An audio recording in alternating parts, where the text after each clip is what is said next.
Hello, beautiful people. How are all of you doing today?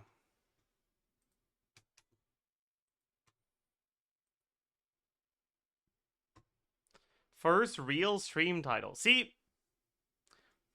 my stream title is saying that I'm going to record a video today. And I'm quite satisfied with the fact that you believe me when I say that.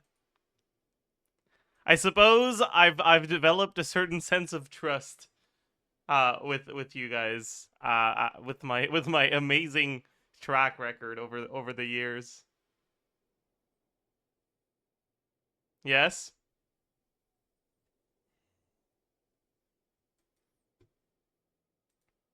Hi chat, good morning. How are you? Now do IT. Yeah, we're doing IT today. I don't want to do it, but we have to.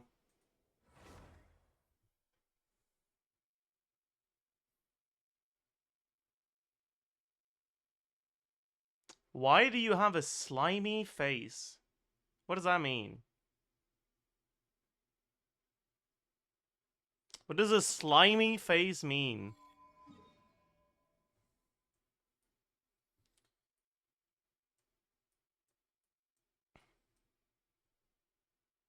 That doesn't... I don't feel the slime. But maybe it means something else. Why is your cam there? Because I was playing IT yesterday and the Fantasia flowers are in the top right. And the, like, amount of enemies left is in the top left. And you still have a special place in my heart. Surely. Did you record your first impressions on Linnea? No, I could do that today. I have a lot of stuff we could do today. Linnea first impressions, dummy video, IT. Is it going to be a long stream, or will I just not do any of these things? What do you guys think?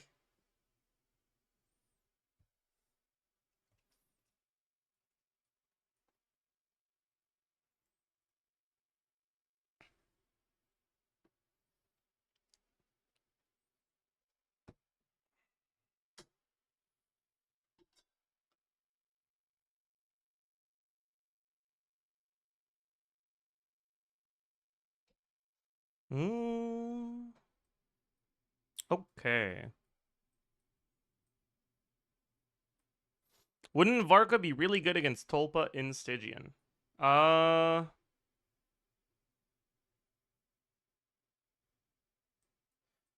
mean...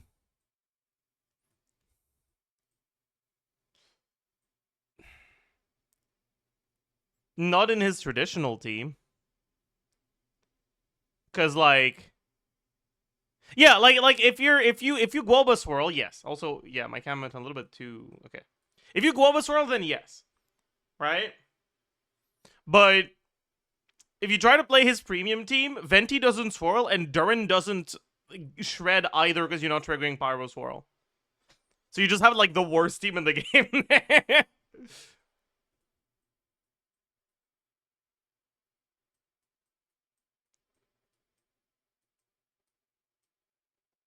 But if you're playing Sucrose Shangling, then you can Guoba Swirl. And you can get the shred from Guoba with Shangling C1 and the shred from VV. And the EM from Sucrose. You're not at the center of the camera anyway, so the offset was good. Is this better?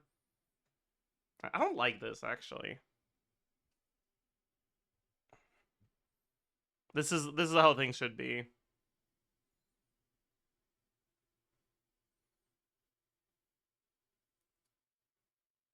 Like, the idea of having... the idea of having my monitor, like, flush with the wall instead of, like, slanted is it upsets me. That's not how monitors should be. That's not how monitors should be.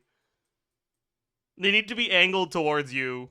That, like, otherwise something's wrong.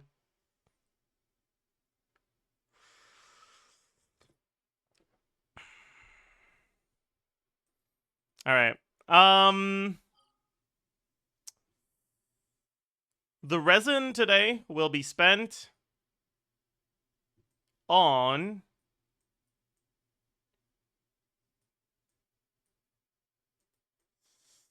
more artifacts, I suppose.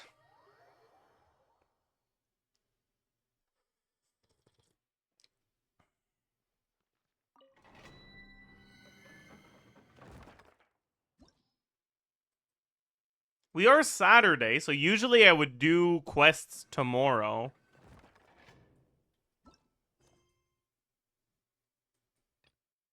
Alright, but there's no Archon quest, so it's just like the Varka quest. But I guess I don't mind. We could do the Varka quest tomorrow. I don't hate the idea. Do you think we're getting a Hexerai buff set in Nogcry? We might, but I feel like it's very possible Nicole just ends up using Noblesse. Because if you replace Bennett in the team, then you don't have anyone on Noblesse. So I don't think you need a Hexerai buff set.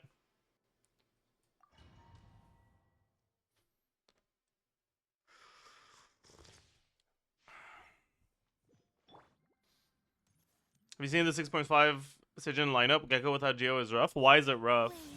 Can you just play Varessa? You got this. Be gone, Shadow.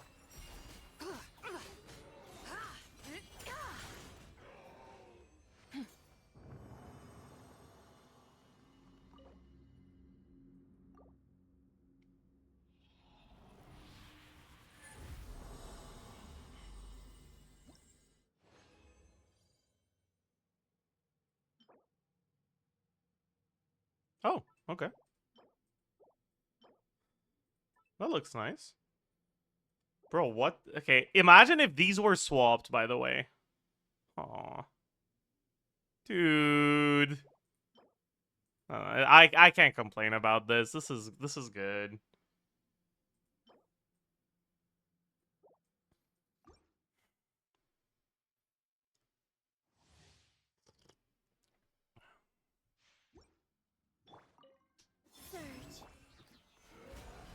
Go get him, Aiden. Light compelled. Without further ado.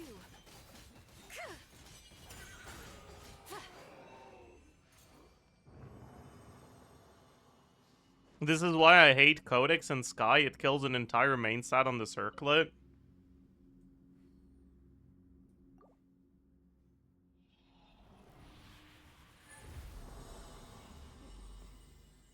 Well, you're a hater. Personally, I love Codex and Sky. I love power creep in my gacha game. It's amazing. It's like the best of both worlds. We're getting power creep, but it's not even like more pleasant. It's power creep and it's more cringe to play around. Like isn't that literally like perfect? Isn't that literally like the best of every world? Isn't that what every single person wants? For the people that care about power creep, you have that, and for the people that care about things being annoying, you have that too. Gather. You got this. Light compelled.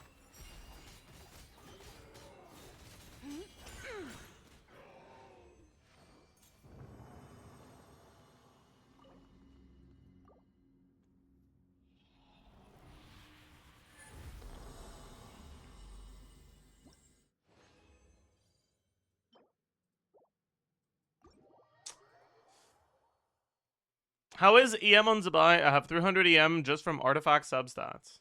I mean, it's alright. It's like halfway between flat defense and defense percent. Basically. Is how you should think about it. Alright, go crit rate, please, and thank you. That's not crit rate. I think it didn't hear me. Go crit rate, please, and thank you. It's fucking deaf, dude. Jesus. Oh.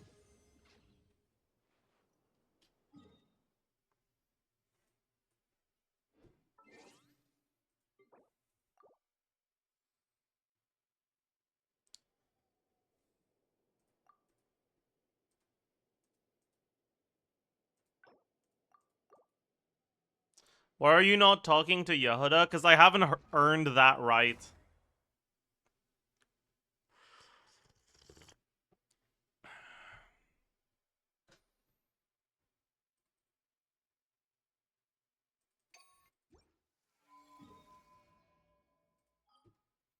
Though you think Yehuda could do better things with her time than yapping to me?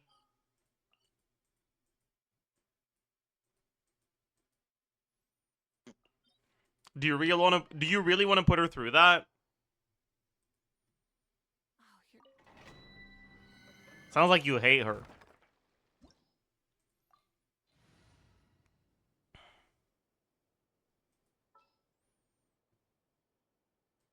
I was supposed to do XP books, you're right.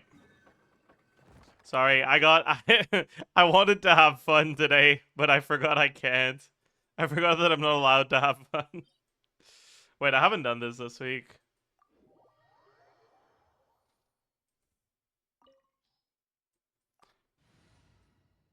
Hmm.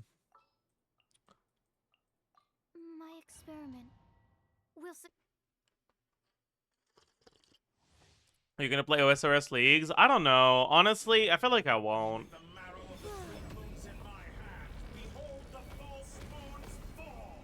Three moons converge. Cleanup sequence initiated. Ultimatum protocol. Pathetic. Animal hypostasis emulation. Observe. Be silent. Reverse. Do you fear the dark? Close your eyes. Night falls. Observe. Do you fear the... A moonlit night for all. Defensive mode engaged. Annihilation mode. Animal test 6308. Be silent. Entropy. Night falls. Close your eyes. To dust. So you rather wallow I rotten, decaying world? like April is still within the like 3-month quarantine that I'll need to undergo when I get Slay the Spire 2 fever. So I won't be able to. I'm sorry.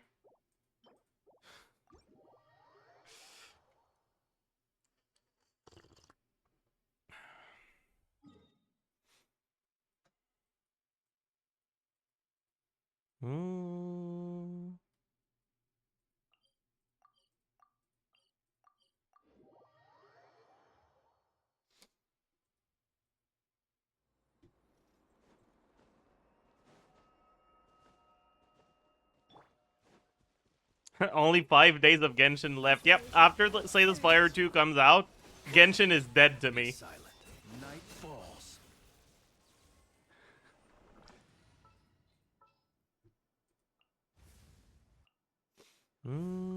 Anytime.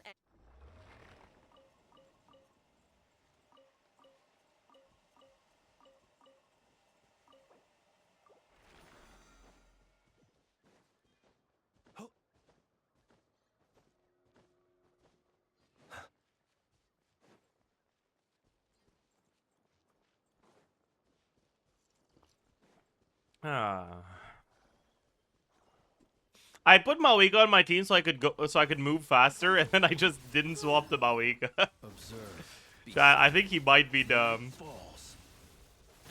Close your eyes. Night falls. I think there might be something wrong with him.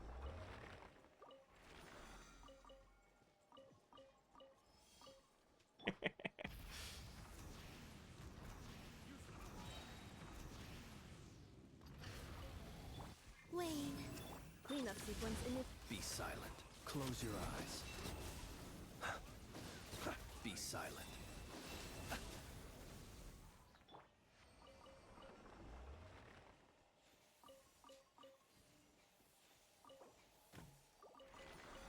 Bounty of the Earth? Oh my god. Holy shit. We got 200 ley lines on this account. Insane.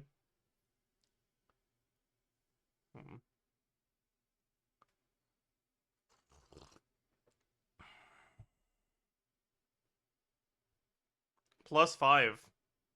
Chad, this is why you should only ever be farming ley lines. Even if you're a whale and you have like all the resources you need without farming ley lines, you need to get those 5 primos, and then those 10 primos, and then those 20 primos. You have to.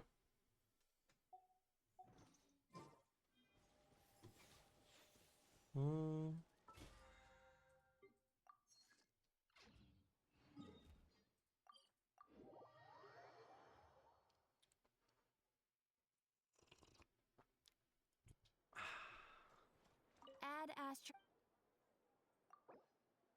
Thank you for.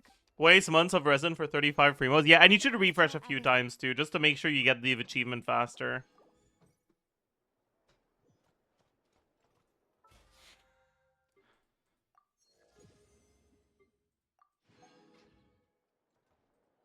Otherwise, dude, you're gonna get those primos too late if you don't.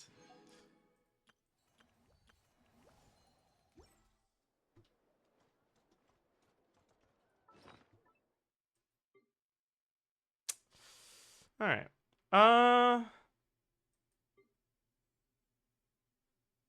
Do we just fucking go into IT right now?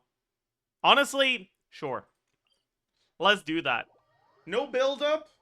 No stall, no edging, just right into IT.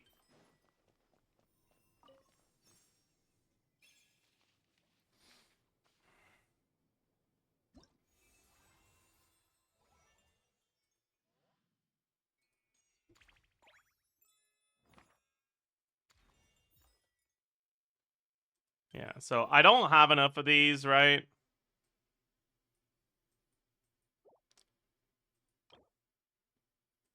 It's Hydro.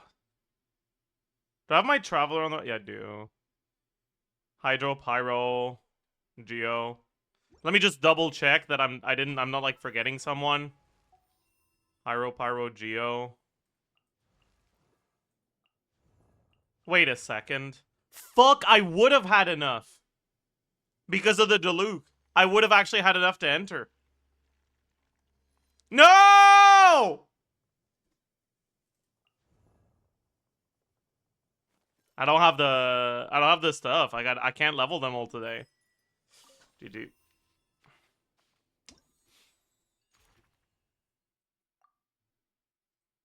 GG.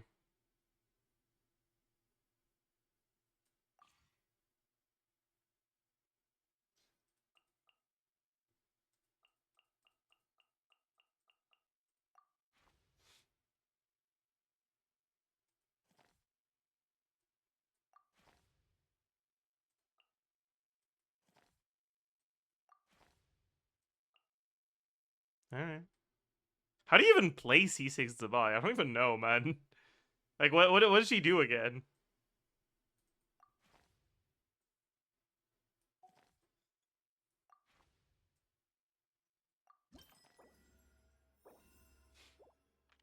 Anyways, let's get a companion.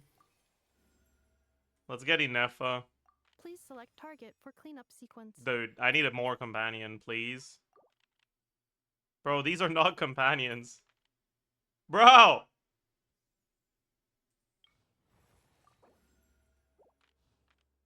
Alright, I give up. We won't get a companion, that's fine. It is what it is. Oh yeah, now we get it. Fuck you.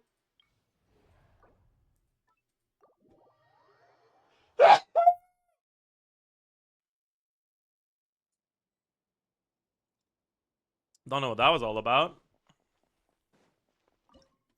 Okay. Let's get some dog shit in here.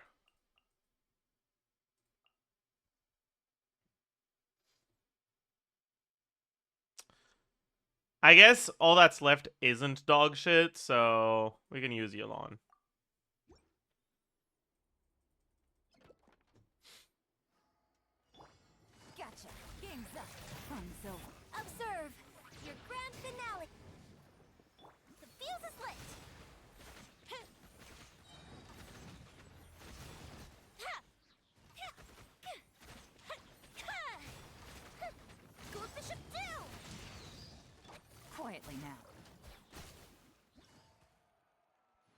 Big. Big. Yeah, mystery cache. Give me the mystery cache. Yeah, sure. Ew. That's the bad one. I don't want that.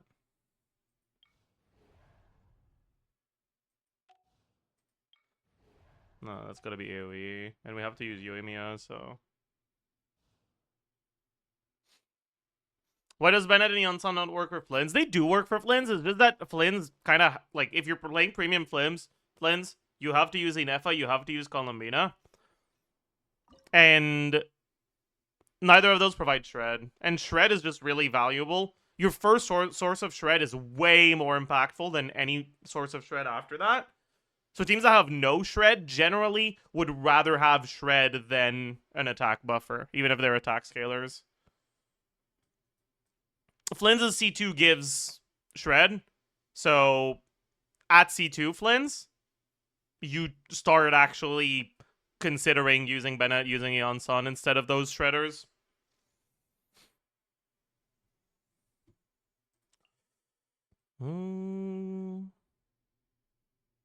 Do I want to... I should keep Yelan because she's the only Hydro character here.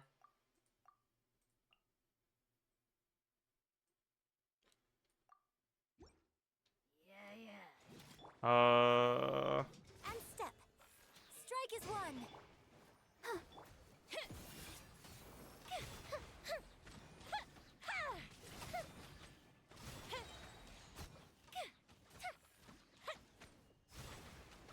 A festive reprise. Shouldn't have done that. That was dumb. Observe. Break a leg. Next up, fire hazard. Yeah, because now I lost my wave. The pyro application was gonna... And leap. I am the It doesn't cutting edge of matter. fashion. Because I am the cutting edge of fashion. They call me... You know, I was about to say they call me Fash Jeff, but then I realized that's like... It implies fascist Zajef more than fashion Zajef. And I was like, you know what? Maybe not. Maybe they don't call me that, actually. Maybe they do not actually call me that. I think I'm good. I think I'll be fine. You shall have my I think I'll be okay. Just sharpen my spear.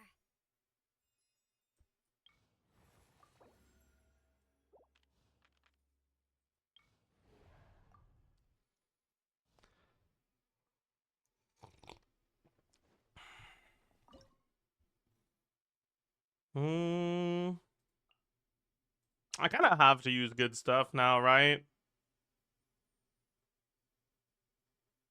Do I want to keep Georesonance? Kinda.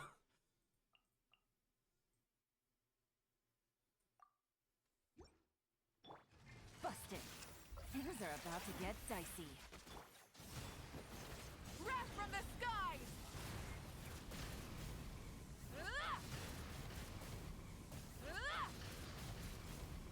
Incinerate! Incinerate! Quietly now. Here comes the catch. Pyroclastic surge!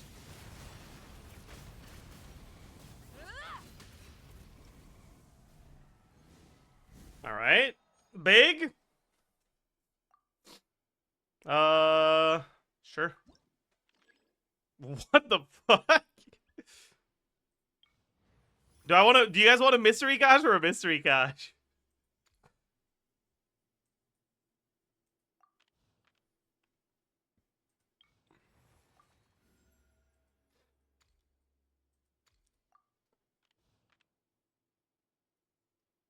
How many do I have left?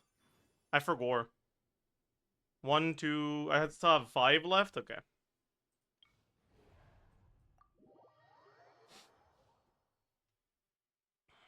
I'd rather have mystery cache? Alright, bet.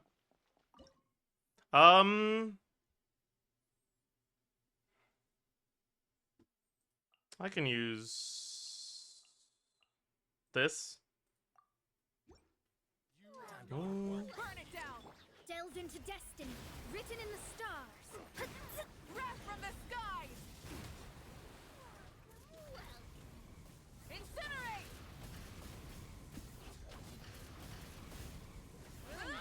Sick of this game. Light it up! Let me scry. Fate is upon you. Light of the blazing sun!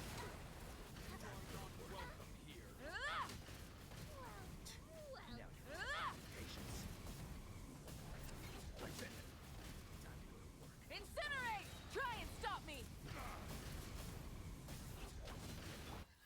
Shadows of fate, written in the stars. Wrath from the skies! Incinerate! Rise with the sun! Incinerate! Incinerate!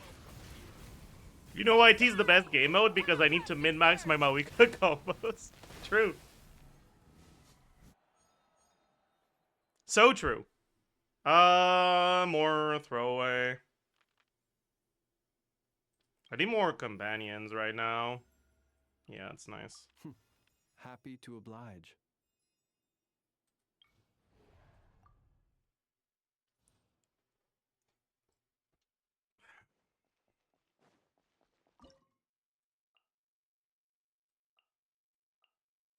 Maybe this?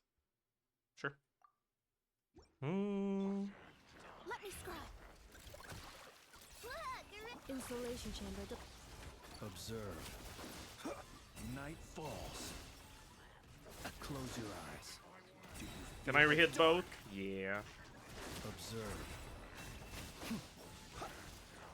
Preparing for dust up. You know, chat, Cleanup. I was actually watching to try to do this on his account. I was watching him play IT at some point.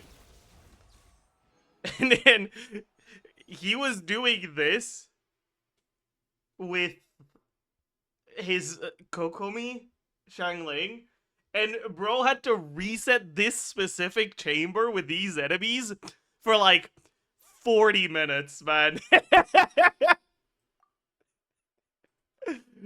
He was not having a good time. Gonna be epic.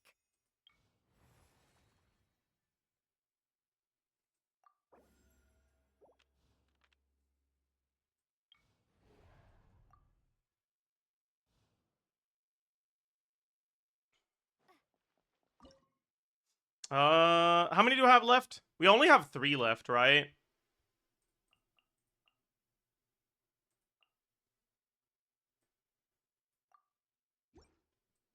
Please appreciate my sincerity. Let me weave you a insulation chamber. Teamwork is dreamwork! Night falls. Close your eyes. Do you fear the dark? Probably should have gone for the other one first, but it doesn't matter. To dust.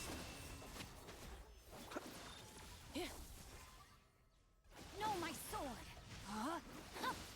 Rain cutter. Let's light it up. Everybody stand back. Close your eyes. Alright. Is the new theater? No. New theater is not out yet. Ooh.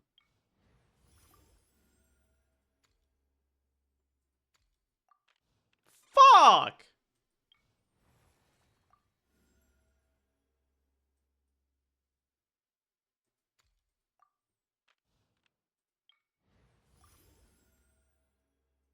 It's too late for this shit now, man.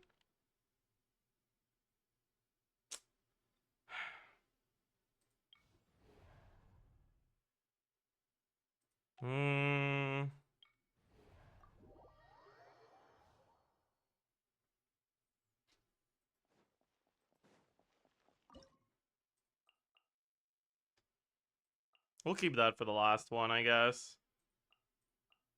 Might as well bring a healer, why not?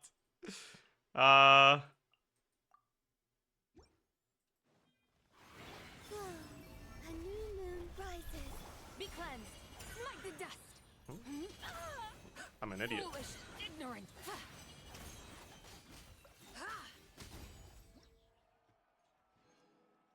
Well. Damn, that was crazy. Okay, we can max out the Lunar Crystallized Blessing. Or a Mystery Cache. Nah, we max this out. For sure, Geo Shred, yeah.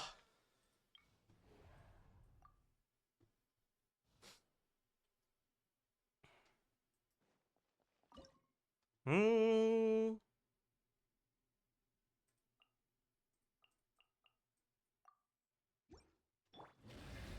Oh, right, I gotta wait. I forgot.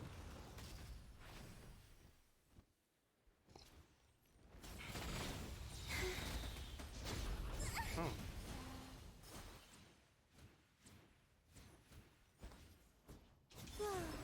Green moons converge. Lend me a hand. Smite the dust. What the? I fucking missed! Oh, it does. I don't think it matters. I don't think it matters. All right, but well, that was amazing and fun. Okay, it's fine. Unironically, chat, next month's IT, if I do manage to get the last character I need to enter Lunar, is gonna be an insane banger. Because I'm gonna have to try to do Lunar mode on an account that has basically no characters for it. The only characters that I have on my account, on this account, that are, like, even remotely built in Electro Cryo Animo are Flynn's and Inefa, and we don't have Hydro.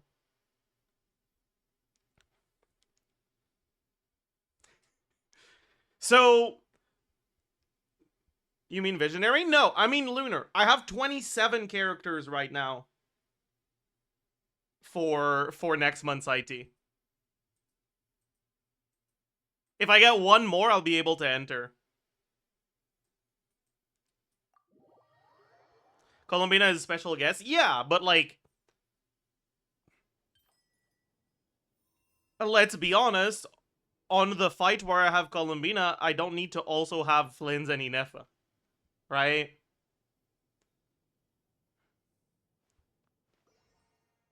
Like, I can do it with Columbina Dory.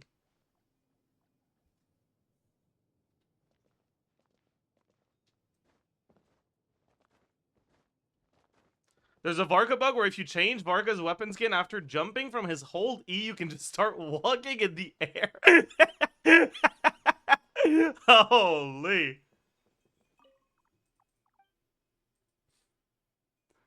That's really funny.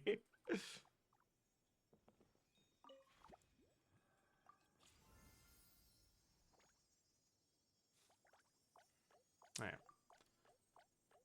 So, from not being able to do these, we miss out on 180 primos, which is a bit annoying, but it's not the end of the world. And we don't even miss out on this, right? No, we do miss out on this.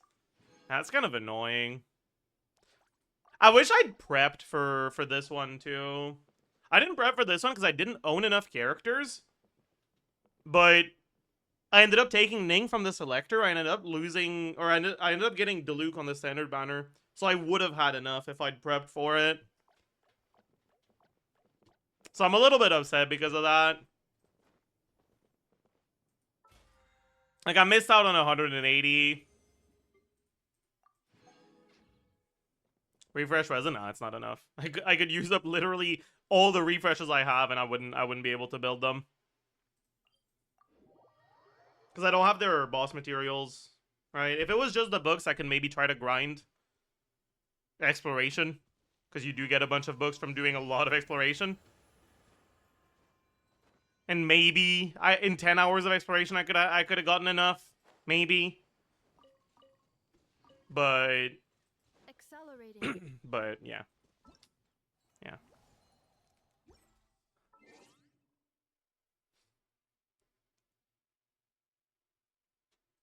Okay, where's the bug? Like, is there a video that shows the Varka bug? Varka walking in air.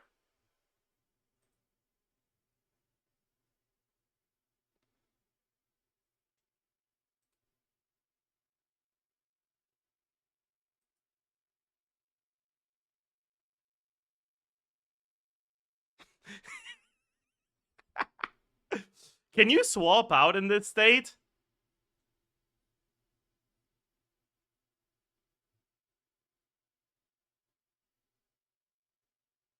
Like, do you maintain the floaty state if you swap out?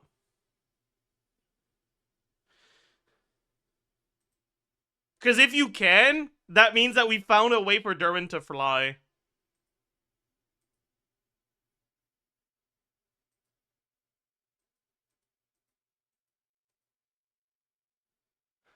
You can't swap characters? Damn.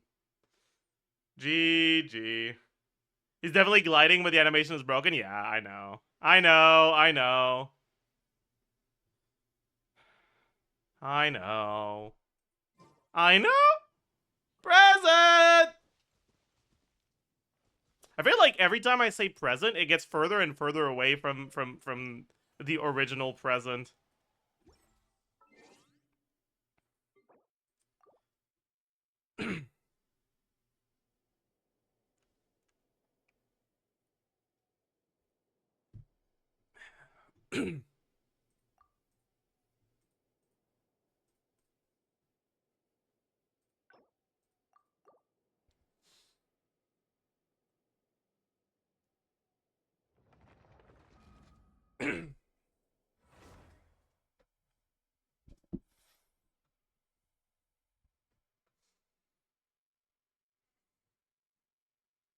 The original present is a really difficult tone. How do you make her say it again? Is it by adding her on your team?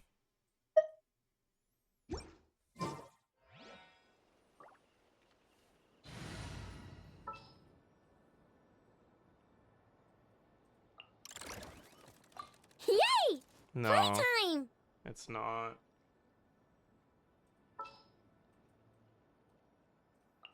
I will follow.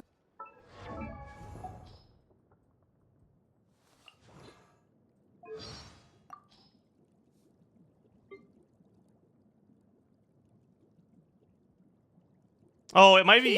Let me. I know. It is okay. Present. Present. I know. Present. Present.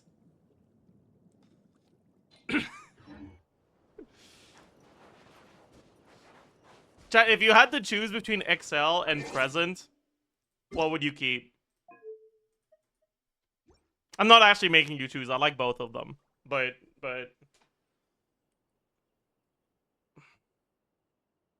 ooh, it's kind of 50-50. Wait, no, there's more presents actually. Is it just because present has an emote though?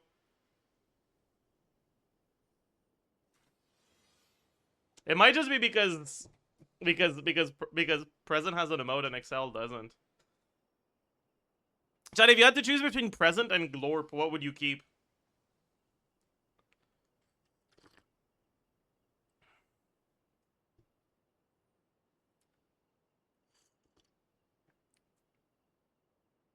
Yeah.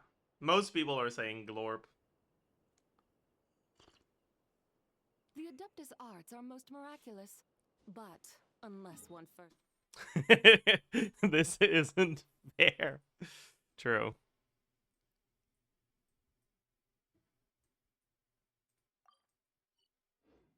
I heckin' love glorp. True.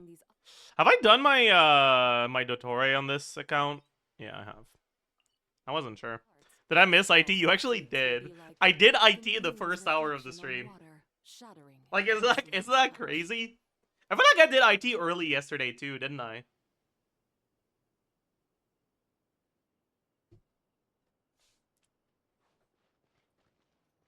But honestly, you didn't miss out on much. I couldn't enter Visionary, so it was just hard.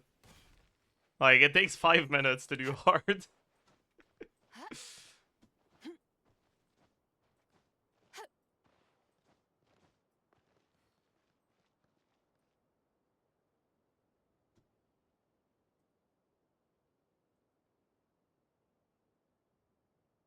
I have 399,042 points. Surely you'll open one VIP slot for your most loyal paid chatter, please. When's the last time you played Ganyu or Ayaka? Answer wisely.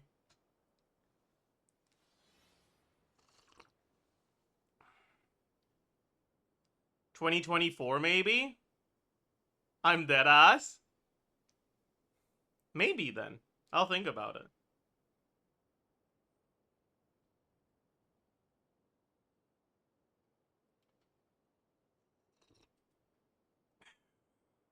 Mathematics is the foundation of all things. If you're interested, I can teach you some arithmetic. Okay, what the hell is Nicole as Varka? Genshin Impact model swap. What the fuck does this look like? I'm actually curious. They've clickbaited me successfully.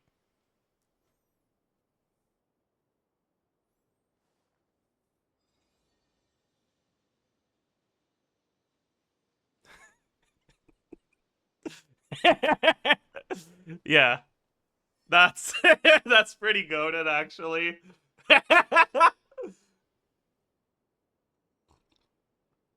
Bro, the way the arms rest because of how much smaller they are is so funny, by the way. It's like she's like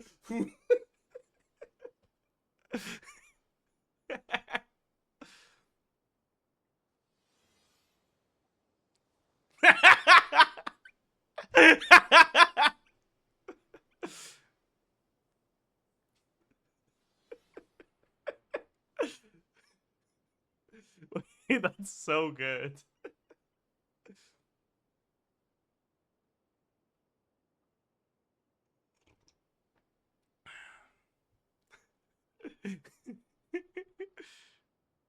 Oh.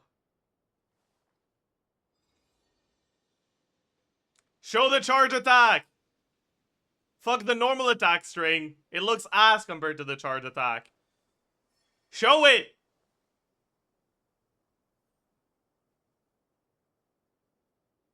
We've seen this 5 times already!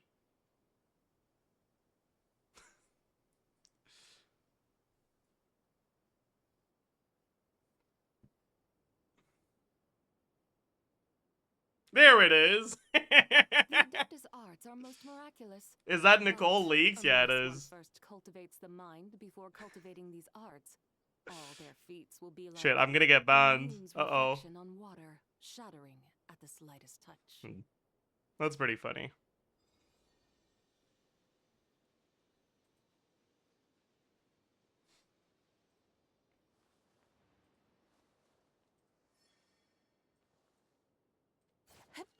See you in court.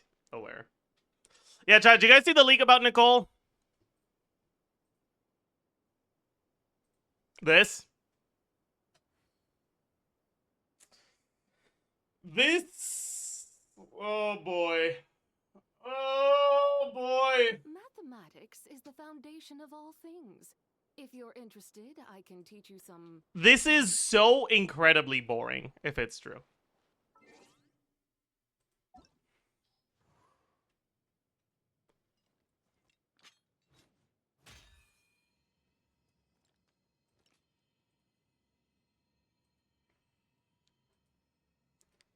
Like, it's so boring, if it's true.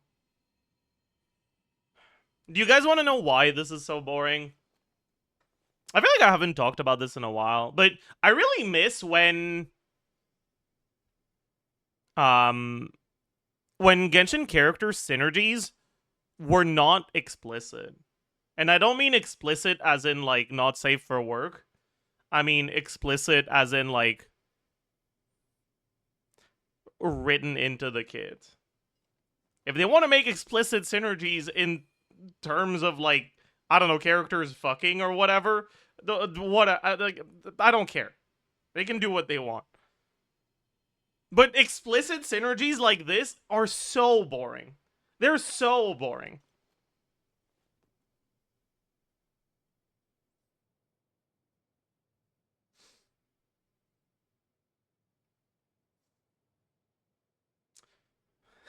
Varka is official side grade if this is Nicole's kit. Thoughts? I don't know. Like, what makes Varka bad isn't that his kit is inherently completely awful, right? It's that we have a character with a kit that is basically designed to be the target of buffs, right? Varka has very little self-buffing capabilities.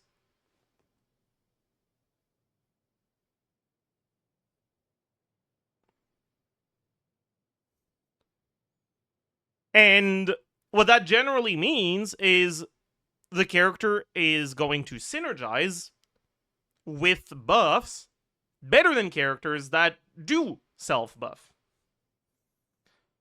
But the problem is that his buff options kind of suck.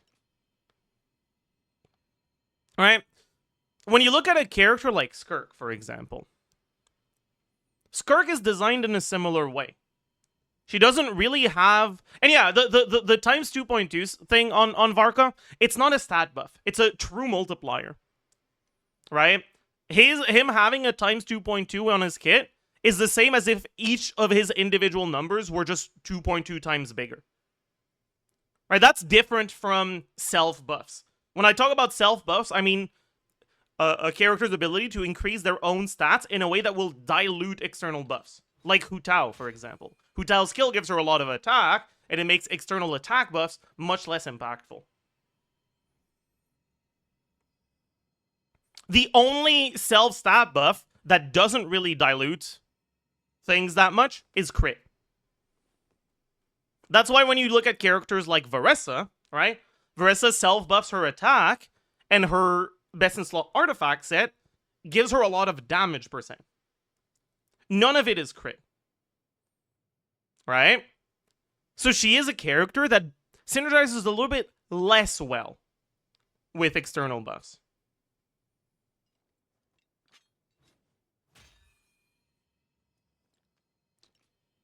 Comparatively, Varka's self-buff with the damage percent is not that big, and the self-attack buff from the set bonus he uses is alright, but it's not like... The set isn't balanced around only the attack, it's balanced around the fact that it gives attack and crit.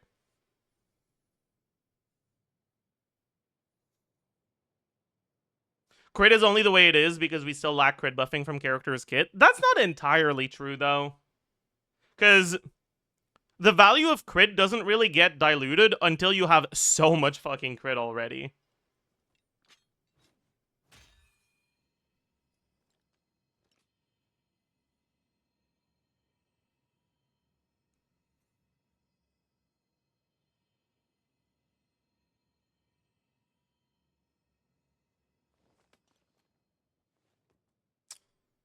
Anyways, the thing about Varka is that when you look at his team restrictions and his buff options, the fact that he's forced to bring a second Animo makes Durin kind of awful. Because Durin is a character that's balanced, like, support Durin, right? The Durin that you kind of have to use in Varka teams because you're not bringing Hydro Cryo. Support Durin is balanced around his Shred. That's the main thing he's providing to the team. The thing is, in Varka teams, you're forced to bring a second Animo unit anyways. So you already have Shred because VV is just so powerful that even with Durin, VV is still better than your other set options. And it makes it so that Durin's kit becomes kind of redundant. And the amount of buff provided is relatively small.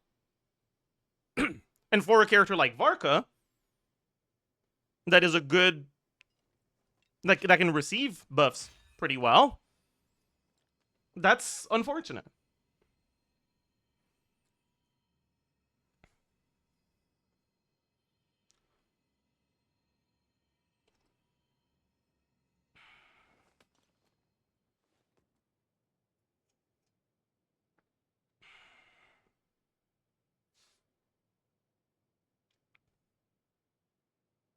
Will Klee be better than Varka?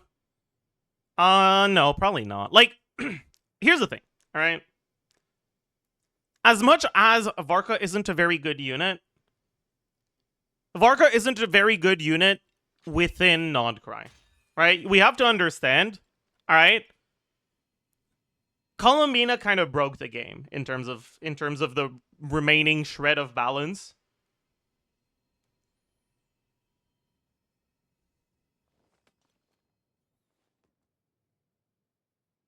And like, unironically, you look at the Nogcrack characters without Columbina, and they're not even that far ahead of current Varka.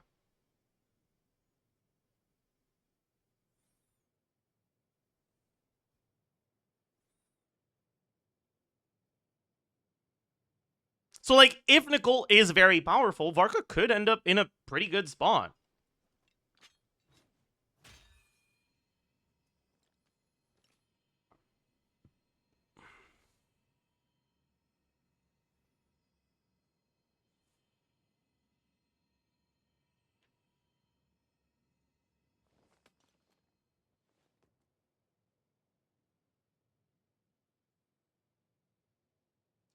Are you blaming Columbina when the problem is Inefa and Llama? I mean, don't get me wrong. I agree that the problem is Inefa and Llama a bit more than Columbina. But in a world where Columbina doesn't exist, Inefa and Llama aren't as big of a design nightmare, right? Inefa and Llama were released in a game state where Hydro options for Lunar teams sucked ass. And if it stayed that way, then it would have been fine.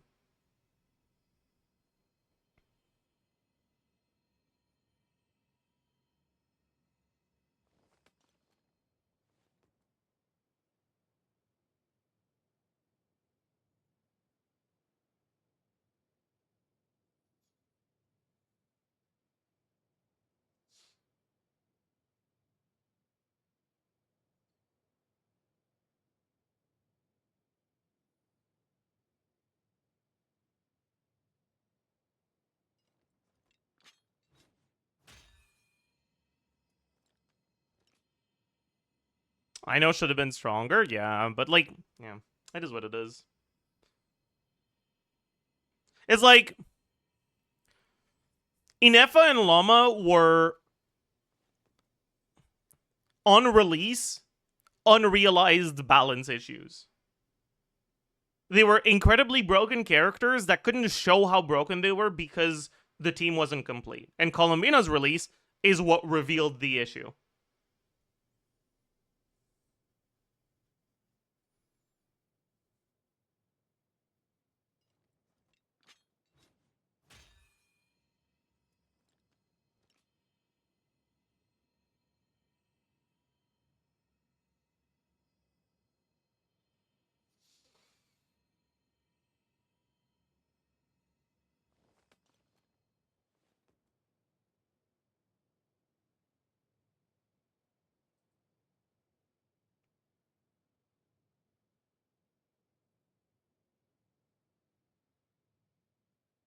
Before Linnea, is the best team still technically Mauika? Kinda, yeah. I'd say that it's between Mauika and Nefer. But I would personally lean more towards Mauika.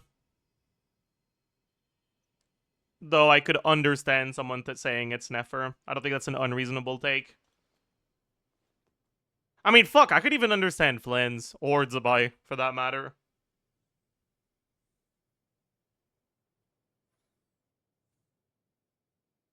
Like, if you really want to push it, maybe even Skirk. But that one's I'm a little bit more iffy on. The only thing that Skirk has over the other four is she's a character that gets countered the least by the least amount of things. But like, you can make the argument that Overload Mauika also has that upside.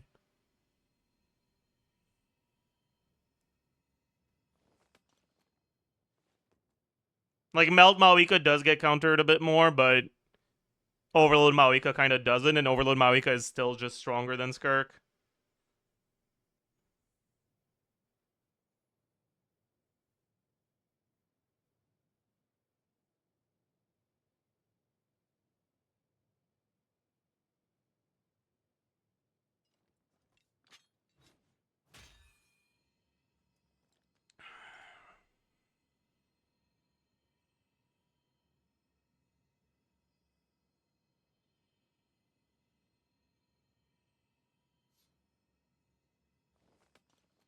Mauika's kind of scuffed at a lower skill level, yeah.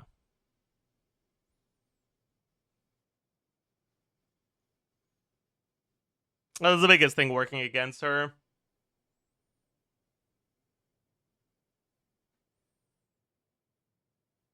You need to be better at the game.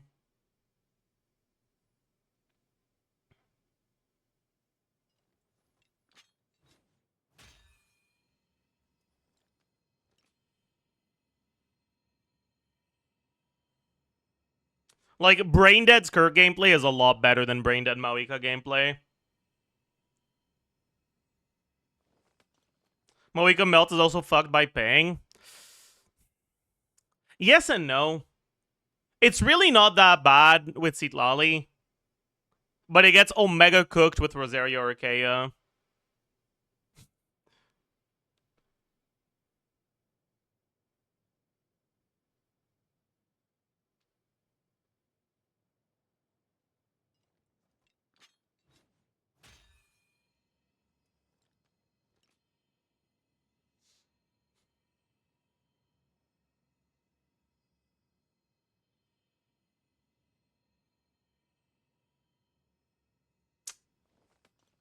I think if you don't have Citlali, you should just play Vape. Bro, I'm gonna be honest. I feel like the only reason to play Vape is if you don't have Citlali or Chevreuse.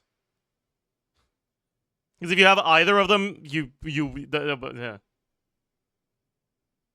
Don't play Vape. Vape Maoika is fake as hell.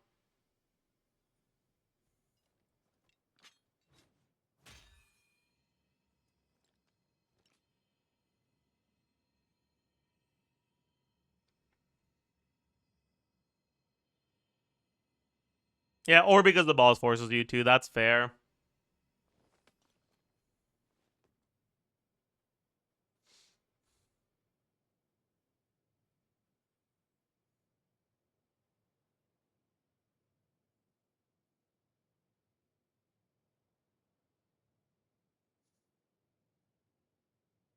What happened with Vape anyways? Combo optimization happened. You can't optimize combos in Vape because you don't have enough Hydro App. The pre-buffered charge attack combos don't trigger Yelan or Singto burst. And Farina app is just way too bad.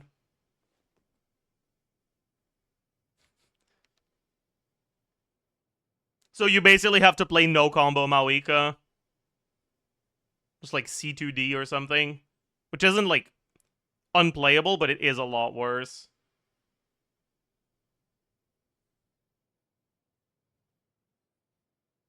Hiduyo Columbina has the same problem. It's just too slow.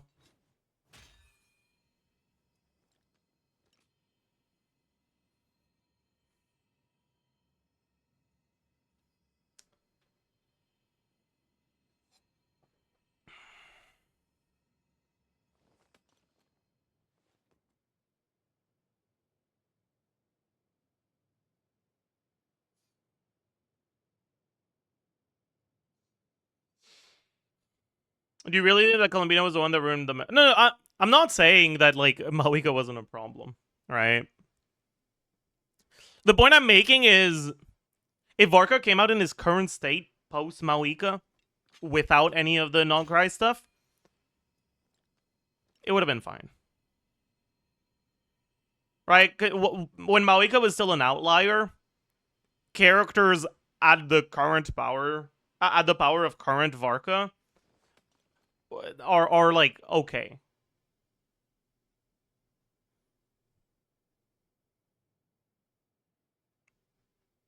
But she's not an outlier anymore.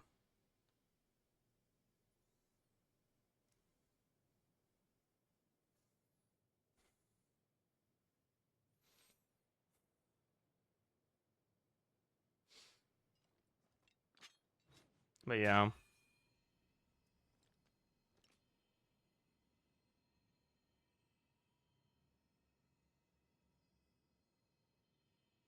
How bad is Varka without Durin? Durin is not that impactful to Varka, but if these leaks are true, he will become more impactful.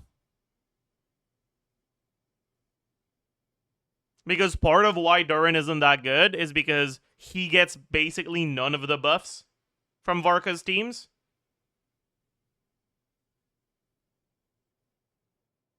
What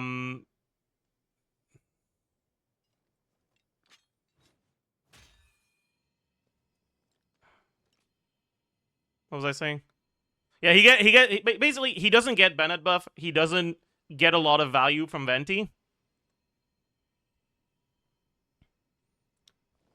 And his shred is diluted by the VV. So if he's not doing any damage, then he's kind of worthless. With with Nicole, if she is a team-wide attack and damage buffer, he will actually start doing a reasonable amount of damage, which will be a lot more impactful. Right, like,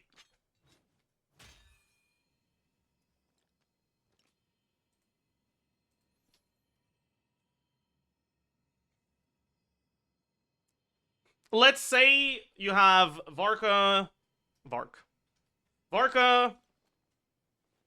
Bennett, Venti, or I guess Nicole, Venti, Durin, versus Varka, Nicole, Venti, Chavez, which is the current, like, Chavez C6, which is the second best one, right? And we're gonna Omega oversimplify just to make things obvious, right? So we have motion value, attack, damage percent, damage, right?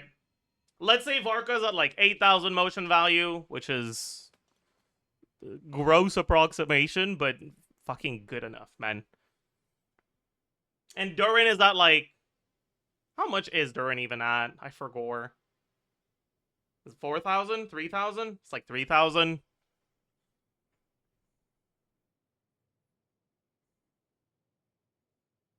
And then Venti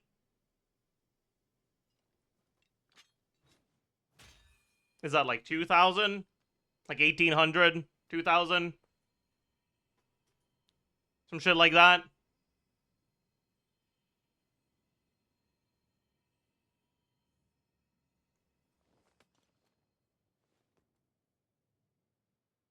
But what makes it so that these characters don't do that much damage right now is that their attack and damage percent are relatively low. Right?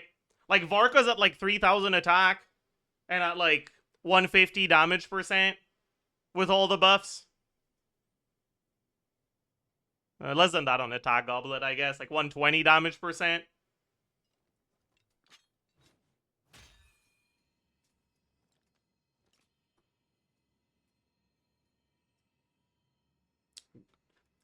Very, very like, these aren't real numbers. I'm just trying to explain the point, and I'm too lazy to go get the actual numbers to explain this point. But yeah, Venti's gonna be like 1,800 attack, Durin at like 2,200 maybe. 2,500. He's on the witch set, sure, whatever. I guess Venti would get snapshotted Bennett buff, but like, we're not on Bennett right now. Just, you should add the shred? No, because fine.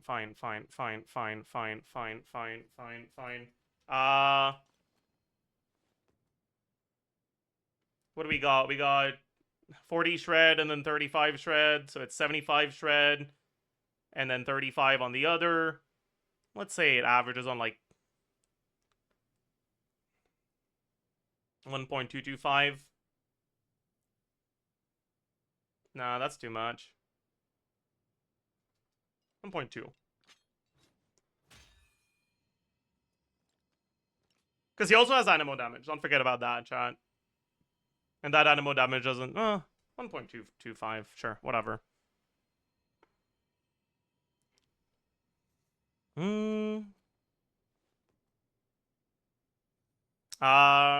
Venti damage percent is pretty fucking low, right? It's at like Goblet, VV, and that's kind of it. I guess you can go stringless, sure, fine. But no shred.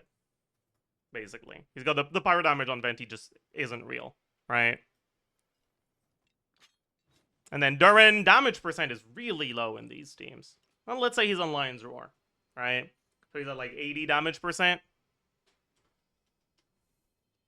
We don't even have crit yet, but that doesn't matter for now. I guess it should. Ugh.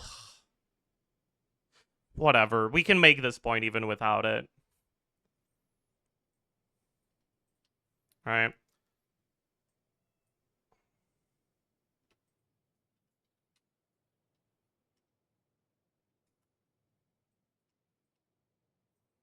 Okay, and then with this...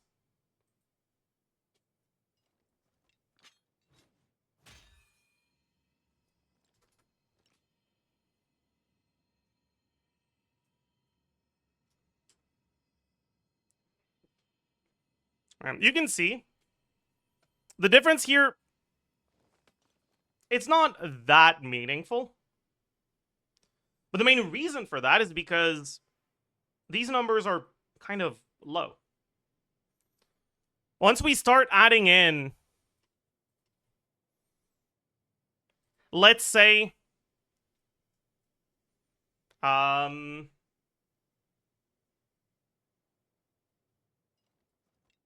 I guess this was Bennett, right?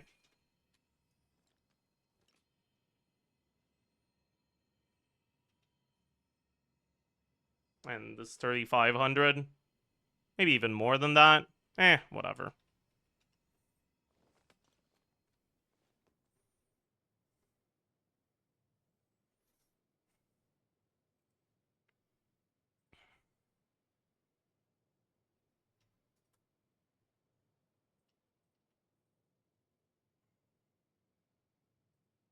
Okay, let's say that with Nicole you end up with obviously a bit less attack than Bennett because she's providing the buff to the whole team and also damage percent.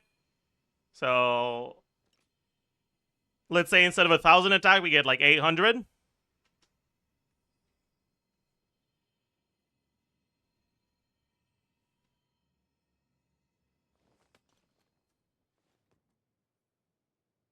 But we also get like 50 damage percent.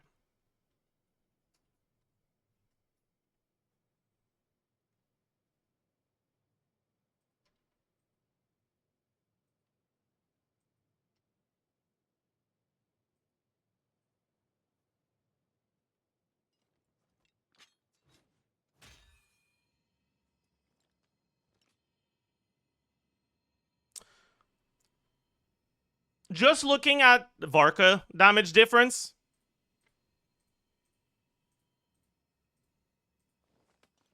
because you would likely be getting more damage percent. I guess it's 35, true. Whatever. Yeah. Just looking on Varka damage difference, it honestly basically stays the same. Right?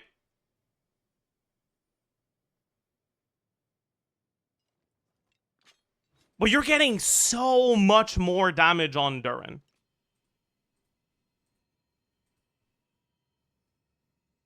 Right? Like, Varka DPS, assuming these buff values, doesn't go up by that much, right? It's only 9%.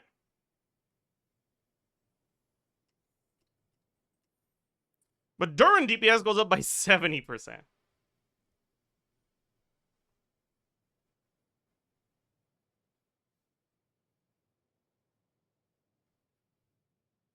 So if you aren't bringing the Durin, if you don't have Durin on this team, how much is Nicole giving you? Well, instead of the about 20% team-wide buff you would be getting, you're getting 10%, right? Obviously, this is a lot of approximations and all that, but the point I'm making here is Nicole is more impactful with Durin, and Durin is more impactful with Nicole.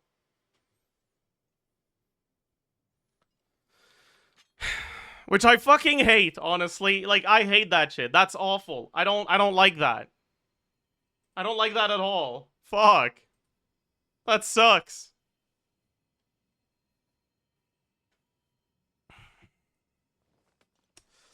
Also, I kind of wonder if Durin Carey would just beat Varka with stuff like that.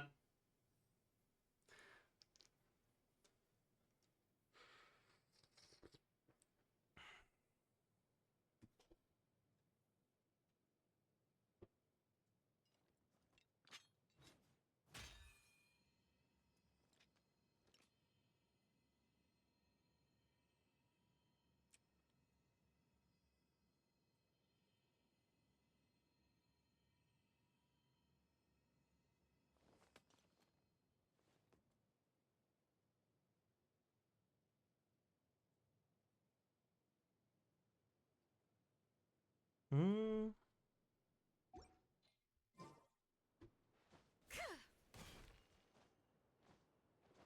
Your C6 mono with Durin will out DPS Varka? I do wonder.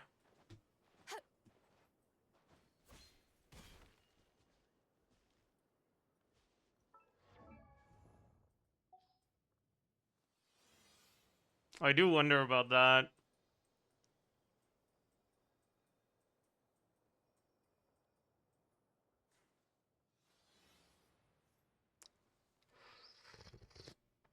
Because one of the issues with mono carry is buff uptime. I mean, it doesn't fix the stamina issues that mono carry has. So, probably not.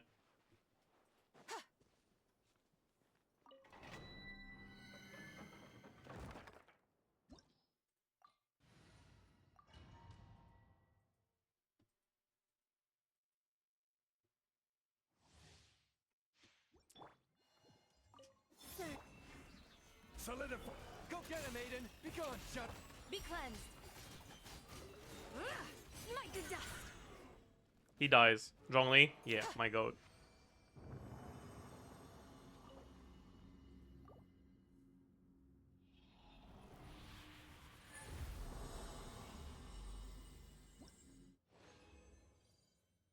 Wow.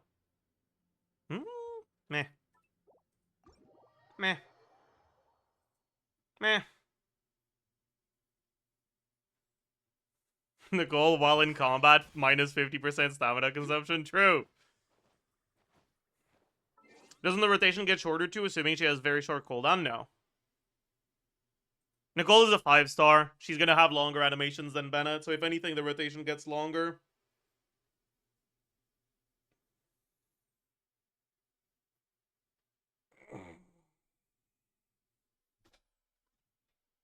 You're gated by animations more than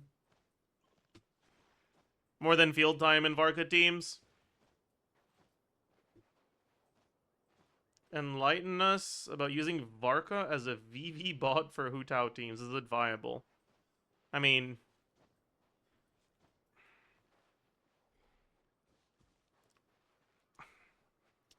I guess bricks is what you need to build houses.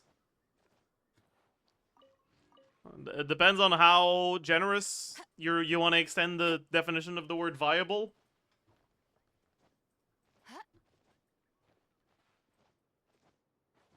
Like, I get the idea, right? You get to have a reliable VV, a reliable Pyro VV, without needing a second Pyro in the team, right? Because Varka will reliably apply his own Pyro to Swirl. But the problem is that in order to do that, you need to not have any of your vape stuff deployed, because otherwise he won't apply his own Pyro, he'll just vape. And that means you still have pretty big issues with VV uptime.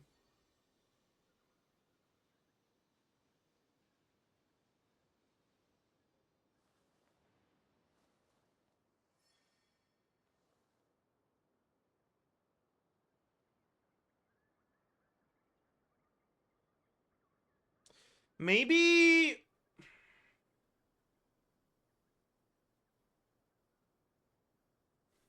The Adeptus arts Maybe... are most miraculous, but unless one first cultivates No. the mind before cultivating these arts, Well... all their feats will be like the moon's reflection on water. Yeah, let me check something, actually. Because honestly, it's a really stupid idea, but I like stupid ideas.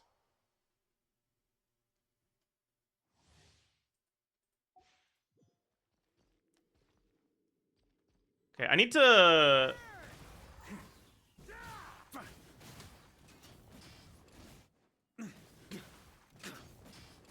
Thunder! Up the ante! Teamwork I need to get rid of the slimes so I can test what I want to test. Up the ante! Thunder!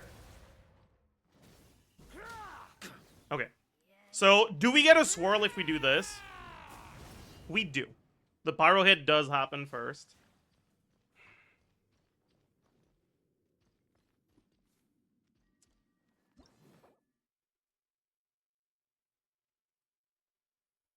So I guess if you're in single target, you could deploy Yelan, then Shilonen, EN2.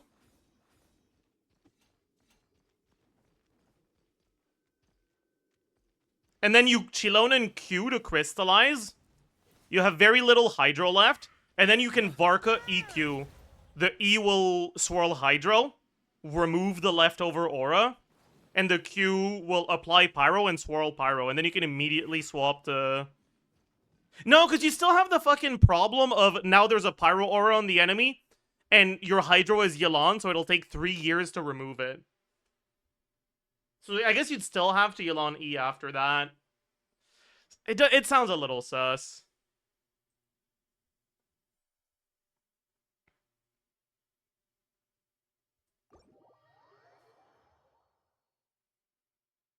Maybe with Singto it works, but then your 21-second rotations.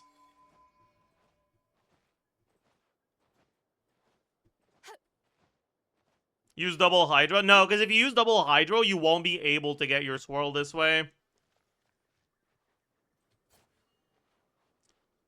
You need to have already triggered a reaction on the Hydro Aura for Varka's E to wipe the leftover. Otherwise, your burst will vape instead of applying Pyro for your swirl.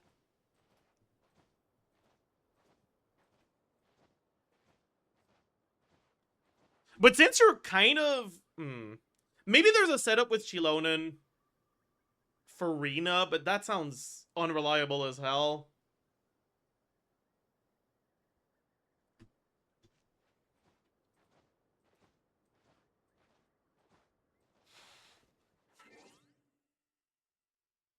Like, what else could you do?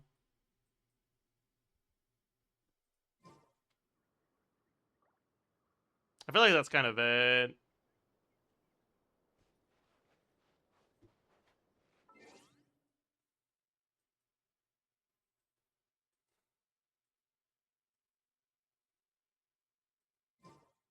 I think it's a cool idea, but I think you're gonna have issues with uptime.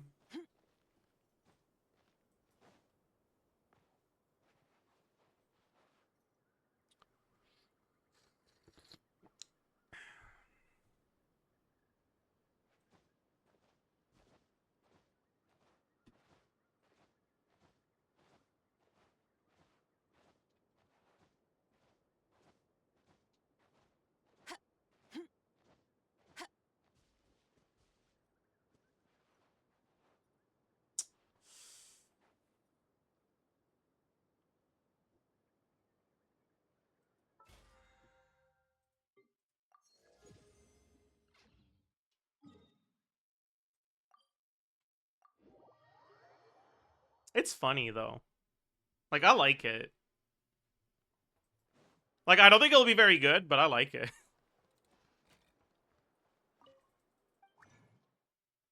What am I doing? Am I in friendship 6 already? Almost. Okay, but Add Astro. Thank you for. Add Astro.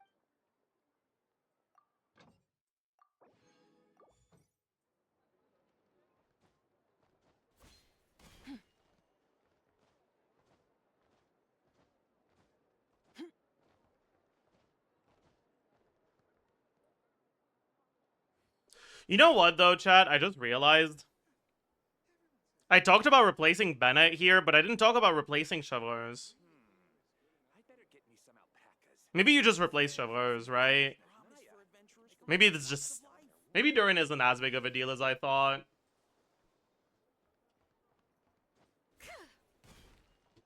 I don't know. At that point, you're starting to get a lot of attack, though. So you probably end up going Pyro Goblet. And then you end 1 C-spam.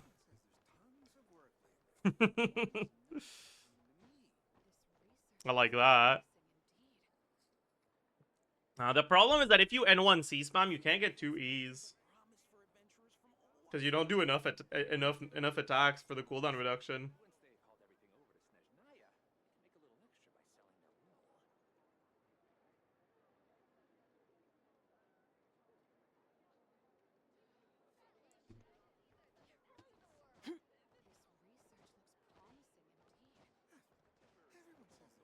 Because attack buff is only to Pyro or Electro? Yeah. You're only playing Chevreuse for the C6.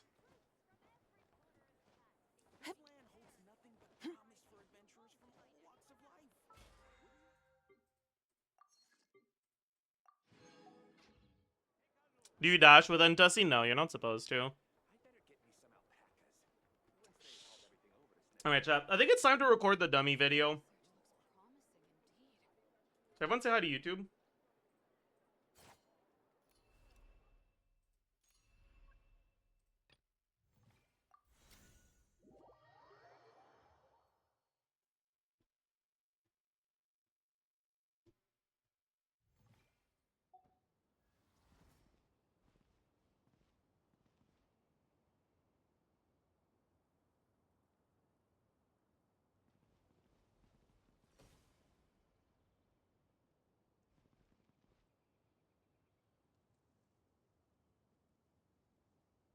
Hello, beautiful people, and welcome.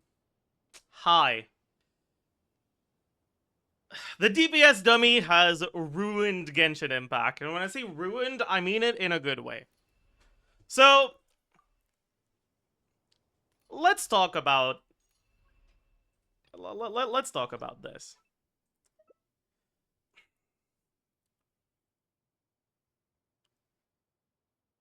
This is the first... Okay, no. This is the second carry that gets released after the dummy has become a thing. And the first carry was released... Well, the first carry was a character that was fairly well received, fairly estimated and calced to be fairly good. So... we didn't really have this discussion at the time. But Varka's different. Varka is quite a bit worse than the other recent releases. And it's led to a lot of discourse. And a lot of that discourse was powered by DPS test dummy screenshots. And it's not exactly what prompted me to make this video. I was planning on making this video anyways because I just thought it would kind of be an interesting one. But it definitely added things to yap about during the video. Anyways, I wanted to make a video talking about the DPS dummy, talking about how different levels of investment, not just as general statements on your account, but also just as specific things, can impact your results on the DPS dummy, and can make it so that some things perform way better than others, sometimes better than they should, or worse than they should. over the past few weeks, I have collected a lot of screenshots. And yes, I save my screenshots by pasting them in an Excel document. Sue me. I've collected a lot of screenshots of the DPS that I get with a bunch of different teams.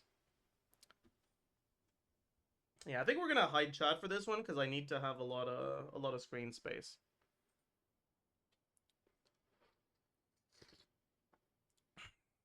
And if we just parse through some of these screenshots, right? I have Zabai at 154k. I have Skirk at 138k. Maoika, I'm not saying the number. Varessa, 173. Molani, 127. Arlecchino, if we're being honest about Arlecchino, 124. I got 130k at some point, but it's around that. If we're being dishonest about Arlecchino, we can look at the dual carry Varessa Arlecchino team that I had at 147. Binefa, pretty consistently around the 110k mark. If you were to just look at those and draw conclusions from that, also have Chaska 110, 100, Kinich at 100, Shao almost at 100. And if you were to draw conclusions from these things only, you'd be under the impression that, oh, well, Varessa's the best character in the game. I do have C1 on Varessa, so maybe you'd be able to realize that that's not the case. So then you'd say, okay, well, Maoika's the best character in the game, at least out of the characters that Zajef has on his account. Maoika's the best character in the game, followed by Zabai. And then it's like Skirk, Molani, and Arlecchino on a similar level. And far, far below all... I mean, fuck, you have Clyde at 130k on a similar level as well.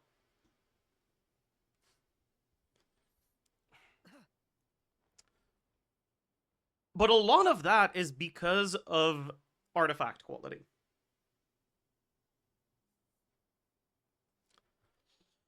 A lot of that is just because even on the same account, some of your characters are just going to be more built than others.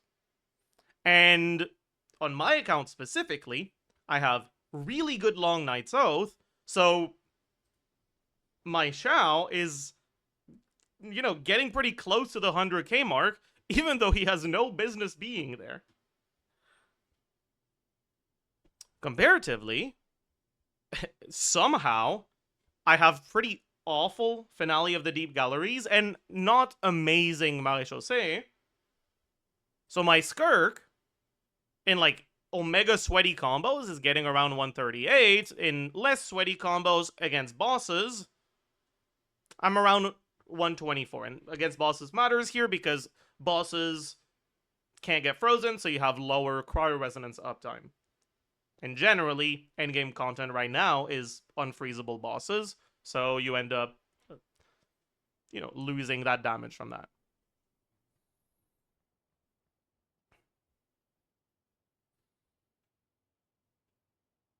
But again, a lot of that is just artifact quality.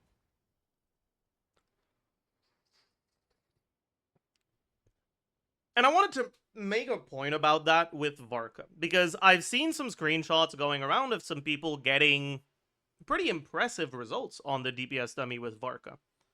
A lot of that is R1 Varka or C1 Varka, but there is also some C0 stuff that looks relatively impressive. If you were to compare it to my Skirk, for example,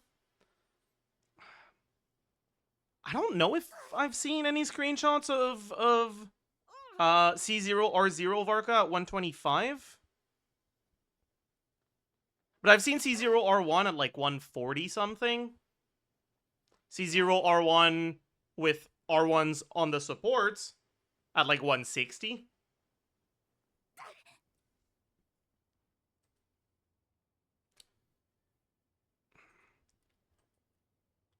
And I've seen a lot of people, or I've had people mention me on Twitter in those screenshots saying, Zajef, you're a fucking idiot and you should off yourself because clearly Varka is better than you said.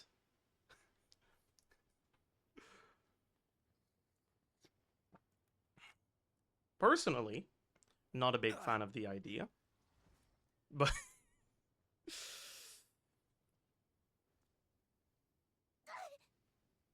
but I thought it was interesting. I think, okay, like, shut the fuck up, Jesus Christ. I should not record in Miliostra again. My bad.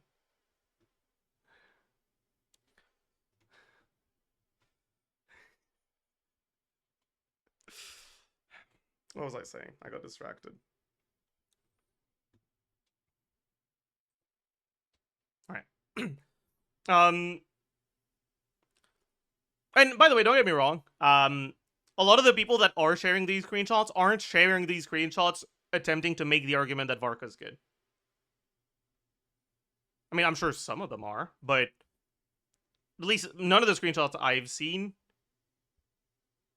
where people saying Varka is better than estimated because he's getting these numbers. It's mostly people interpreting these screenshots from other people that way.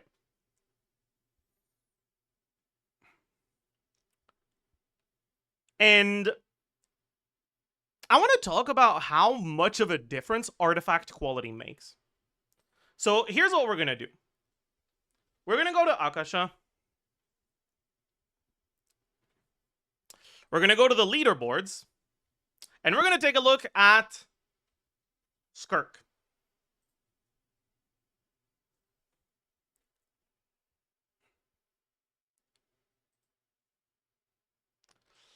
Let's take a look at the strongest Skirk build's overall combo damage in this team.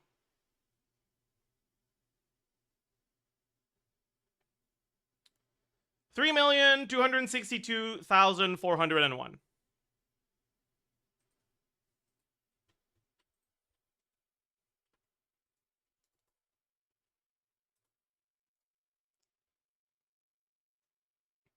Now,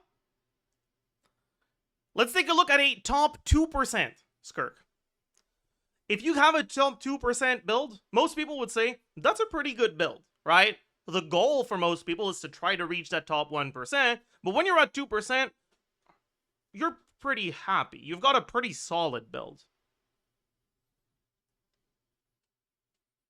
And at top 2%, we have 2,861,230.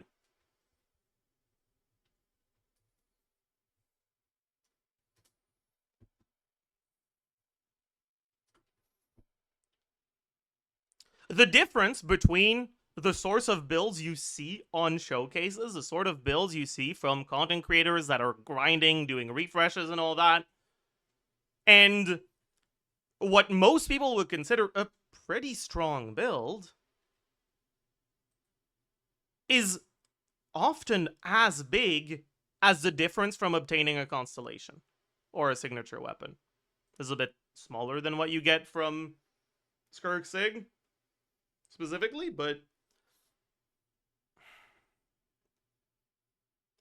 even top 1% is honestly not that far above top 2%, right? It's 2,935,038, 2,935,038, and it's still over 10%. Very often, people tend to underestimate the major impact of build quality on showcase level builds. On the sort of builds you see from people that are doing C0 or 0 dire clears, stuff like that.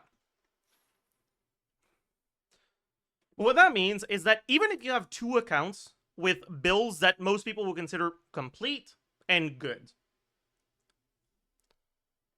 on the dummy, when you're at teams that are doing 100k DPS,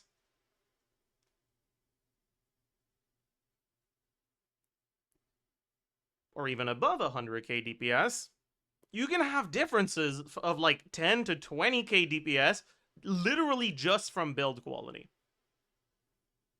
And then you pair build quality with very, very min-maxed gameplay that isn't really possible outside of dummy scenarios, with signatures, often signatures on more than one character, and you start seeing numbers that make Varka look like he's pretty good, right? You'll see a content creator have a Varka build that does as much damage as your best team on your account.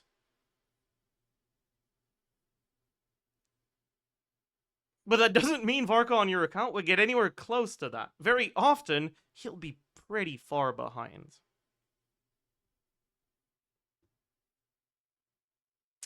I remember a little while ago, I saw a video from someone who was, I think they were a Japanese content creator, who was comparing, who did a wheelchair tournament of all of Nevillette's wheelchair teams. And they were using R1 Neuvillette, but no other SIGs on the team.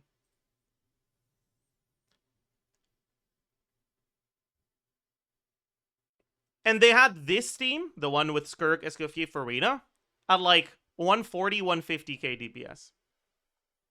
Now, Neuvillette's SIG would increase his damage, but he's only at 30% of the team DPS for me here. So even if I did have Neuvillette's SIG, I would be at like 110, 115 maybe. And the rest of that gap is like all... it's all build quality. That's not true. It's mostly build quality, but also weapon differences. I don't have a lot of the Battle Pass weapons. I don't have refines on a lot of the Battle Pass weapons. Remember, a lot of those C0 R0 Varka showcases that you're seeing are using R5 Serpent Spine with max stacks because you have max stacks on the dummy because you're not getting hit. Now, I don't think it's that unrealistic to assume 4-ish stacks average if you're really good at the game against enemies that don't leave vomit on the ground when they attack, like the crab. But you will, if you do have to dodge incoming attacks, you'll lose DPS from having to do combos that allow you to dash, right? And potentially having to dash at the wrong time. The point I'm trying to make with this isn't... Dummy sucks. Dummy is awful. I'm probably gonna title this video something kind of along those lines. Because I want you to, like, understand the argument. But I also don't think it's as black and white as just the dummy is an awful thing and you should never believe anything you see from it. It's just... you might need to be to think a little bit more critically. Just because you're seeing screenshots from a dummy doesn't mean that you should also be a dummy.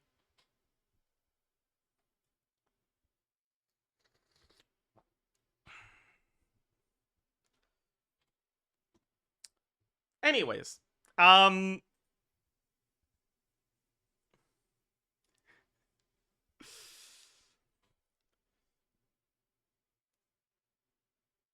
in all, I think that's kind of it for the Varka sidetrack. For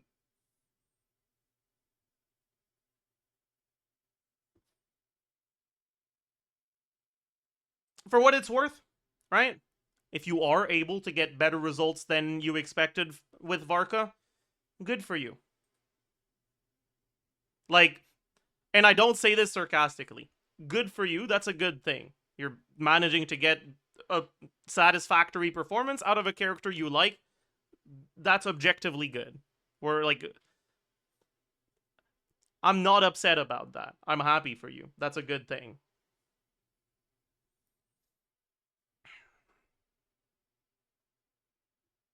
But do be careful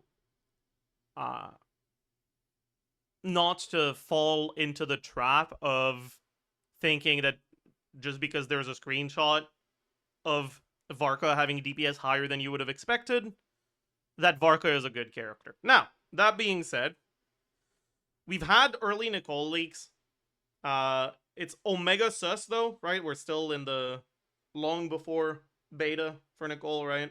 Nicole is not next patch, and we don't start getting anything too solid when it comes to leaks. Until basically one patch before. And it is possible that a character like Nicole ends up having a big impact on Varka and making his teams a lot stronger. But like I said in, the content I made about Varka, pre-release and first impressions, if it turns out that way, you can always pull Varka on a rerun. And it's not guaranteed that it turns out that way. So I always advise caution for things like that.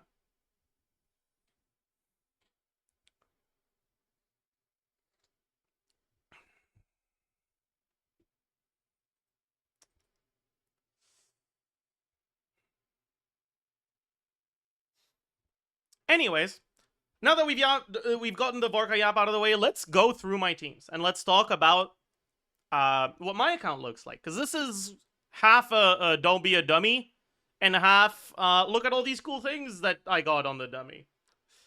But yeah, I said earlier my strongest team is my Varessa team. But it's kind of an interesting one, because well, Varessa's barely doing half, like, she's barely exceeding half of the team's DPS here. Right? She's at 54%. This is Varessa with pretty sweaty Mawika combos. Now, I'm still not anywhere close to frame perfect on Mawika combos, but I am getting better and better at them with time.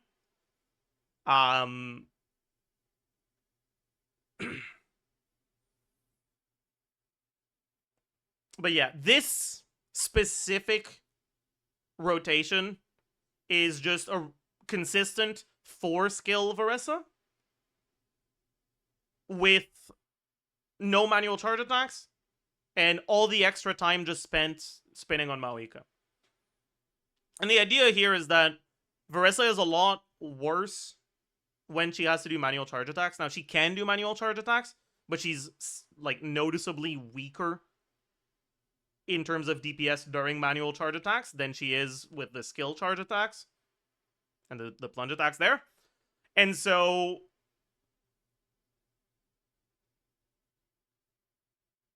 that, like, relatively lower DPS time can instead be spent on Mawika, who has good DPS in overload teams when you're doing the combos after the burst. And this effectively ends up playing as a dual carry team. I'm gonna sneeze.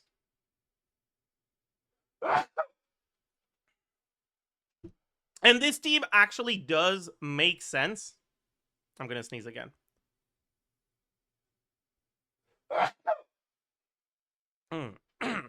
This team actually does make sense because, like I said, the Varessa has much lower DPS during her manual charge attacks. And while she can do 5 skills if she starts with full Night Soul, she can't do 5 skills every rotation, because she's not starting with full Night Soul on the second one if you did the 5th one on the first rotation. Which means that if you do anything more than 4 plunges on Varessa, you're locking yourself into lower DPS Varessa uptime. And it actually does make sense to use a different character that can actually capitalize on the field time. Now, you don't have to, and if you're not really locked in and doing some pretty solid Mawika cancels, it's not, at least on my account, better than the alternatives. But when I am locked the fuck in, it does slightly outperform. And the thing that it slightly outperforms is Durin. Now, For what it's worth, my Durin build is much worse than my Mawika build. So I fully expect that once my Durin build is actually good, the Durin team will start overtaking the Mawika team. But obviously, we still have the issue of, well, we have to do manual charge attacks now.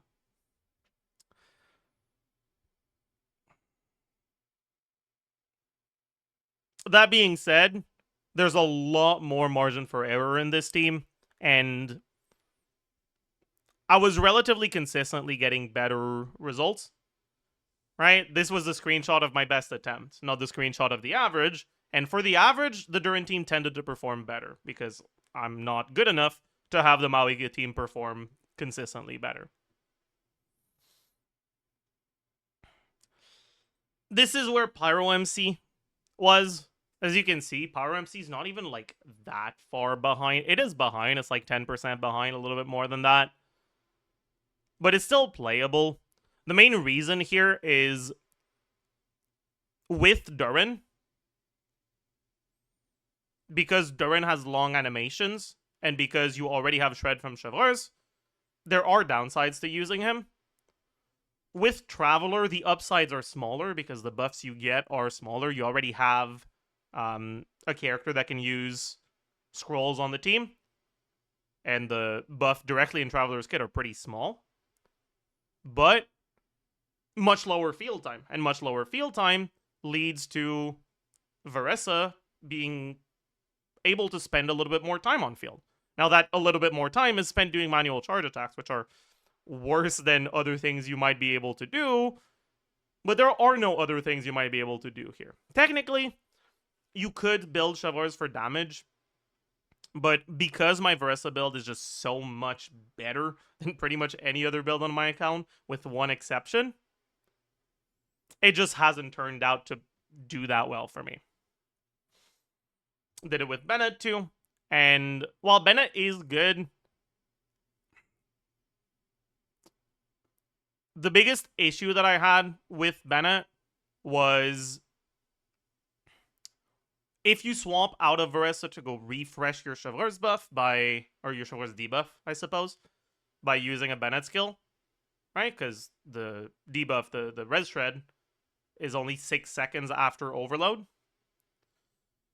If you go and refresh it on Bennett, your rotations will end up being either longer than 18 seconds or really awkward, because if you do an 18-second rotation with Bennett, you don't have time to do 5 skills plus 2 manual charges.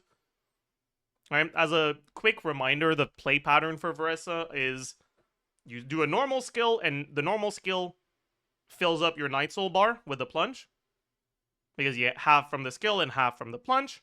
And when your Night Soul bar is full, you have a free extra skill.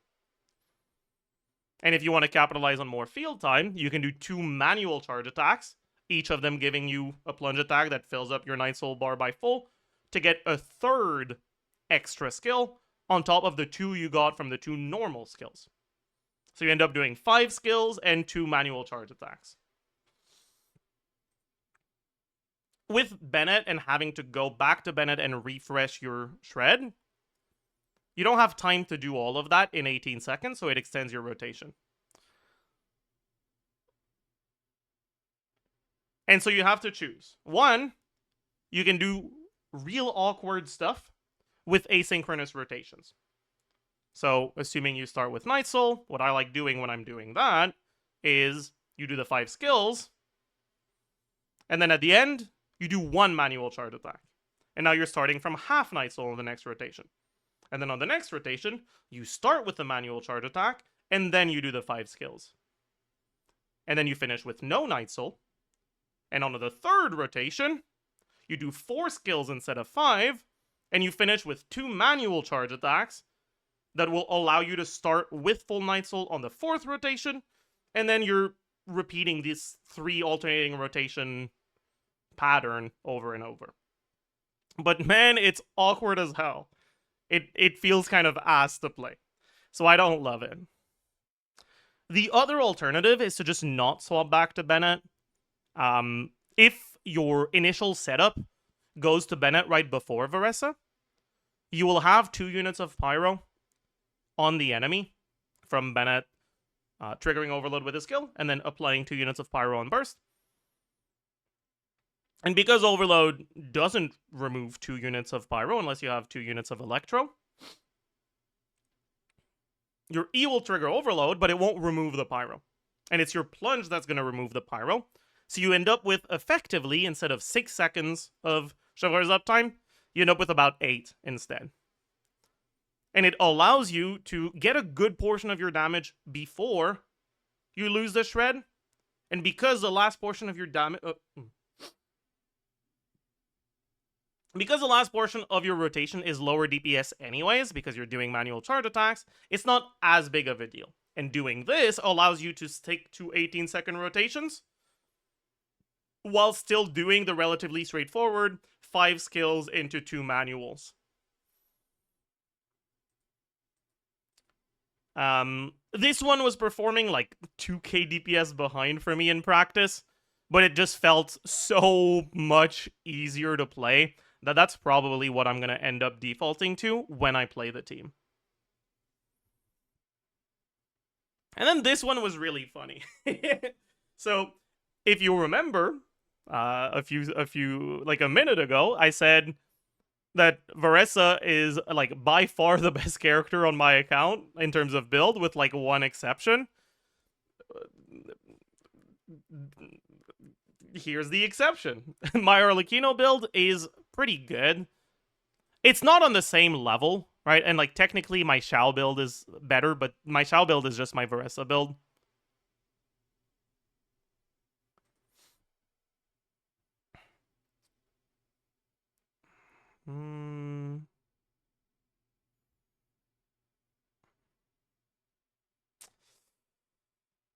And there's some much worse characters that I have better builds on. But as you can see, right? I have my Varesa build, my Shao build, then I have a somehow incredibly good Linny build. But honestly, the only reason it's good is because it's using a 2-piece. Actually, no, it's not even. Huh? Interesting. Anyways, yeah, and I have good like Hu Tao build, but like who cares? Whatever. And then it's my Whimsy that's really good, right? My Whimsy is one of the best sets on my account. And maybe more importantly, I have Jadewing Spear. And Jadewing Spear is, you know, a fairly impactful weapon for Arlecchino's damage. And so Arlecchino is basically the only character other than Varesa on my account where not only do I have what is, I mean, it's top 1.6%, but like I mentioned earlier, right? When I was looking at the Skirk builds, top 1%, top 2% were actually really close. And the gap was not actually between 1 and 2, it was between like the actual first page and top 1%. Anyways, basically a top 1% Arlecchino build with a standard weapon 5-star static that's actually good for her. And Arlecchino is basically my only character other than Varesa and Shao that I can do this with. And this leads to a dual carry Varesa Arlecchino performing pretty much on the same level as Varesa with Bennett. Which I think is going to be very surprising to a lot of people, because people do not think of Arlecchino as a quick swap unit. But honestly, there's some potential there. Arlecchino is a character with a relatively interesting like damage profile, in the sense that the longer she stays on field, the worse her DPS is. Using normal attacks on Arlecchino is how you deal your damage, but the more normal attacks you use, the less Bond of Life you have. And the less Bond of Life you have, the less damage your normal attacks will do.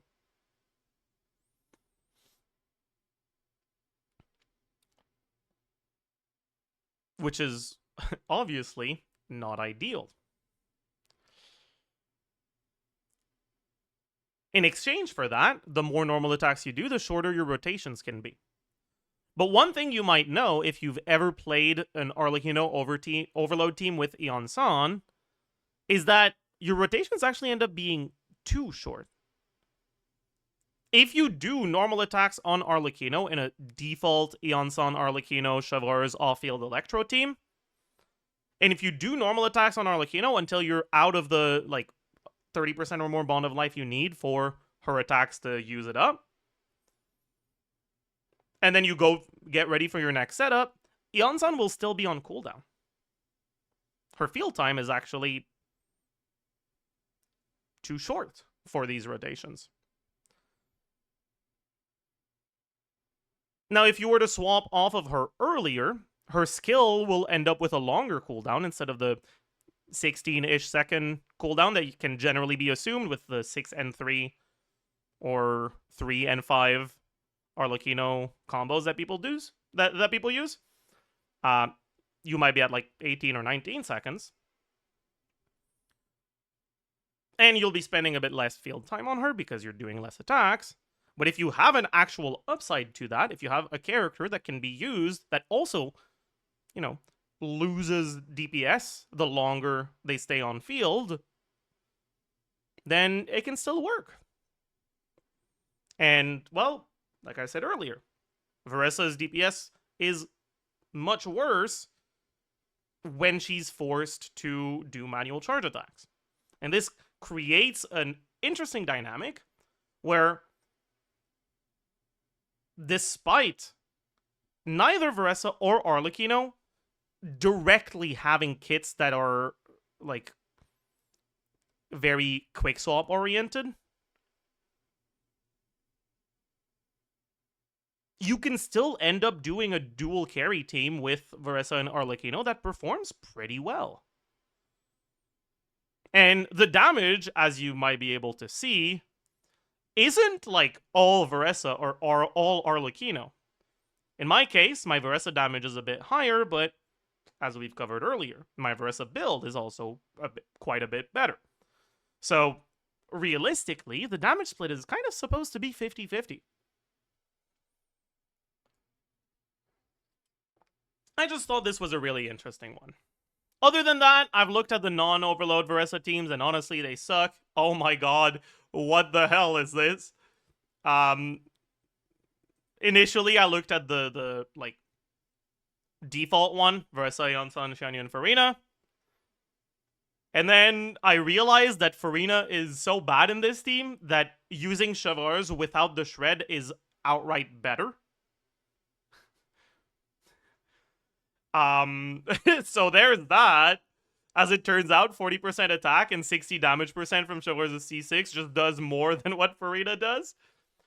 The biggest issue here is that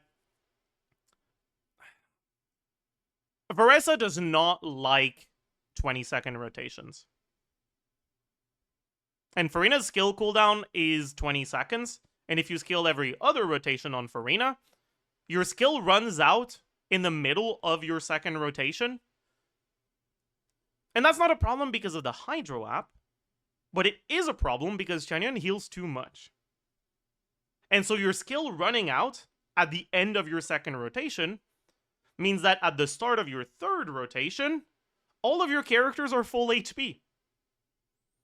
And if all of your characters are full HP, Farina's first rotation problems, which are that she generates less fanfare on the first rotation, because you don't generate the fanfare from healing if characters are starting at full HP, happens again and again, and it happens every other rotation. When I was comparing possible rotations, I was actually getting worse results bursting or using skill every other rotation in 18-second rotations.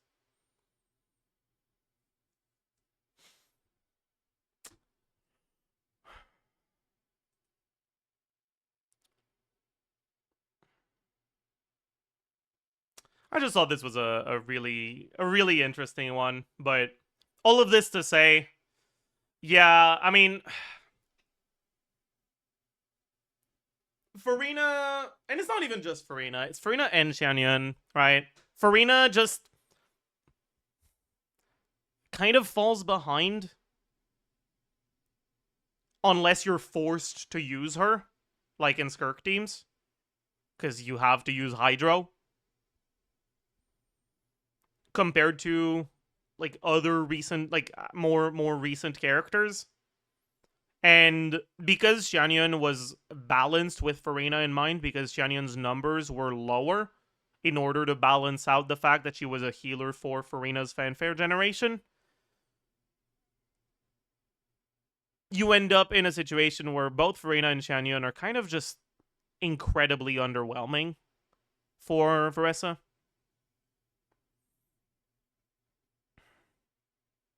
I didn't test all of the possible Farina teams, all the possible Xianyun teams. I'm sure I could have found one that's like at like 135, maybe 140 on a really good day, but the problem is it's definitely still there. Now, I think this is interesting for people that are interested on doing vertical investment for Veressa, because obviously, Farina's constellations are very popular, not because they're insane, but because they're pretty good while also being very generic. They can be used on a lot of different teams. And Xianyun's constellations are pretty good, other than, well, constellations. I say constellations, Xianyun C2 is pretty good. And Xianyun Sig is also pretty good. And I think a lot of people are under the impression that that means that a really good way of vertically investing into Veressa teams is to go for this team and get cons on Xianyun and get cons on Farina.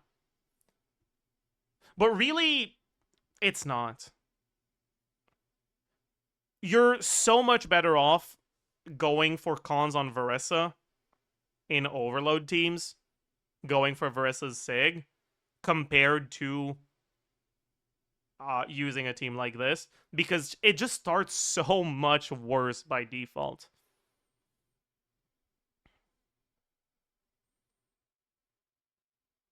Like, if you do get these constellations, they start being competitive with this team without constellations.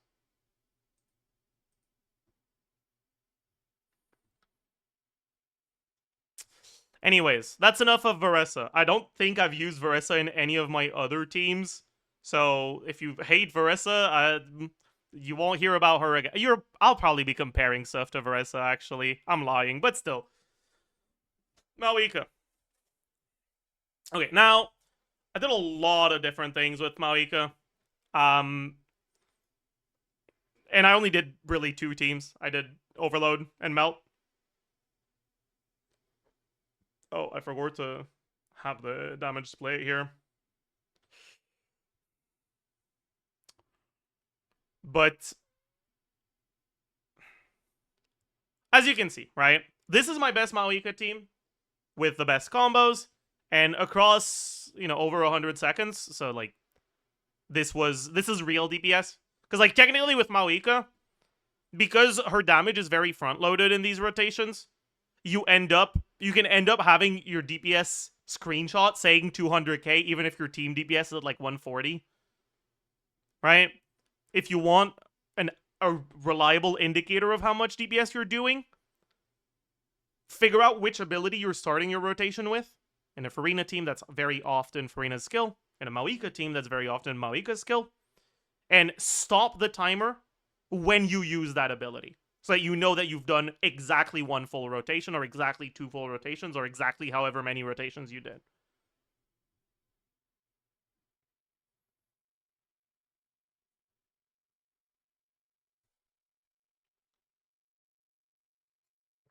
And with a couple exceptions, this is what I was doing. The exceptions being the teams that don't have strict rotations, like the Binefa teams and some of the Arlecchino teams.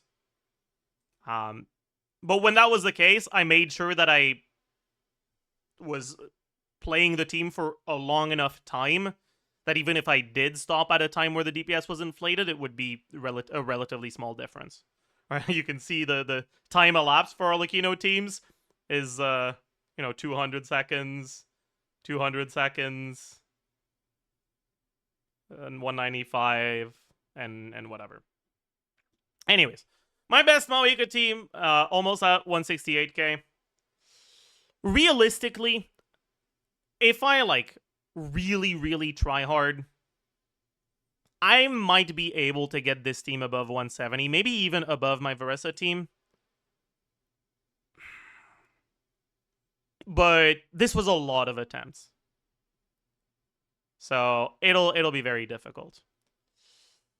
But what I did here is I actually played this team, exact same builds, exact same team, without even leaving, with a bunch of different combos, just to show the difference that just playing different combos makes. And yeah, by the way, for context, okay, my Maoika, this is vape leaderboards. Maoika in melt leaderboards is top 15%.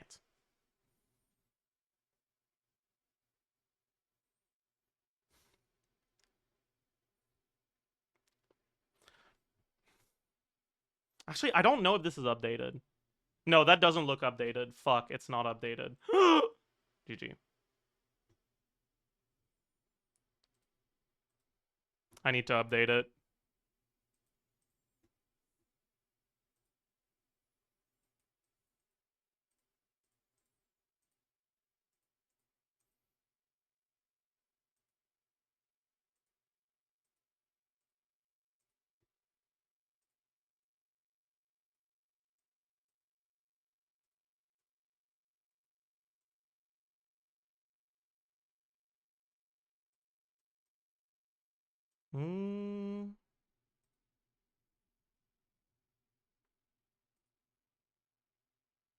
Oh my god.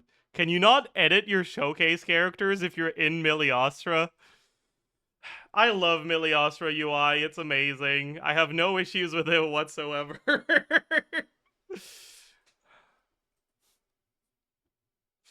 It's amazing. It makes me happy every time. Every new thing I learn about it just makes me happier and happier. Oh, she's already in my showcase. Okay.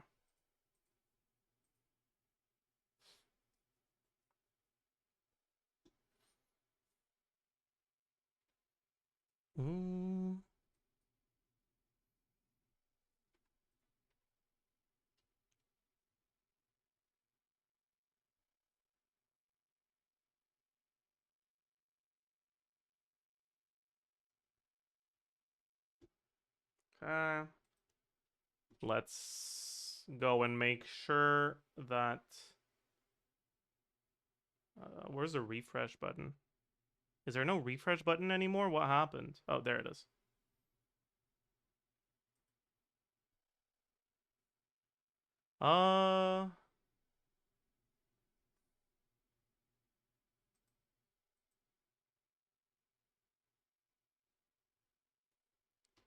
Wow. Is going to be the name of my build. Okay. And now if I go here and I refresh. Oh my, wait, when did that happen? What the hell? When did that shit happen?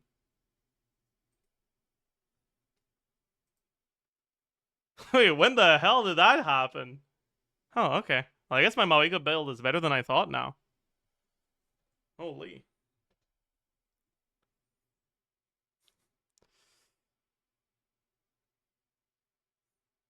Okay, well, never mind then.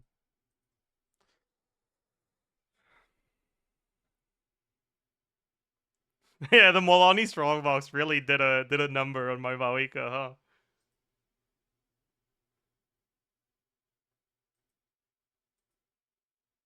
Now you have to redo the whole video. True. Anyways. Yeah, so my Maoika with like relatively optimized combos is at around 170. And I looked at like intentionally worse combos, not just like different, like sometimes intentionally fucked up combos, just to see what the difference is. And so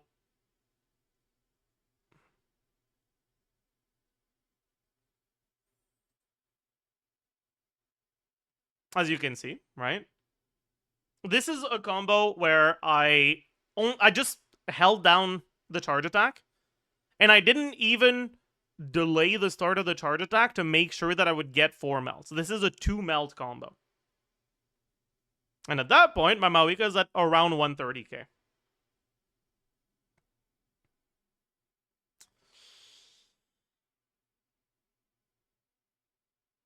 If I do the C4J combo, which is you do 4 charge attacks, then you jump to delay your next one, and then you do another 4 charge attacks, I'm at 140. And if I do what the like default combo that I think is the general recommendation for people that want to play her well but don't want to bother learning any of the weird bullshit mechanics, the C3FD, where you do 3 charge attacks, then a finisher, and then you just repeat. I'm at 154k. Which is still a noticeable, like, 13k behind actually optimized combos.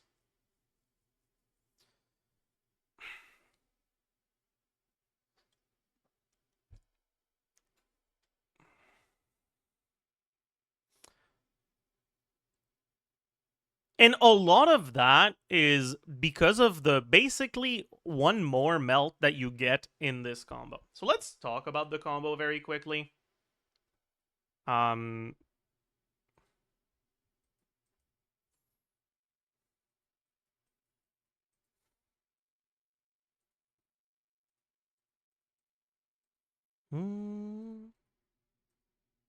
I mean, fuck, whatever.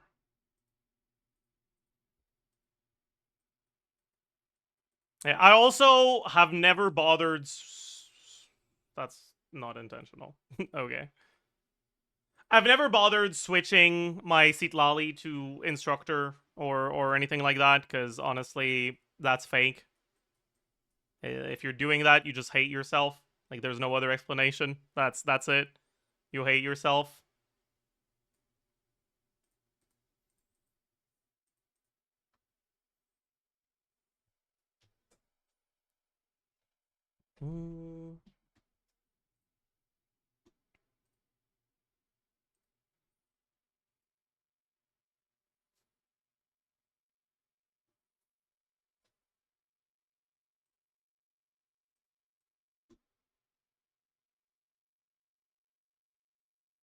With a 20 ER and an instructor hat today. Okay, no one asked.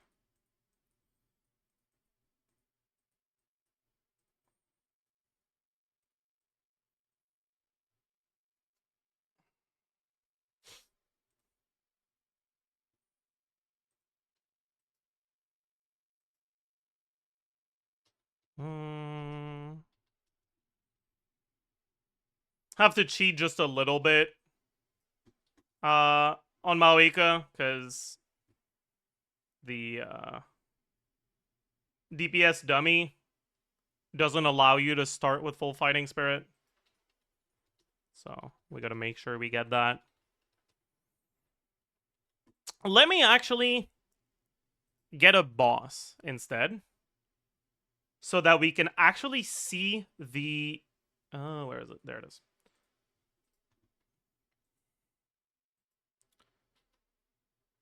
Wait, we can't... We don't even see it on the boss. I didn't realize. Oh.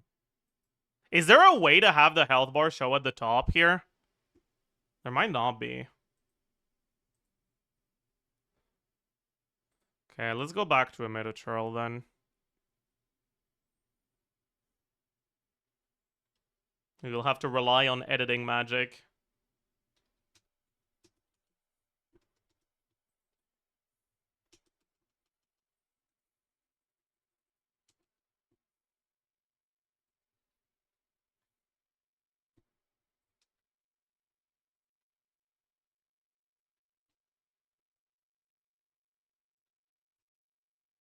That was kind of cooked, actually.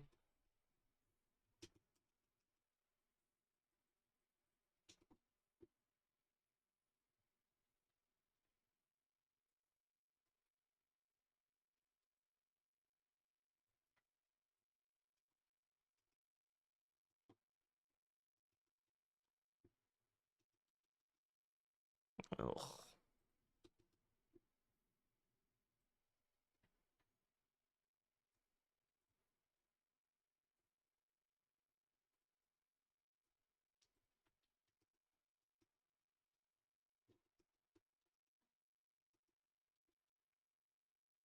Yeah, as you might be able to notice, if you're paying close attention, I get an extra melt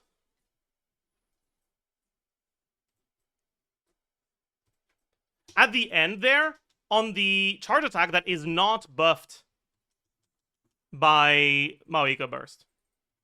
And like, sure, it does a good amount less damage, but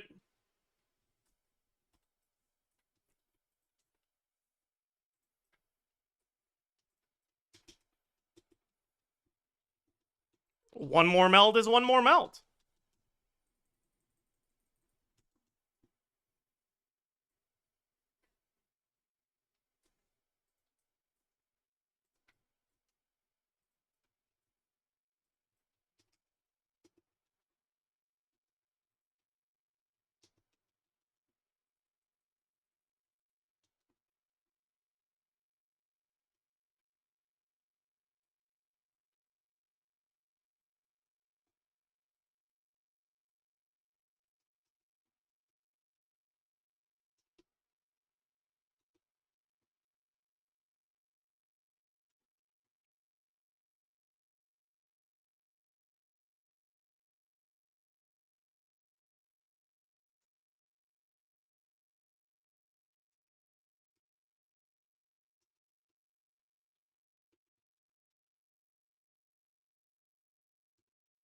And I could also stop my rotation, or stop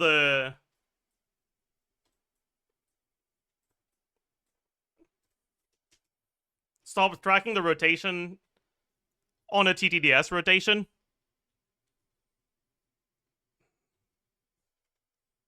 Have you tried this combo that's apparently better? Are you talking about the combo that starts with a charge attack instead of a...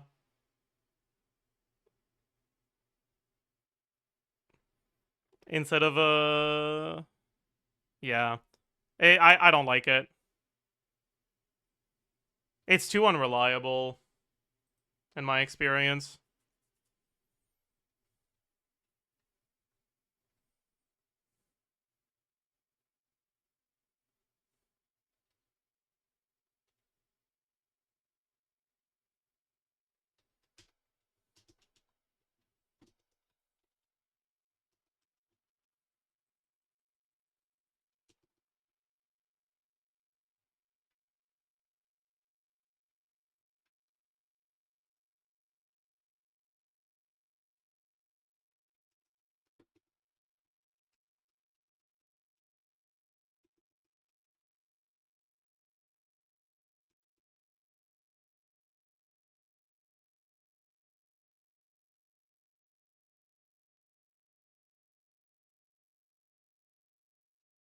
I fucked up the melt there.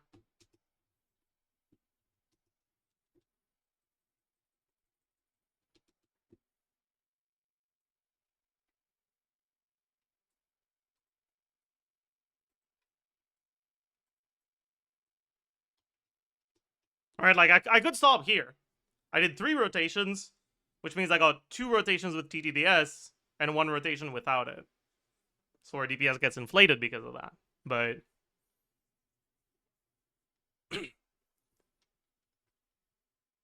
that's not exactly fair, so I don't like doing that.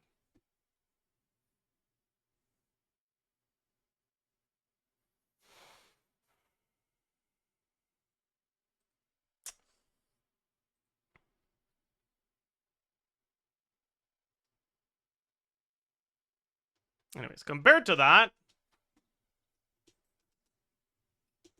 just the normal C3FD,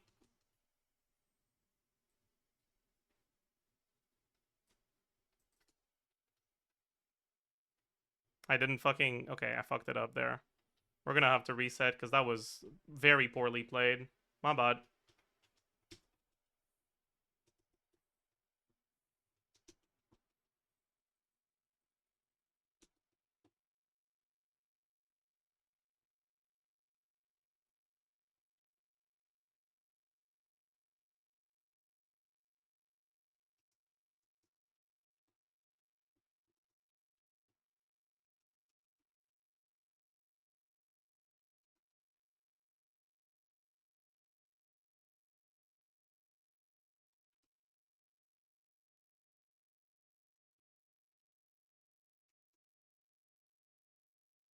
you can see, is pretty noticeably behind.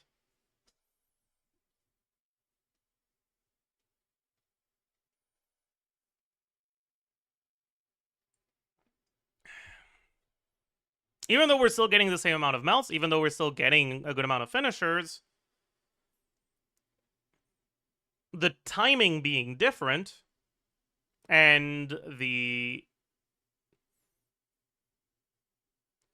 just a lower amount of charge attacks in total because we're doing our attacks a little bit slower is actually noticeable in terms of the overall DPS.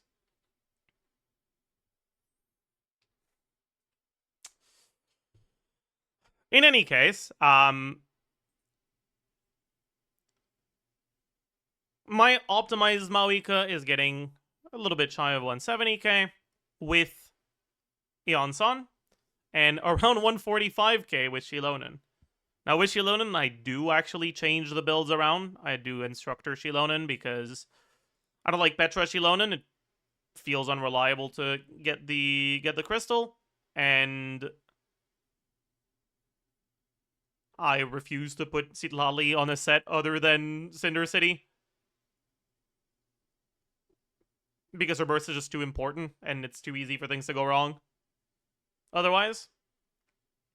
But yeah, you can see the difference between C6 Eon-san and Shilonen is pretty big. It's actually bigger than just optimizing your combos from just the default C3 FD.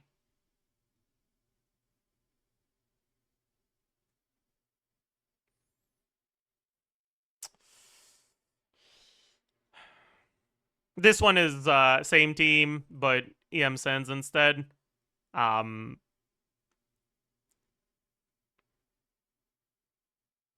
My EM Sens is a lot worse than my attack Sens, unfortunately. So, it is what it is. Anyways, what I think will be surprising to some people is that my Overload Maoika at its highest is a little bit above 150. Which is actually, like, compared to the C3 FD, I actually have Overload Maoika above C3 FD.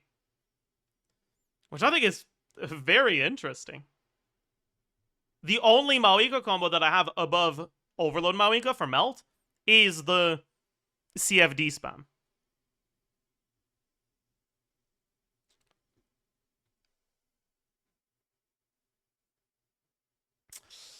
Anyways, my next highest character is Zabai. I didn't do a lot of T's for Zabai because honestly, there isn't a lot of T's for Zabai. I could have done Zhongli instead of Goro. It would have been basically the same. I mean, yeah, there's not much to say about this.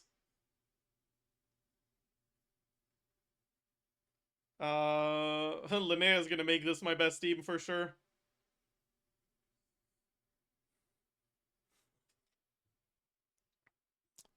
Compared to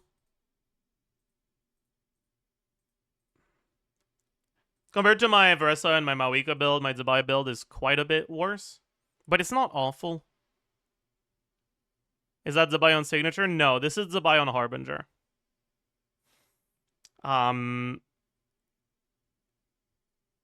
But I do have C6 Itlua, C6 Goro.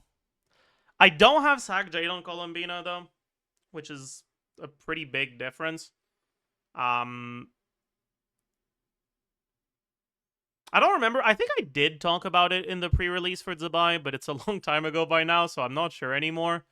But the burst every other rotation Columbina stuff with Sac Jade is honestly really solid. But if you don't have Sac Jade, it's just so much worse because your stat stick options for Columbina are kind of ass. Which means that even a stat stick weapon like Widsith isn't providing you with that much more stats just in terms of damage than Proto Amber does. And when you're already on Proto Amber, it's a lot less of a sacrifice to have to build ER to burst every rotation than it is if you're not on Proto Amber. Because on Proto Amber, ER Sands is basically enough to burst every rotation.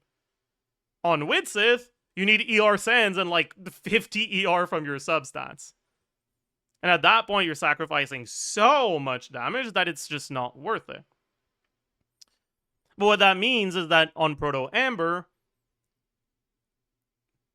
you end up building ER Sands, so you lose 1 main stats worth of HP. But that's basically the same amount of HP as you get from the Proto Amber itself. So you're effectively having a passive that gives you Colomina's burst every rotation instead of every other rotation. And that's just very competitive with weaker stat 6 like Widsith, but not necessarily with stronger stat 6 like Sack Jade. You can also use Fav instead of Proto Amber, but because personally I'm using Harbinger Zabai, and Harbinger requires you to stay above 90% to have the crit rate for it, I prefer just being on Proto Amber, getting the healing, getting the comfort.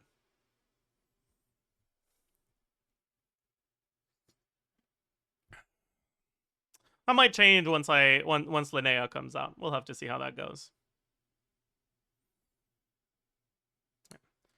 Next, we can talk about Skirk, which I think is a very interesting one on my account. My Skirk build isn't bad.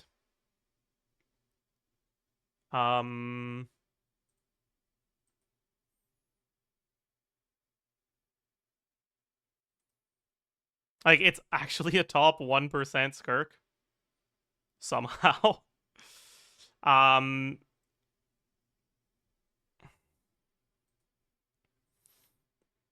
But it's also kind of fake. What I mean by that is, while I do have a good Skirk build, as you can see from the graph here, my Skirk build is good because it has a lot of attack. The crit rate, the crit damage is lower than average builds of the same quality.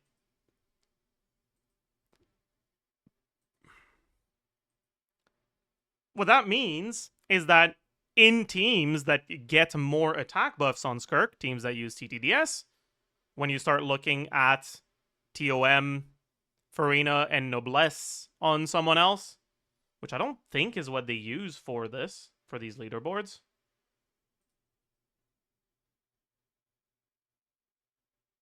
I guess it doesn't say. But if it doesn't say it has Noblesse, there probably isn't Noblesse.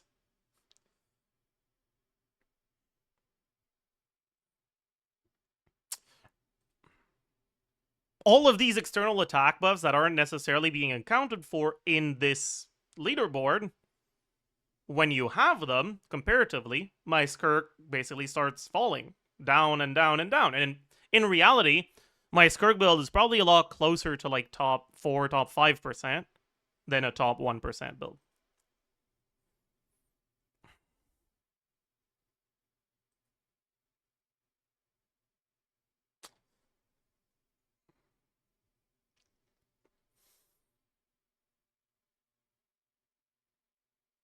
On top of that, my support builds are also a little bit on the weaker side. And that leads to a situation where my Skirk performance is just okay. It's not awful, but it's not amazing either. I'm also not that good at playing Skirk, right? This is actually something that's kind of interesting. I've talked about Skirk combos quite a bit in the past few weeks. In order for the N2D combos, so for context, and I guess, I mean, I'll talk about this a lot more in the Skirk Ask Zajef that we are going to be doing, because there's a lot to say about Skirk, I think. But for context, Skirk's best attack string is N2.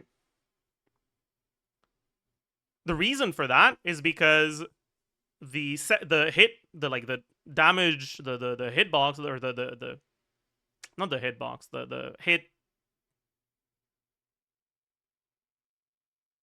hit mark, is that what it's called? I forgot.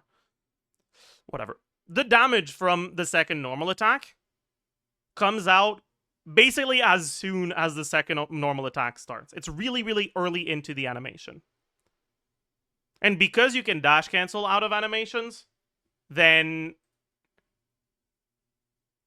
that means that the timing when you start being allowed to dash without losing the normal attack is very early. So you end up being able to do N2 dash very, very quickly.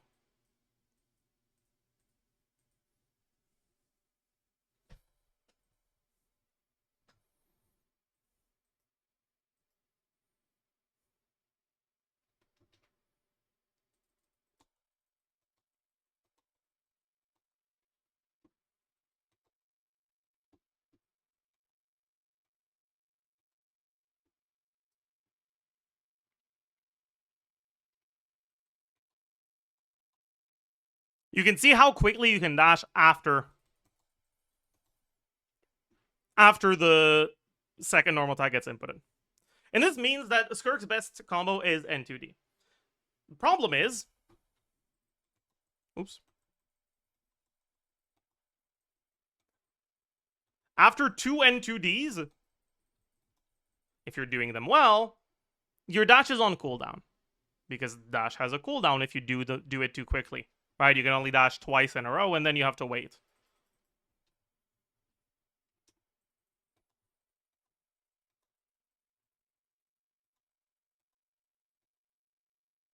Let me actually show my inputs for this.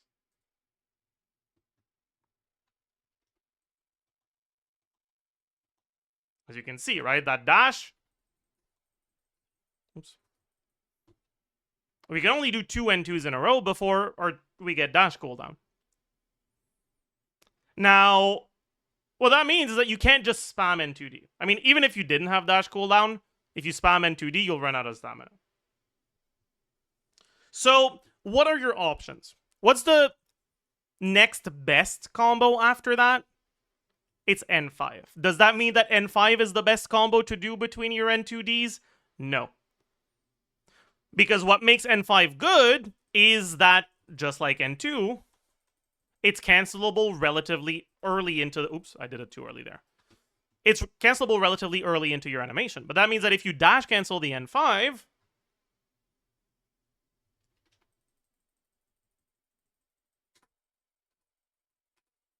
you can only do 1 N2D afterwards. And so in a perfect world... you would like to use a combo that's not that much worse than N5, but that doesn't finish with a dash. And the best combo for Skirk here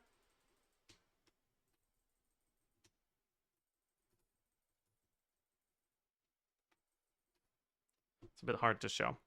That's as short as possible while still being good DPS and not finishing with a dash is N3W.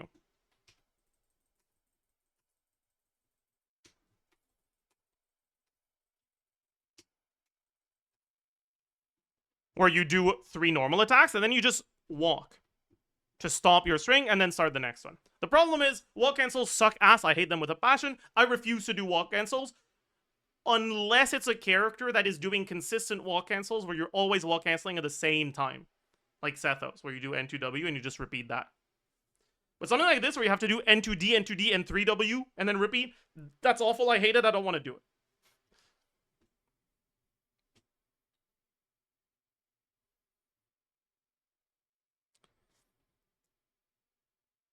And so, what we do here for Skirk combos is we try to maximize the amount of times that we can do N2 and fill up the gaps where we can't do N2 with other things. Now, just like you can cancel your N2 with a dash, you can cancel your N2 with a Q, right? Using Skirk's burst during her skill, absorbs Void Rifts, and has a small animation. But that means that what you can do is you can do N2 dash, N2 dash, N2 Q, and now your dash is off cooldown, so you can do it again.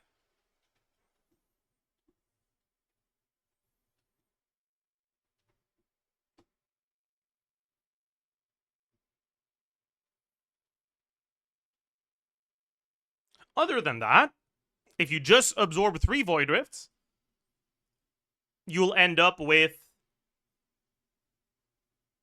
your Serpent Subtlety running out before your skill uptime is over. So if you want to spend a bit more time on field, you'll have to do a charge attack. Well, guess what? You can use the charge attack the same way you use the Q in between 2 sets of N2s. Right? So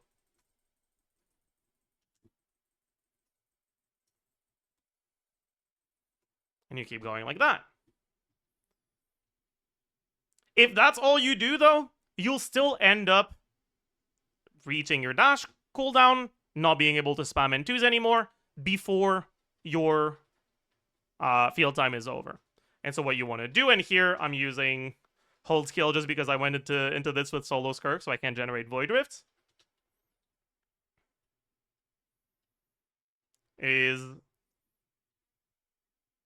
you do N2D spam, and the first forced different thing is N2Q. Then you repeat. And the second one, you do N5D, the one we talked about earlier. And then the third one, you do N2C. And it ends up looking something around... Oh, my ping is very inconsistent here. Okay, that's fine. It ends up looking something like this, and keep in mind, I don't claim to be very good at Skirk, so it's not going to look too pretty. And I might cancel one of my N2s too early, but... Oops.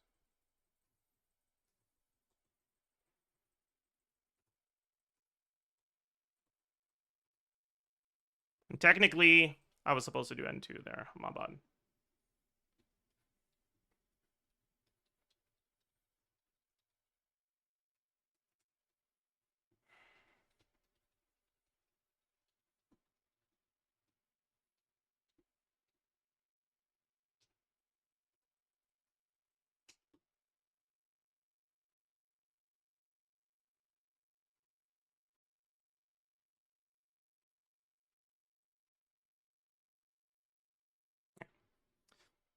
And if you do it well, you should be able to get the N5 at the end to still have the Cryo Infusion. I can't do it well enough for that, so what I generally do is I don't even try to go for that last N5. I just swap out after I do the last N2. So I do N2, N2, N2Q, N2, and I forgot to hold at the start. My bad.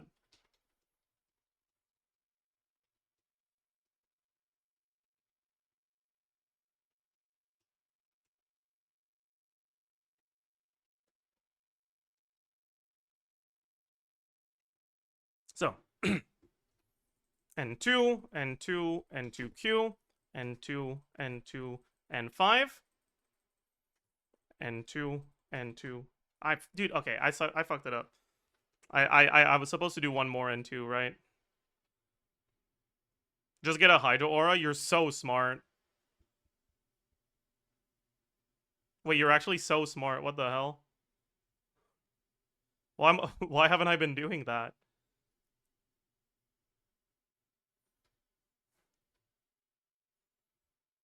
I mean, I don't think it's gonna work for the first one, but whatever. N2, N2, N2Q, N2, N2, N5. No! Oh my god. Okay, whatever. Fuck.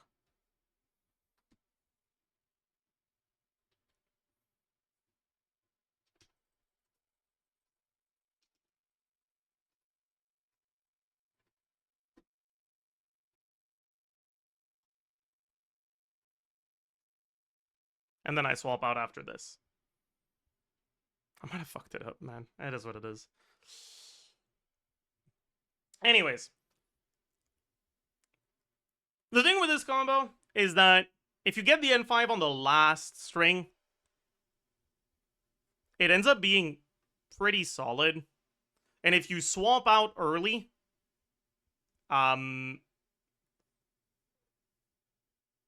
if you swap out early after the N2, it's also pretty solid.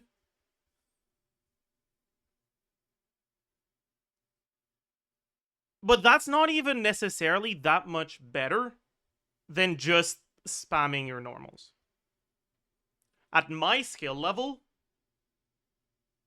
it's a bit better than just spamming normals, but there are easier combos that are much more reliable that I end up getting basically the exact same DPS with.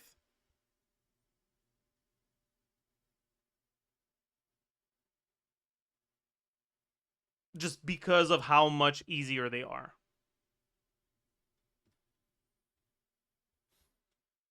And so personally, the combo that I like doing, and unfortunately here, it's a fucking weird as hell setup, but we're taking advantage of a specific mechanic that Skirk has, which is that usually, right, when you have Void Rifts and you do a charge attack, outside of your skill, it doesn't do anything. But if you do a charge attack after your uptime on the skill has expired, but you can still get the charge attack to have the cryo infusion. So, take a look at this. We still get the cryo infusion, and let me hide the Spotify. We still get the Serpent Subtlety from doing this charge attack. And because we absorbed it after the skill was over, we get to start the next rotation with this Serpent Subtlety.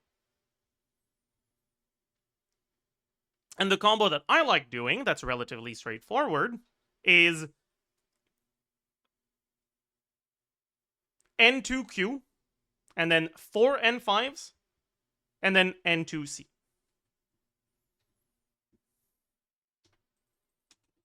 Oops, that was omega slow, Jesus Christ. Okay,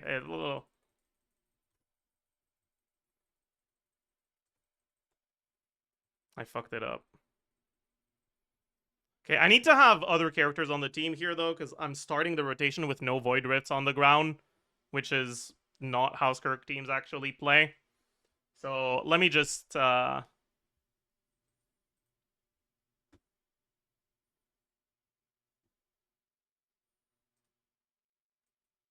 get some off-field of those elements. We don't need to make a full team. We don't need to show the full rotation. Just the combo.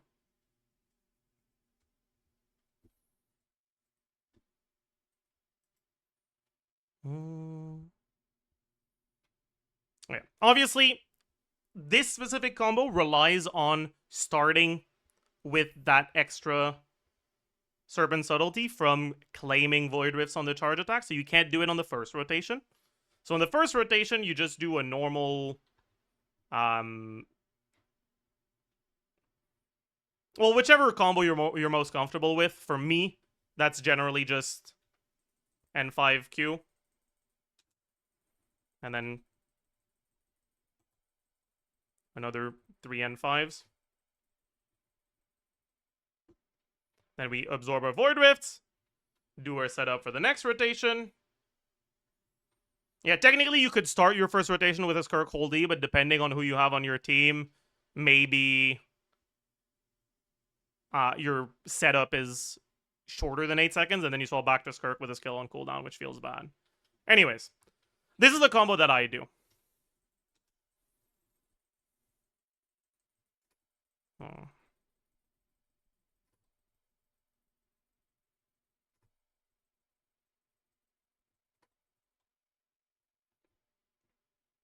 Where I do N2Q, then the 4 N5s, and then N2, and then input the charge attack. Your Serpent Subtlety runs out, charge attack goes through. You get the extra Serpent Subtlety ready for the next rotation. This is a bit harder than just spamming normals, but at my level of skill, I can do this relatively reliably, and because I'm nowhere close to perfect on the N2D combos, as you can see, my result with these two combos are basically the same. So personally, I much prefer doing this combo. If you fuck it up and you end up not having the Serpent Subtlety ready for the next rotation, you just do what you do on the first rotation. Just spam N5, and it's not the end of the world.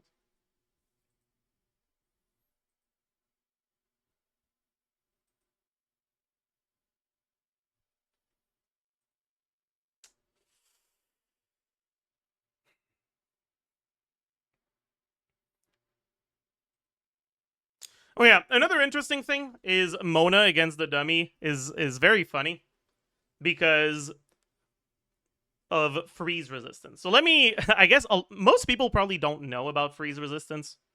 I mean, they might have kind of noticed it or had an inkling that it was a thing, but most people don't know exactly how it works. So freeze duration is not always the same. The longer an enemy has been frozen, the more they gain freeze resistance. I don't think that's the actual name of the stat, but like you can think about it as freeze resistance. Because technically, there are enemies that have an actual freeze resistance to begin with, where it starts lower. But the longer an enemy has been frozen, the shorter your freeze stays. And because Mona's Omen only explodes once an enemy gets unfrozen in freeze teams, then it means that on the first rotation, when enemies have not been frozen for very long yet, you have basically full Omen uptime. But by the second rotation, your Omen is basically just the 6 seconds of uptime that Omen has by default. Because the enemy will very briefly get unfrozen towards the start of your rotation.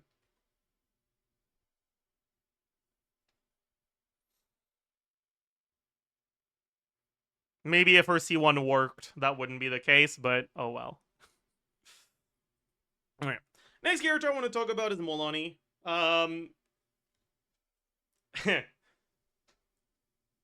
Molani is one of my strongest teams right now, assuming things go right. But yeah.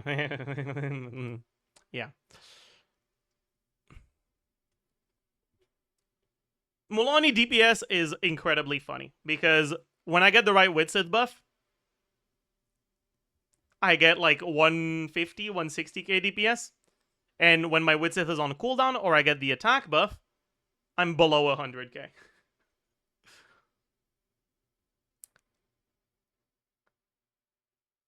I did a very long testing period for Molani, and across 280 seconds of Molani rotations, I got 1 attack buff on Witsith. So this DPS is a tiny little bit inflated. I used up all my Witsith buff luck on the dummy. So now I won't have any left for the rest, but oh well. But yeah. And then I looked at like the non-Sucrose Mona teams, and they're just so much worse. Like, Mona is just way too good for Molani now.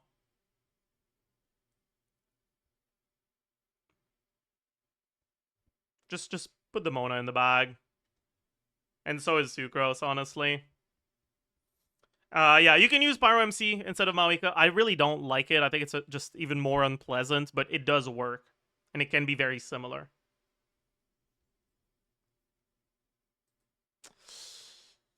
Arlecchino. Arlecchino was a pretty interesting one. Like I said earlier, I did get 130k at some point with this team, but this is one of those teams that doesn't have a strict rotation, so it's kind of hard to keep track of things properly. The reason it doesn't have a strict rotation is because, well, none of your buffs... Well, okay, yeah. All of your buffs are longer duration than your rotations will end up being. Arlecchino cooldowns end up lining up to be at around 16 seconds. Durin cooldowns at around 18 seconds. Well, at exactly 18 seconds, actually. And Fischl wants to be swapped into every 12 seconds. And there's just no way of having a rotation with these units that lines up cleanly. So you end up just trying to keep an eye on what ability is currently out and what ability is currently available, and try to make sure that you use them at the right time. Which can create a bigger gap in performance between being good at it and not being good at it than relatively straightforward rotations do. Or have. But yeah, this was my Arlecchino team that, aside from the Varessa Quick Swap one, performed the best. But it wasn't even that far above the other ones. One interesting thing that I think a lot of people might not have realized is that I was actually getting pretty, like, it's not a massive difference, but I was getting better results with Sucrose than I was with Shilonen. And this makes sense because Shilonen sucks, true. The main reason for that is just because you already are fairly saturated in damage percent, and you already have Scroll on your team. So the relative value of Shilonen is just a lot lower. And because Arlecchino's damage is so front-loaded, the first few attacks with 130 or past the first rotation, like 160-ish Bond of Life, do so much more damage than the last attacks when you have like 50, 40 Bond of Life, that losing your buffs in the middle of your rotation on Arlecchino isn't nearly as big of a deal. And so if you have buffs that are larger and shorter duration, she doesn't mind that.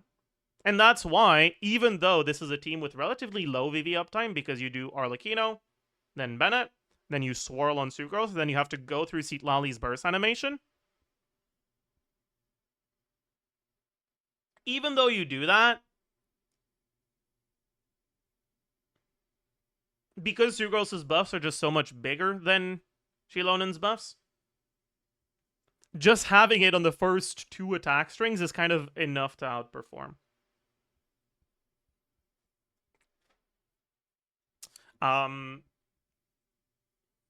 Obviously, if you have high investment Arlecchino, teams that have more of the damage into Arlecchino, and teams that scale with more different stats tend to get inflated in DPS a bit more, right? So those meld teams will tend to perform better at like higher investment Arlecchino, either with like insane builds or with C1R1, stuff like that.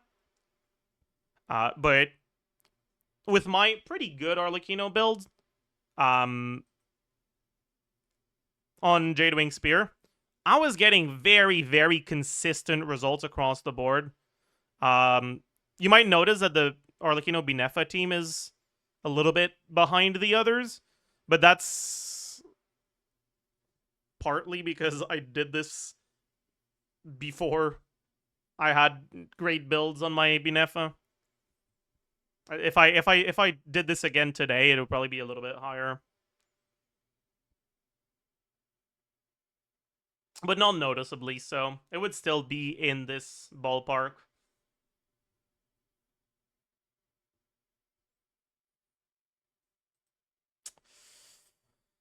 Yeah, my Binefa teams as a whole are just not that great. Like, they pretty much all hover at around 110k. And a lot of that is build quality. My builds on Binefa are just not that great yet. Hopefully, that'll change. Hopefully, my builds get some improvements. I'm already part of the way there, but it is what it is. Chaska, honestly, doing DPS dummy testing on Chaska has made me dislike her a lot more. Not just Chaska, Kinich too. Both of those characters kind of feel really bad because of support energy. Something I noticed is, like, very often I was ending up just not able to get my support bursts because the DPS or the ER requirements were so high that I needed to get every single Fav proc on the team. Otherwise, it was impossible for my Bennett, for example, to get his burst. I didn't do Chaska with Maoika because, like, it's still literally just melt Maoika. And it feels wrong to play Chaska with Maoika to me. Like, it would perform pretty well, but I just... I'm okay with never playing that team in my life, so I don't care. But yeah. There's also an issue on my account, which is that it's so easy for Chaska to overcap for me. I have my best weapon for her is Skyward Harp, and oh man, when I'm not on VV, I'm omega overcapped. So I end up getting similar results, even on teams where Chaska's doing a lot more damage, like this one. I end up getting similar results on VV as I do on Codex, just because my build quality ends up being so much higher because I'm not overcapped by 20%.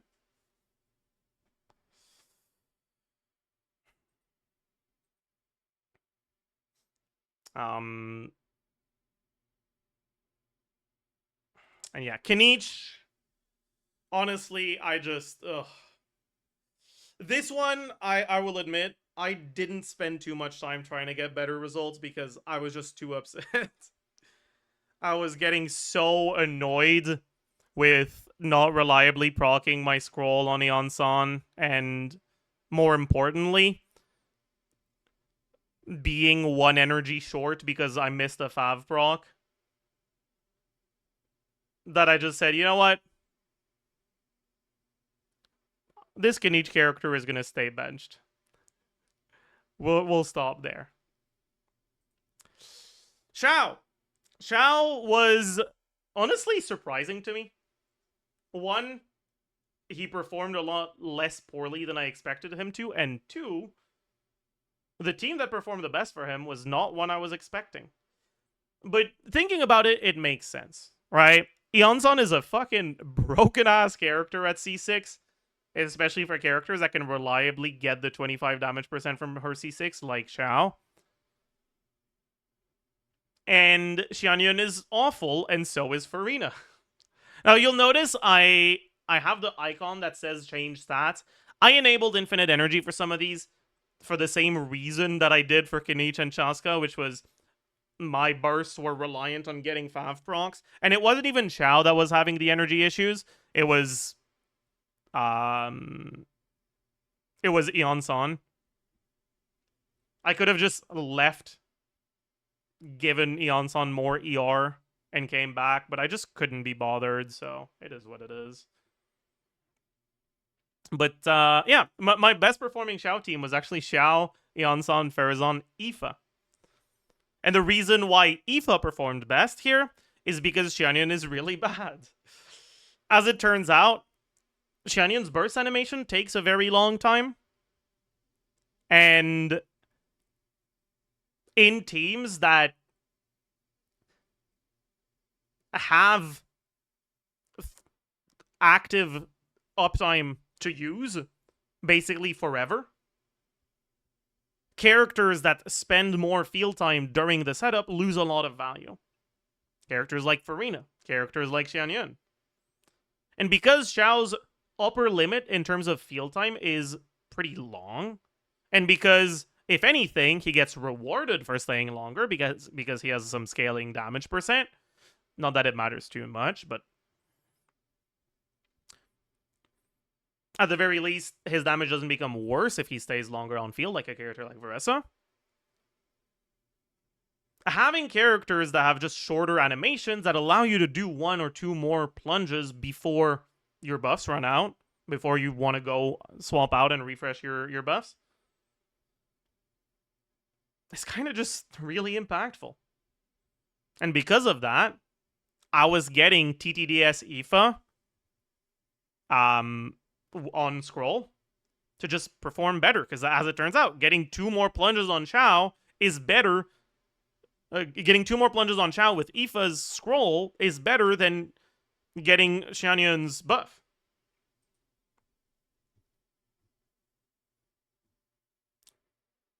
And again, this circles back to what I was saying when I was talking about Varessa, where Xianyun is a character that was balanced around her ability to generate fanfare for Farina.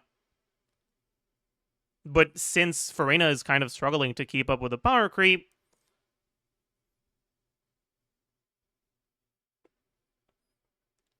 scroll being as broken as it is,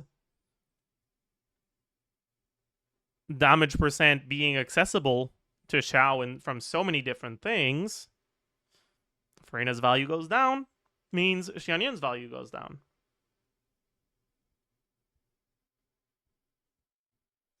Right, obviously, Aoife's not a real healer. This team has basically no healing, right? And a Xiao team with no healing is fake as hell in practice. So, like, I would still generally rather play this one. Although that's not even necessarily true. I'd say that in practice, I'd rather play this one. Now, you might be surprised. You see Bennett, Farazan, Yansan, that's a lot of buffs. Why is Xiao's damage so low? Well, that's because this was Fav Xiao. I had Fav Xiao with Bennett, Farazan, Yansan. Almost as high as Jadewing Spear Xiao with Xianyan Farazan Farina. Because being able to run good units like Bennett and Yansan that you kind of struggle to run otherwise because, well, Bennett's energy is kind of cooked. It's really hard to play Bennett in Xiao teams because he needs like 300 and something ER for things not to feel awful. Because your teammates just don't generate that much energy. And on top of that, you also have the same problem the other way around, where Bennett doesn't generate a lot of energy, so Xiao's energy starts becoming a problem. But the buffs provided by Bennett and Yansan are just so much higher that they kind of make up for the stat gap of not getting any real stats from your weapon.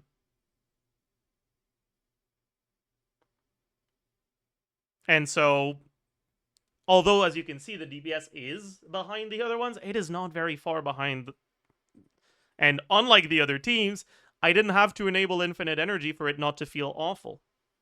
Also, unlike the other teams, you can actually get your burst on Xiao in the first rotation in Stygian if you're starting from 0 energy. Yeah, honestly. And also, keep in mind, I have Jadewing Spear. A lot of people don't. And if you don't, your alternative options aren't as good as Jadewing Spear, so you lose damage on those. And at that point, Fav might just outright be better. Oh, man. It is what it is. Just put the Fav in the bag.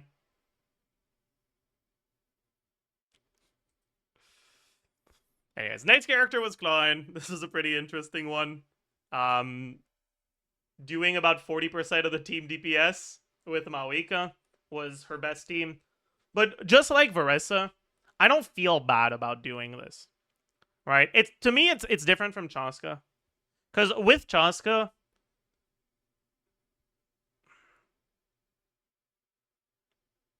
there's no real incentive to swapping out of Chaska early, giving her less field time, and getting more field time on a different character in her kit directly.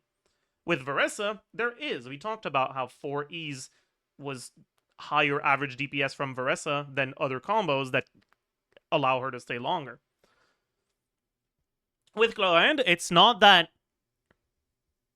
it's more DPS to stay a shorter amount of time, it's that her actual upper limit for field time is a lot lower than other characters.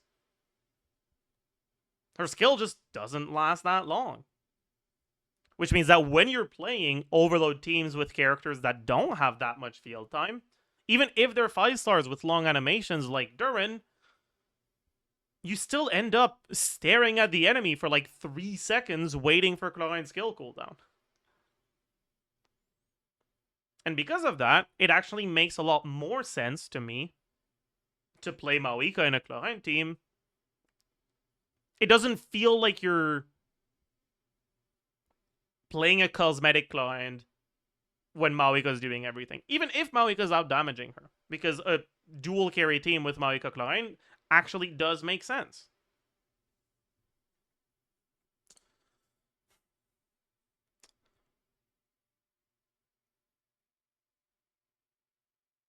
But yeah, the best team I had for Chlorine was this one by a pretty noticeable margin.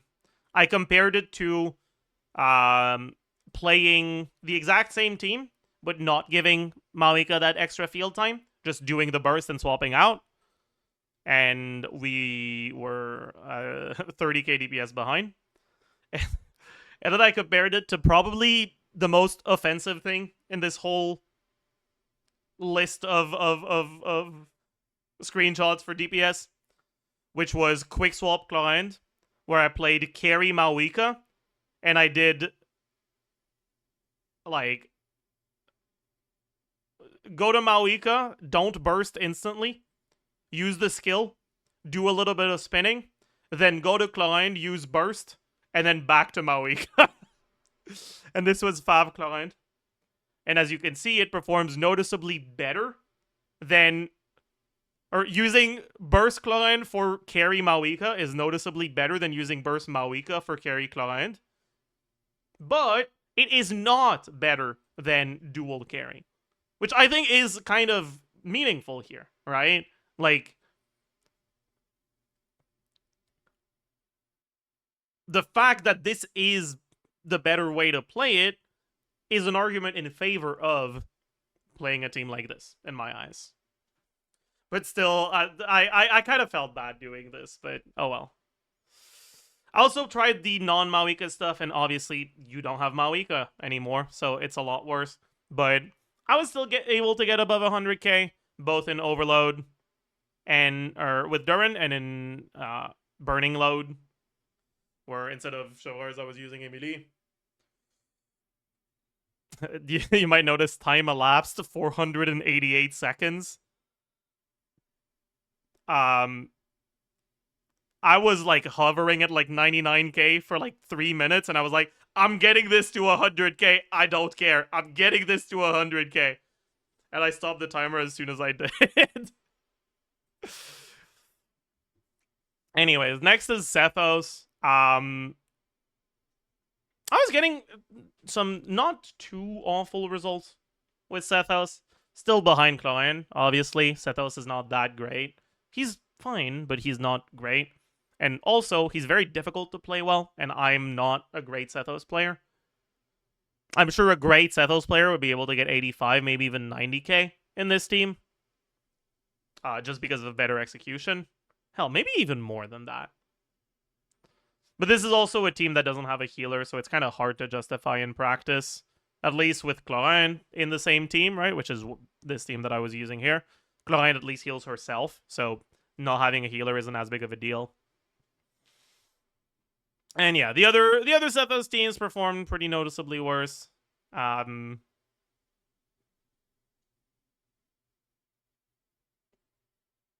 was at least getting better results with C1 spam than N2W.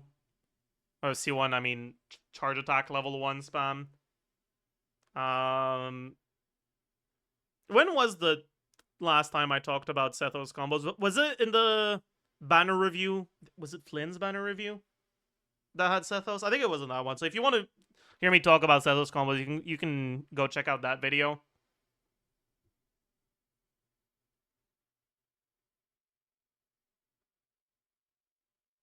Or was it for the Stygian Onslaught with a Baptist? It's one of those two. Anyways. Next is Razor. I still don't have a... What's it called? Wins. The new set for Razor. So right now he's on TF, which is not a great set for him. Because you don't even take advantage of the skill cooldown. Because using your skill is worse than using your normal attacks. But you have to use your skill periodically just to keep the Death Shred that you get from C4. But anyways, I was getting a little bit below 90k on my Razor.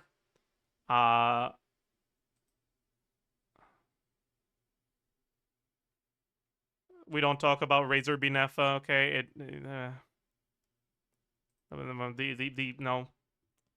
No. I would definitely be above 100k if I got Vorka's Sig, but I am not doing that.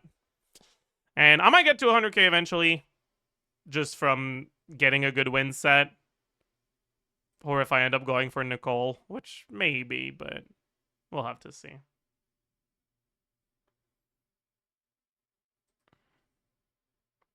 Next, I already quickly talked about Neuvillette before when I was talking about this Kirk build quality thing.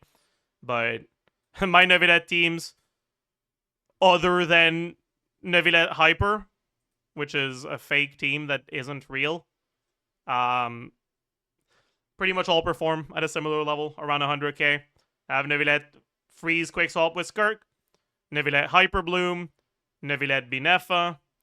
Neuvillette Binefa with Zhongli is actually my best performing team, but we'll talk about Zhongli a little bit more in a second, so we'll we'll explain that why there.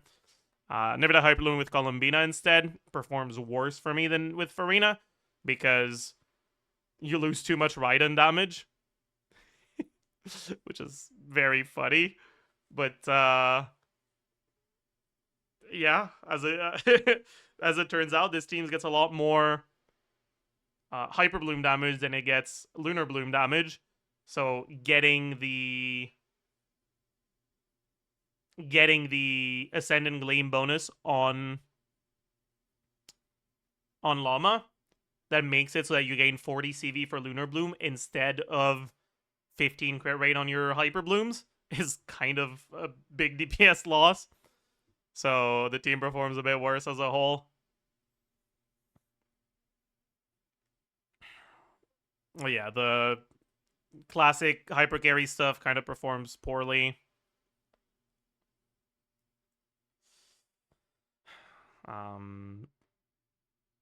Comparatively, but yeah, most of the Neuvillette wheelchairs are around 100k for me. Next, oh boy, this one is very funny. So, in case you weren't aware, I got C1 Zhongli long time ago. I think it was on Yanfei release. I wanted to get a copy of Yanfei, and I got spooked by an early Zhongli. So I ended up with C1 Zhongli. And C1 Zhongli is not good, but with the release of Lunar Crystallize, it's not as bad as it was. Because the moon drifts, the pillars generated by triggering Lunar Crystallize, are considered as constructs for Zhongli's pillar resonance, which effectively means that you get 3 extra instances of his skill damage every time it ticks.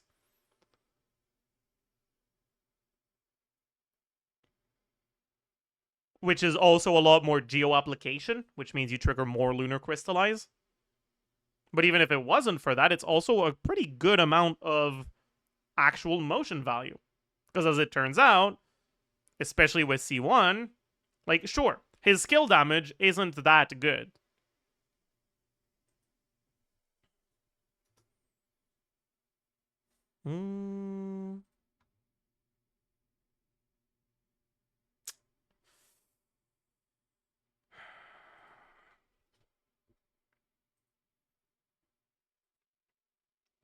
Alright, at talent level 9, it's 54.4%.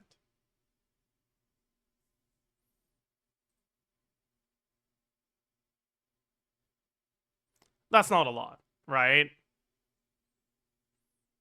He also has a little bit of HP scaling on it, which is about 2% of his HP. And just to contextualize this,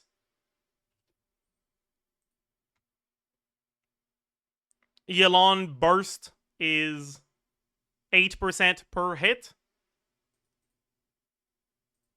Xingqiu Burst is 108% per hit. So, and generally, if you have both on your team, Yelan and Xingqiu are, or Yelan is hitting a little bit higher per hit. Xingqiu has more hits. So a 2% HP scaling is equivalent to like about a 25% attack scaling in terms of damage ish. A very, very rough comparison, but the point is you're getting basically the equivalent of like 80% per pillar resonance. Now, baseline at C0, that's 80% every 2 seconds. That's nothing. With a Lunar Crystallize, that's multiplied by 4. With C1, that's further multiplied by 2. And now instead of 80 every 2 seconds, you have 640 every 2 seconds, which is still not amazing, but it's a lot more. And because of that, even with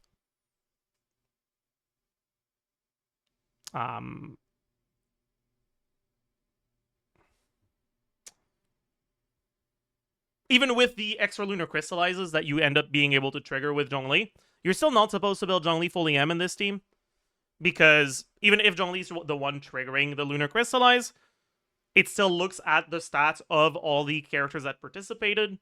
And generally, you have Columbina on a build that allows her to do a good amount of lunar crystallize damage already, which means that you can kind of just have Zhongli on a traditional damage build and still have your lunar crystallizes hit pretty hard. But yeah, so I was getting about 110k DPS, both on Binefa Zhongli, and on Hex or Witch Zhongli with Albedo Mona. Which is very funny. This does not mean that Zhongli is very good. Alright, don't get me wrong. This is fake as hell. This is a C1 only thing, and even then, in practice, enemies don't stay close enough to the pillars reliably enough for you to get anywhere close to this amount of damage. But I do think it's pretty funny. And Linnea's gonna make it even better. Hell yeah. I did Columbina carry. I was getting some pretty okay numbers. Nothing too amazing, but nothing terrible either. Obviously, though, the same problem here as on the Zabai teams, but even more impactful. My best weapon for her is Witsith. Alright, I don't have Sack Jade, which means that in teams like this, it's you're losing out on a lot of damage when it's like all Columbina damage from your best weapon, or from not having Sack Jade or Sig, right?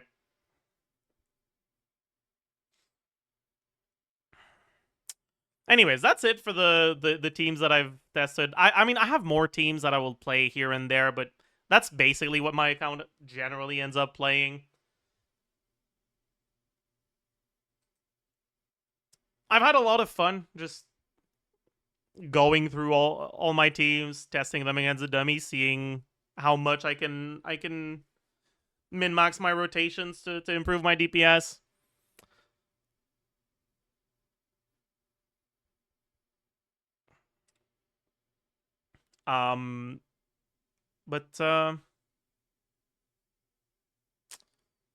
Yeah, I did it very quickly on my other account.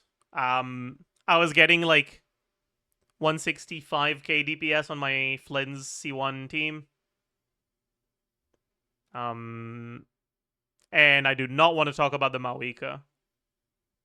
It was not going well. I have C2 Mawika on the other account, but she's on title Shadow R2, and it's a bit higher ping. It's not a very high amount of ping, but it's just high enough for Kaya Melt to not really work well, because Kaya Melt is very timing dependent.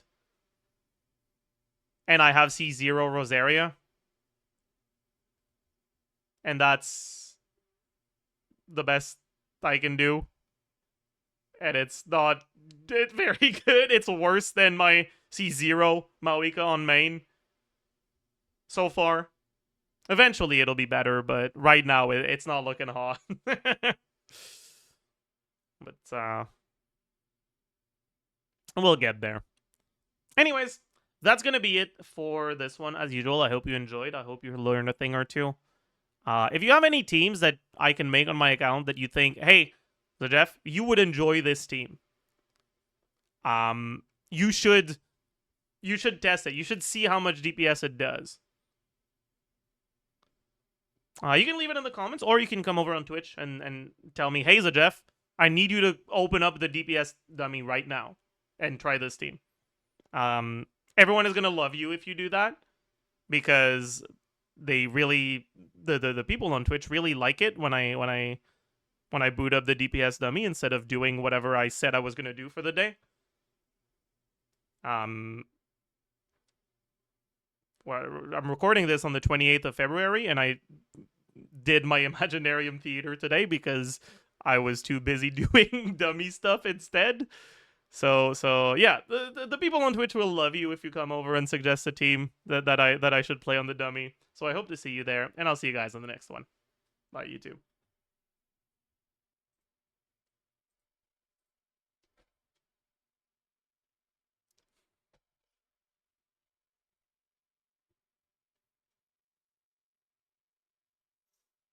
All right, chat. I'll be right back.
I'm back. Hello.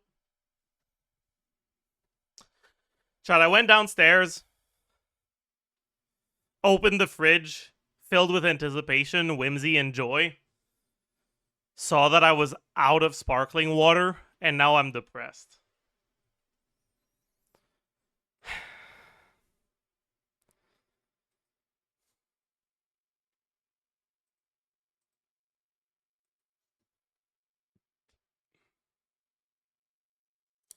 Could you look at my 120k plus DPS teams, please? My account is kind of funny.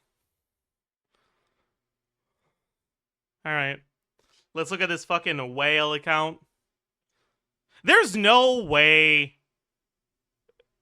Cloyd is actually your highest DPS.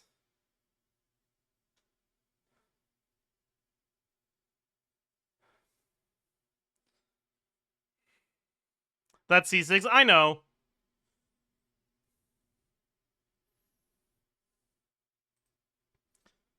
I thought bro had a lot of cons. But like, if Cloyd is your highest, does that mean that you have like no cons on anything else? I mean,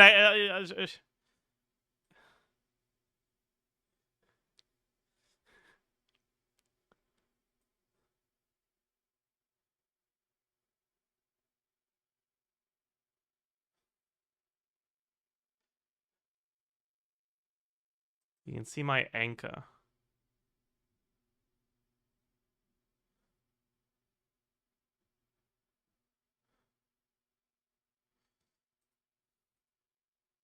You have C3 Mawika? Where's your Mawika melt? Where's your Mawika overload?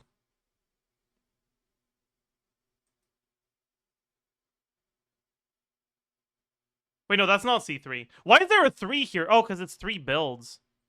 I'm an idiot. My bad. I thought the 3 was the constellations. It wasn't. Caught.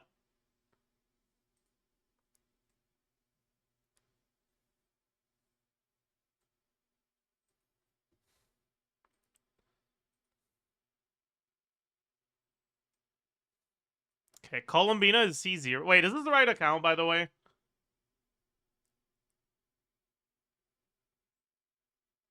We can drop down. Ooh. C2 Farina. C0 Neuvillette. I guess because... Do you have Chilonan cons?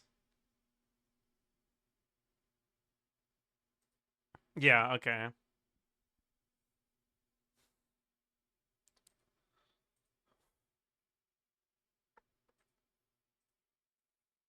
C2 Kazuha.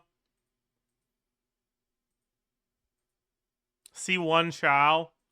C6 Clyde. C2 R1 Varesa.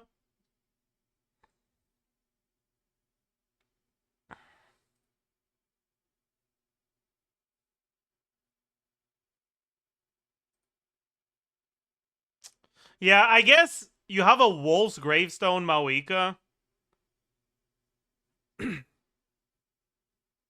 And no Durin.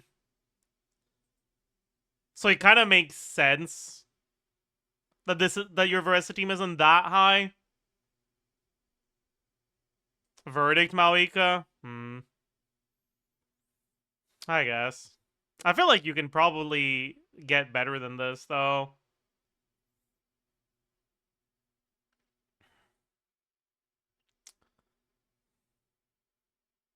Checky Onson call. I mean, it's probably, yeah, it's C6.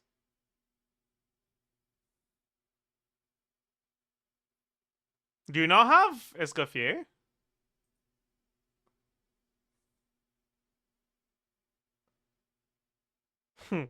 I see.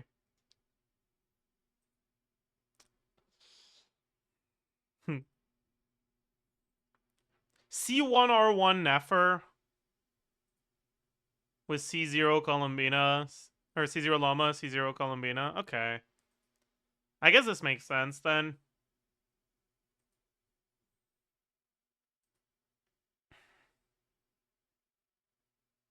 That's pretty high build quality, but...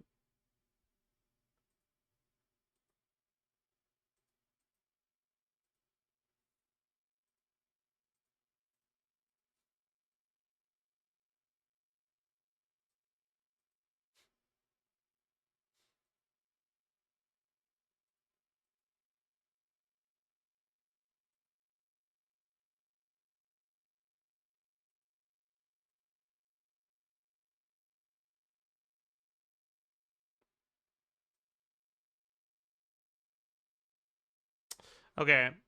I'm gonna be honest. I think it makes no sense for your Navia to be this high above your Chiori.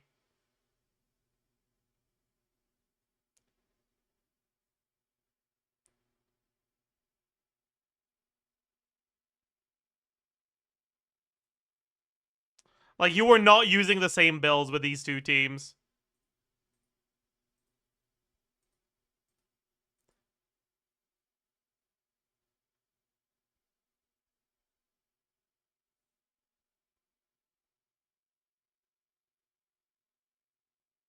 I guess Navia does have a good amount of Geo app.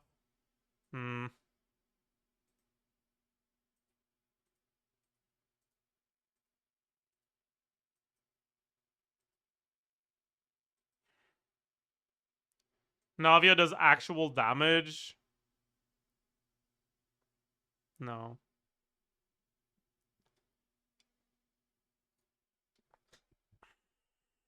I know. Present! Present! Present! I don't know. I'm not. Yeah.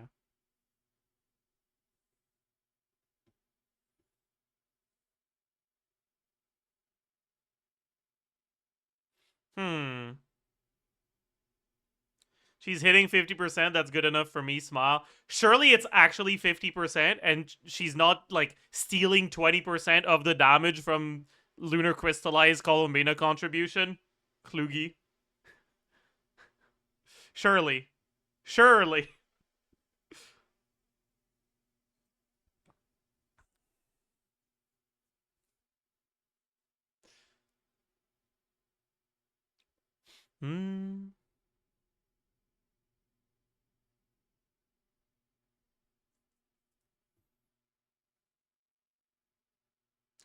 What rotation are you doing for this one, actually?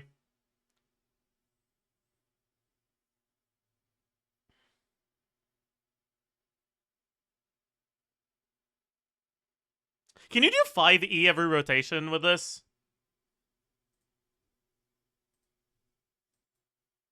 I don't actually know.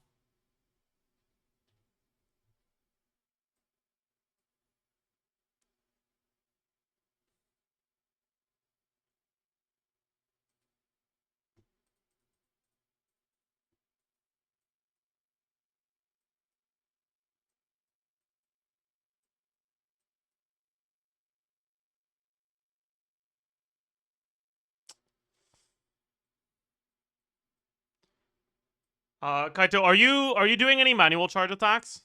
Or not?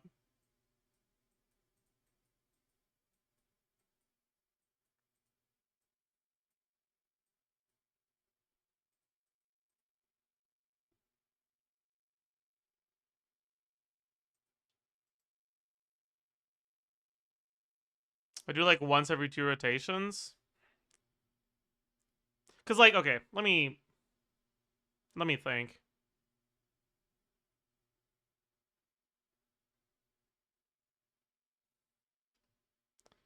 Alright, if you do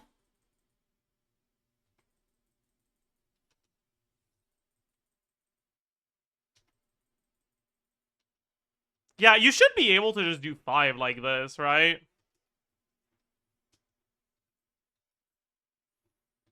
So you shouldn't have to do... Well, no, actually, maybe I'm wrong. No, I'm wrong. This still kind of doesn't work.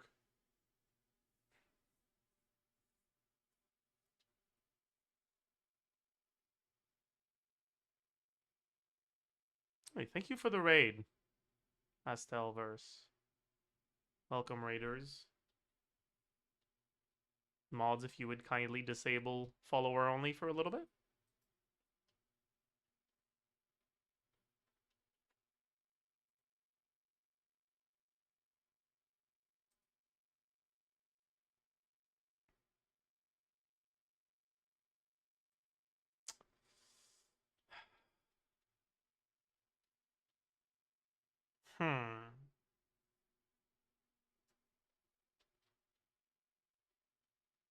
I've never really bothered looking at what the C2 Varesa rotations look like.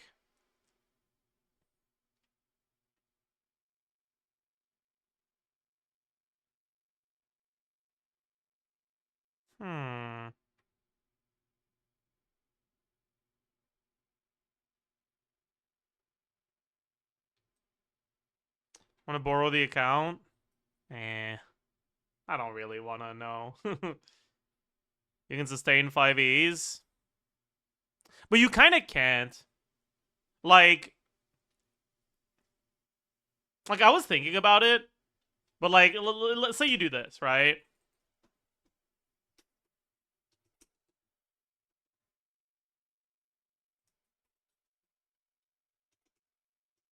Now you do 1, 2, 3.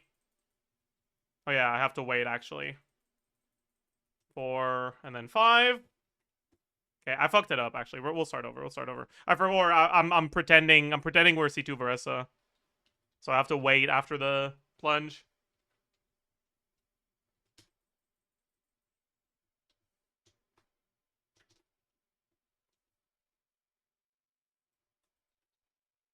Oops. Well, we don't talk about that, but it's fine. So 1, 2,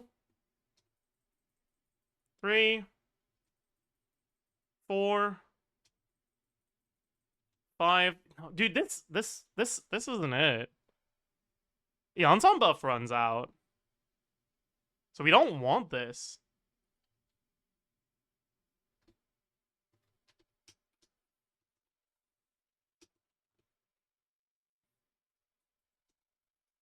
Oops. Okay, whatever. 1, 2, 3, 4. And then the Unsound buff runs out here on the last one. So unless we don't do any combos on Maoika. So I guess that's probably what we do, right?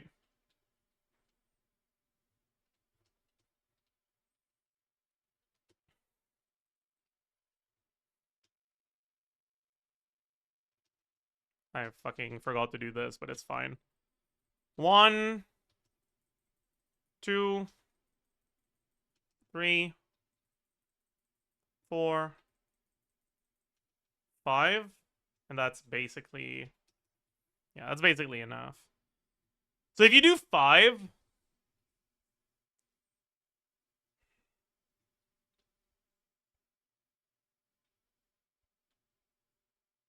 C2R1 versus C001, it's probably better to not spin at all on Maui. The problem is that you can't sustain 5 E's on Verissa.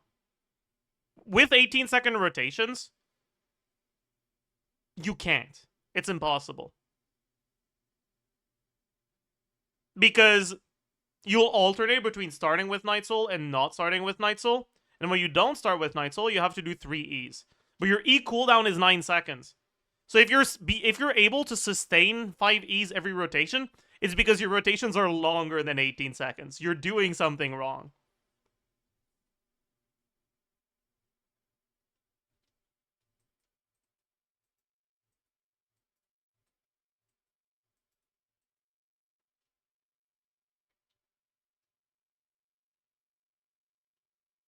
Even with the delays from C2, the delays from C2 help the cooldown between the first and second charge not lead to you breaking after 4 plunges, like what can happen if you do this, right?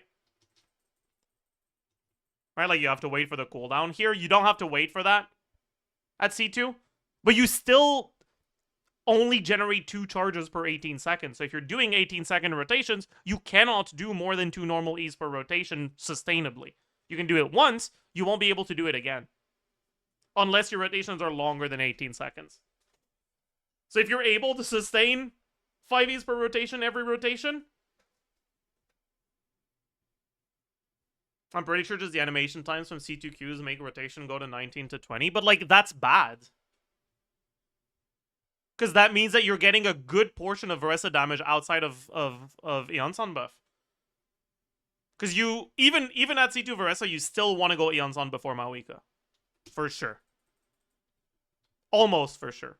Right? And if you do, even if you spend as little time as possible on Mawika, fucking Kalis. Okay. Wait, I gotta get the...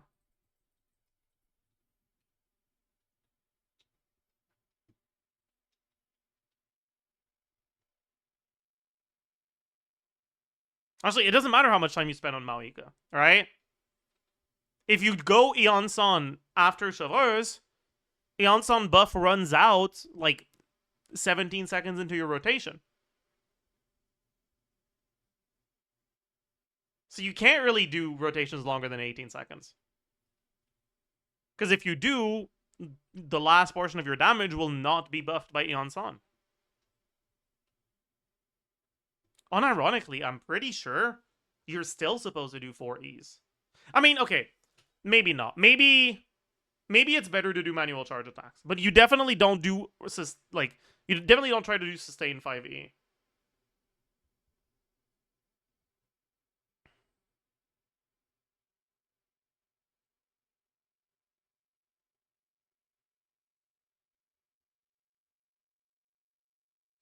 Is that fine though?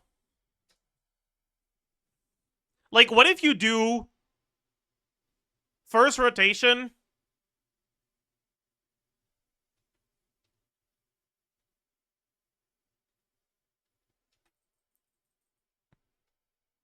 You do this.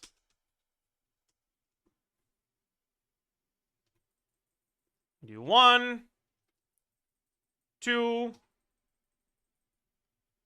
3, 4, 5.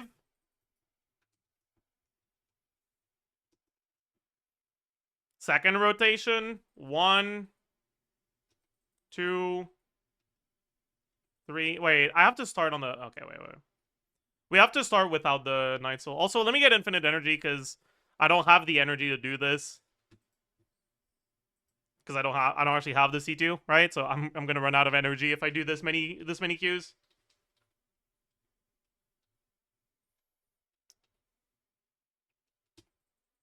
I just said I was gonna start without fucking Finding Spirit. Or without Night Soul.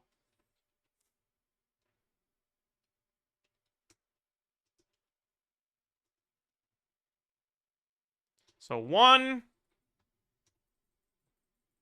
2, 3, 4, 5. I guess you have extra time here if you don't do any spinning.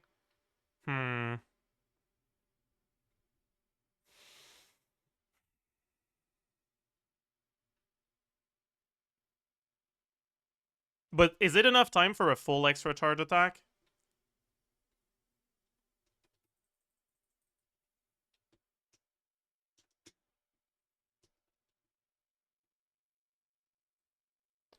One, 2,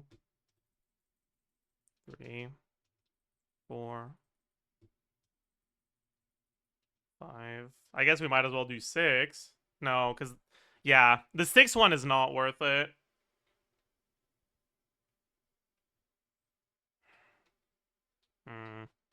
Okay, okay, let's do...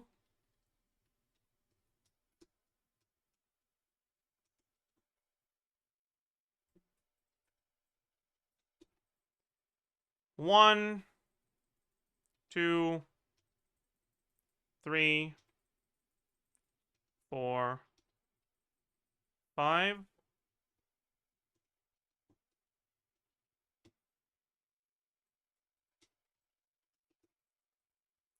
One, 2, 3, 4. No, this is... Oh, no. This is awful. I hate this. Oh. Yeah, 5e rotations is not it, man.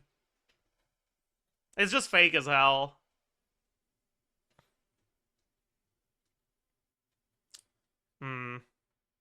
Maybe...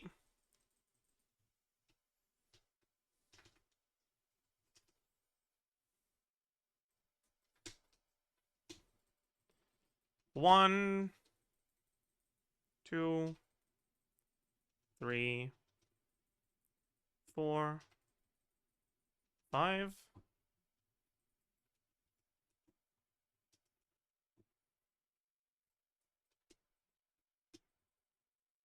One, 2, 3, 4, 5.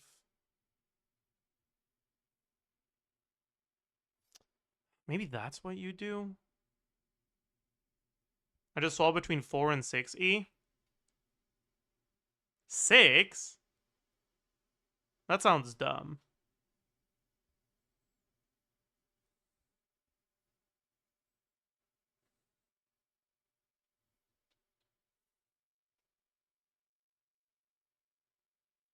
Why? Why 6?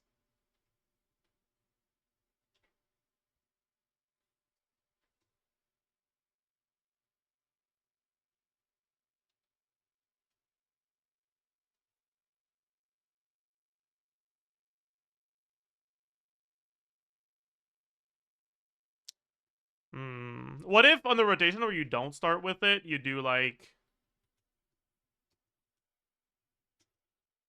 Hello? Okay, whatever. That's a bit annoying.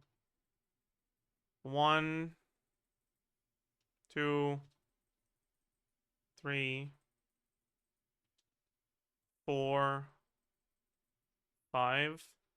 Yeah, I think that's what you want to do, actually. I think that's probably the best way to do it. So, first rotation, you start with Night Soul. If you start with Night Soul, you do, like, this on Maoika. And you do 1, 2, 3, 4, 5. Then you keep going. On the second one, you don't start with Night Soul, so you don't spend any time on Maoika. 1, I did it too early. 2, 3, 4, I also did it too early again. And then you do 1 manual. And then same thing here. And you start with the manual. 1, 2, 3, 4, 5. End up with full Night Soul. And then you repeat. And on this one, you do this.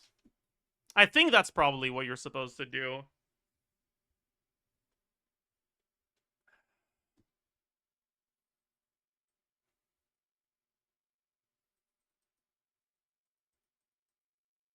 I think that makes sense.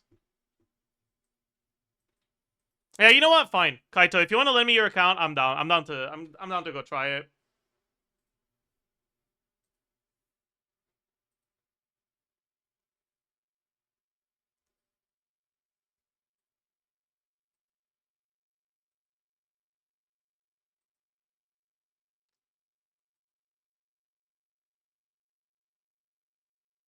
Bro got free account. Review true, actually. Game the system. Try PvP with C6 though. I know. I'm a nice person. I don't want to do that to people.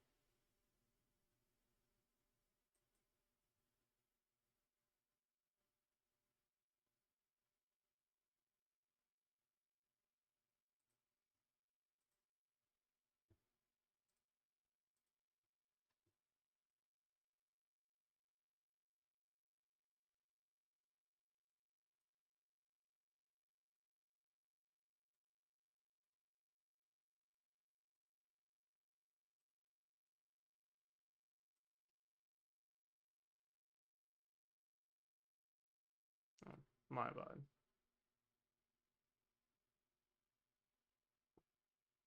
Showed username GG.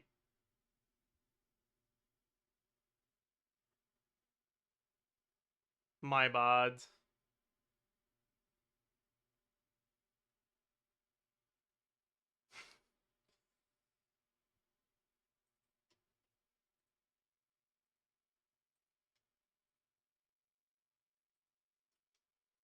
And you're NA, right?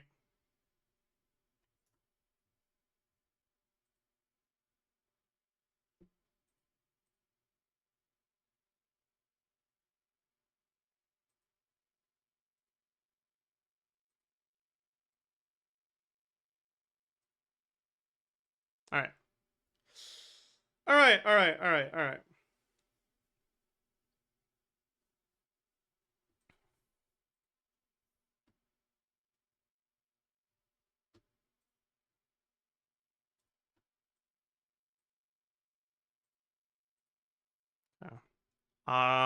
Eon-san.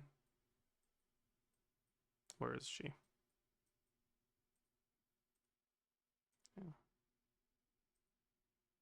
Hmm.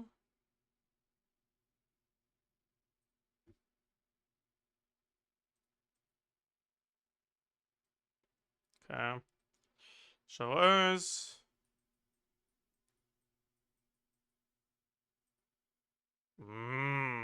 I'm glad I checked.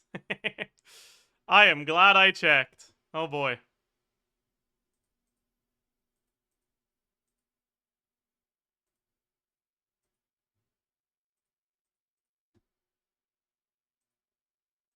Oh, what? Where's your HP main stats?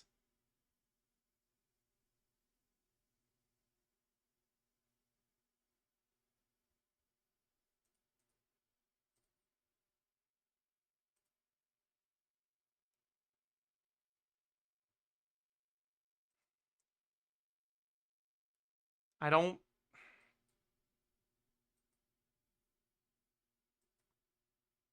Bro, what are you doing?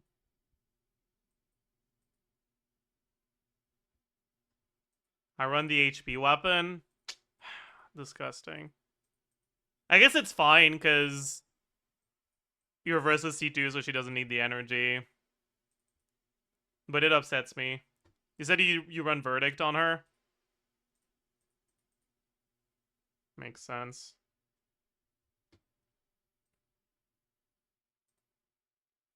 What the?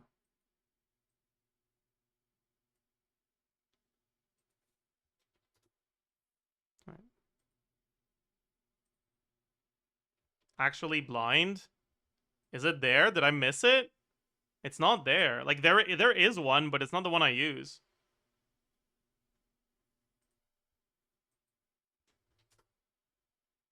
Wait, it is there. What?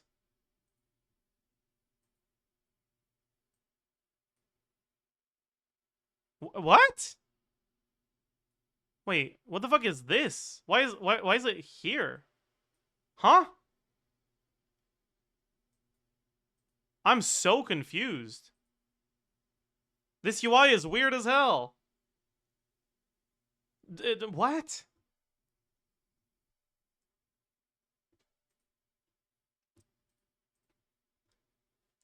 That's how mine looks? I've never seen that before. What the? Uh...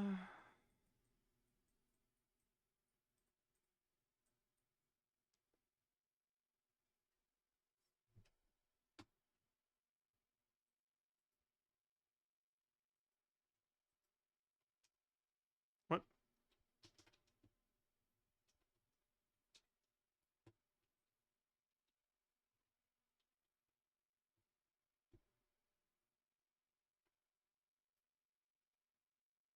Okay. So... What did I said 5? Yeah, okay. This is gonna be annoying as hell, though.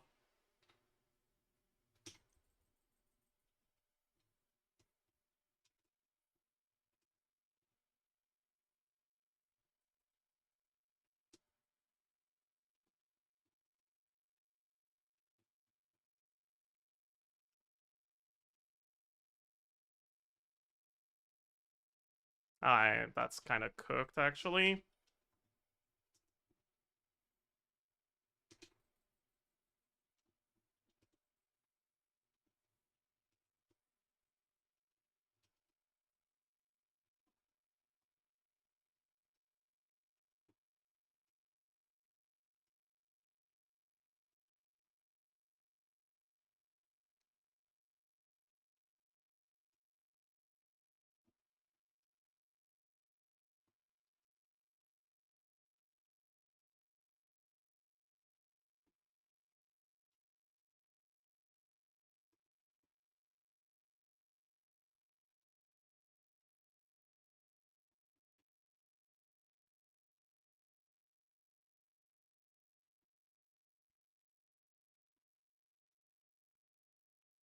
Mm. Actually, I'm spending too much time on Mauika. Even on this one.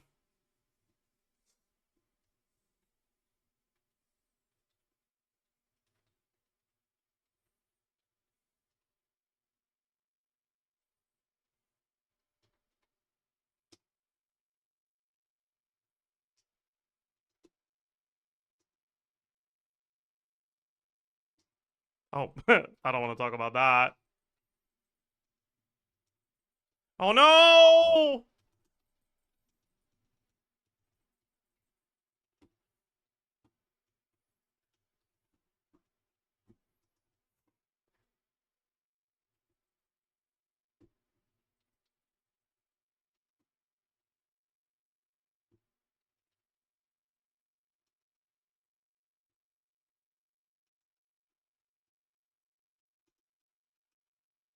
Yeah, missing that plunge kind of ruined things.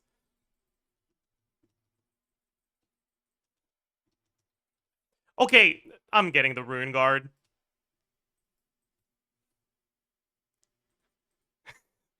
That's enough. That's enough. That's enough.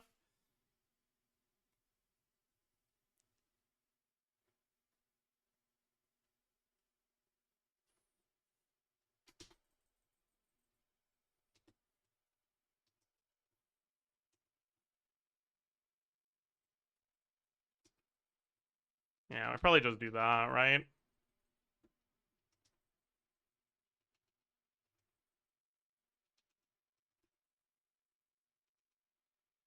I missed it.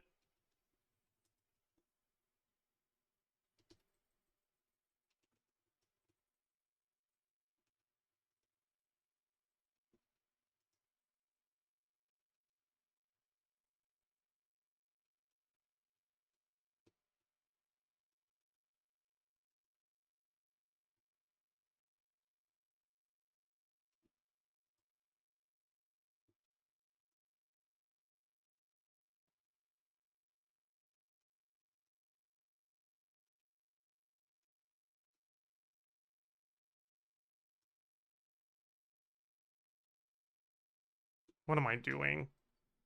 Okay. But like that, I think that's the idea, yeah.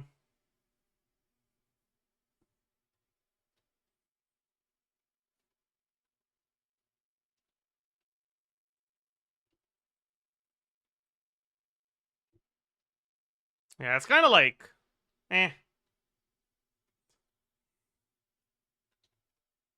Okay, let's take a look at Bennett instead, yeah.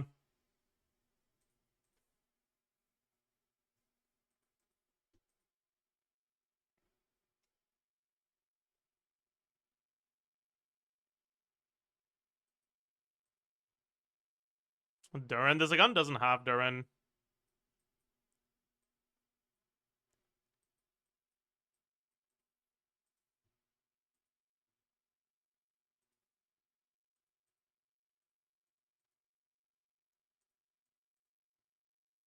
That cannot be the best we can do.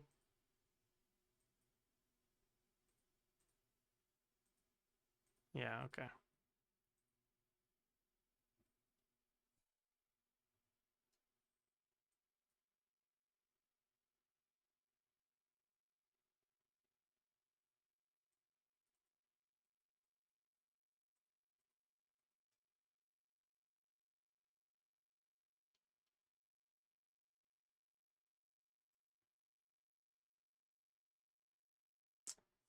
Okay, so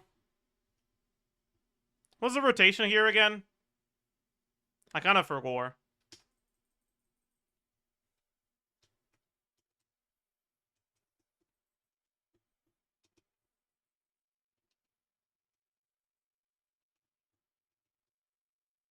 Do we have time to do 4 before Bennett? No, we don't. Okay. Let's get a Rune Guard too.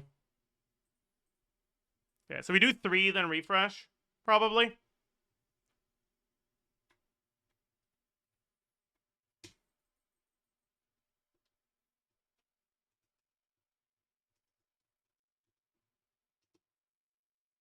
One, 2, 3. 1, 2.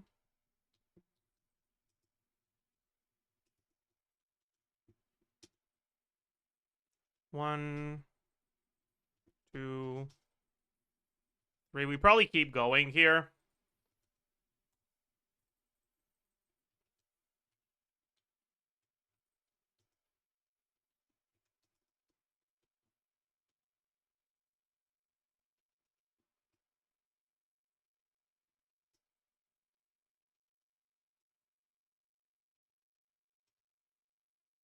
Hmm. I'm cooked, actually.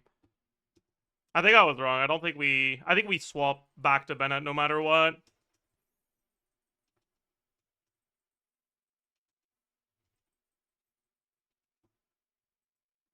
Yeah.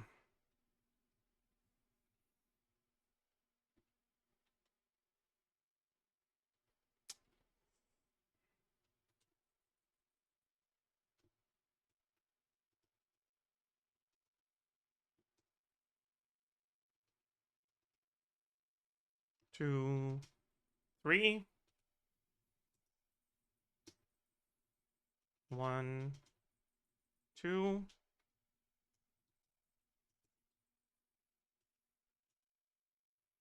Ah, that was bad. Let's do 2 instead of 3 then.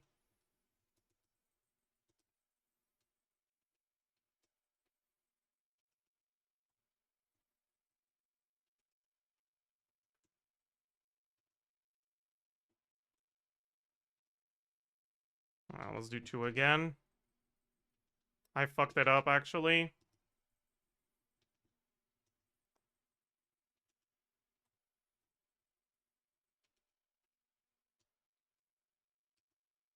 I was supposed to start with a plunge there. 1, 2.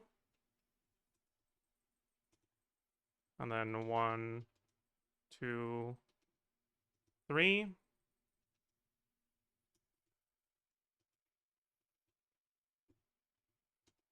And then we start over.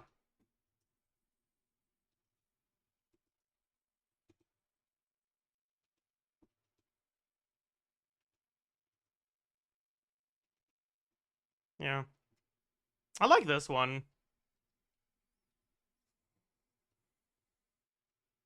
It's a solid, but it's harder to play than Maoika and less damage too. It's the same amount of damage.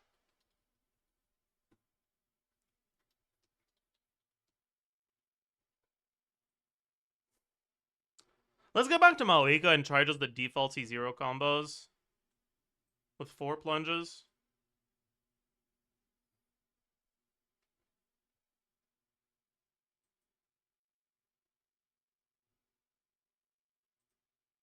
Because honestly, it might just be better.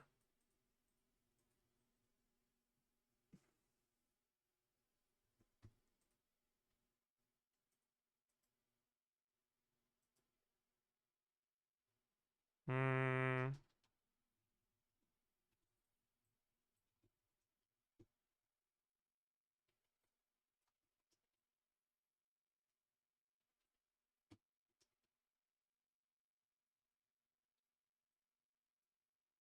Okay.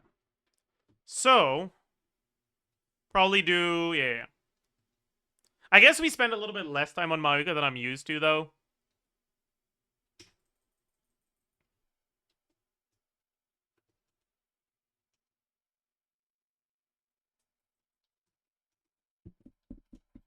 Ooh, that was awful. My god, okay. That was pretty bad. I gotta get used to which combo I want to do, though.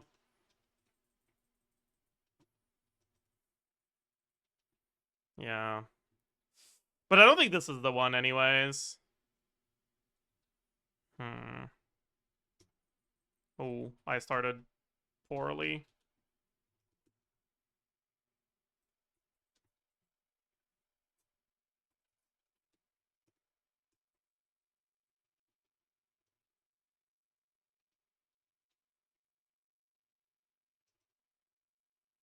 No. It's not worth it. I guess we can look at the Maoika before Yonsan stuff. Right?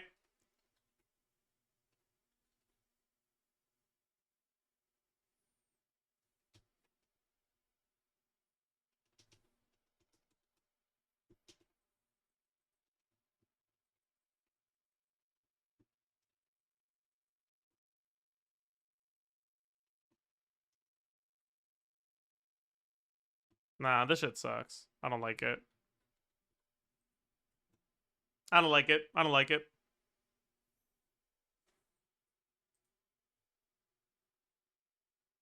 Hmm.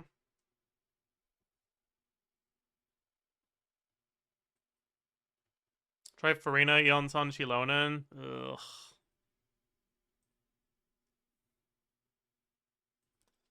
You do have C3 Shilonen.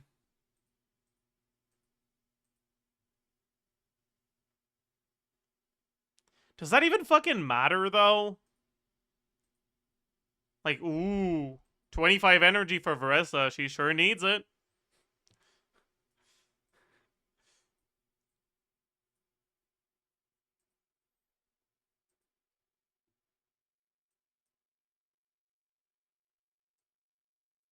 But I guess that's kind of your only shred option, right?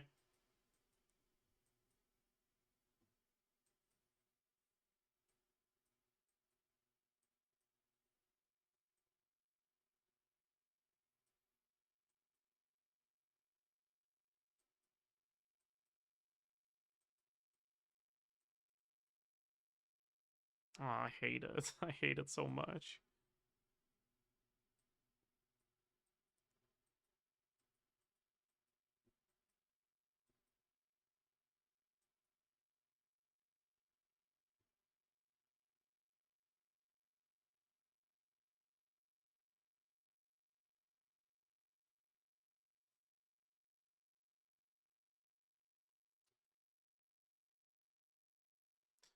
Do we really need a healer?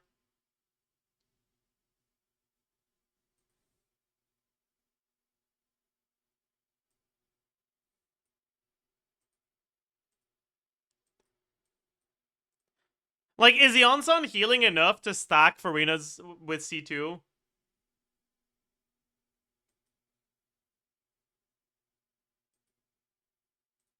No. Damn. What about Xianyun? It's C0 Xianyun, which is kind of a bad unit.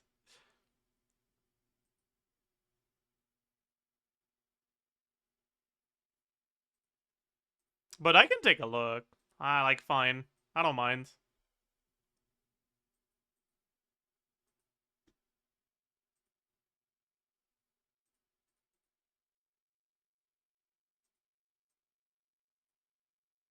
Bro, that ER will not be enough. Okay, first of all.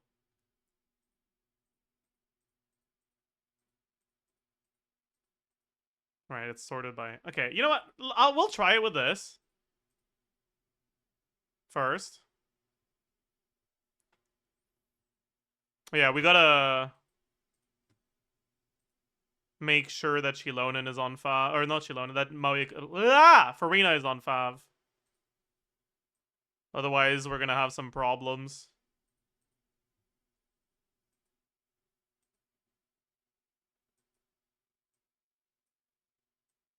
That looks fine, yeah. Should be enough.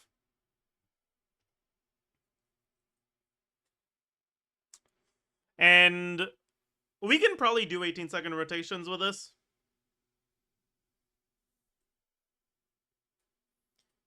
Because Farina's C1 and C2. I'm gonna make it so it's fine if we start with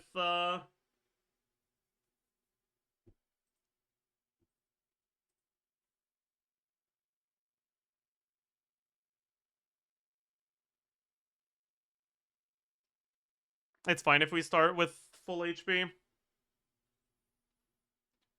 But what the fuck is a rotation? I have no fucking clue. We'll figure it out.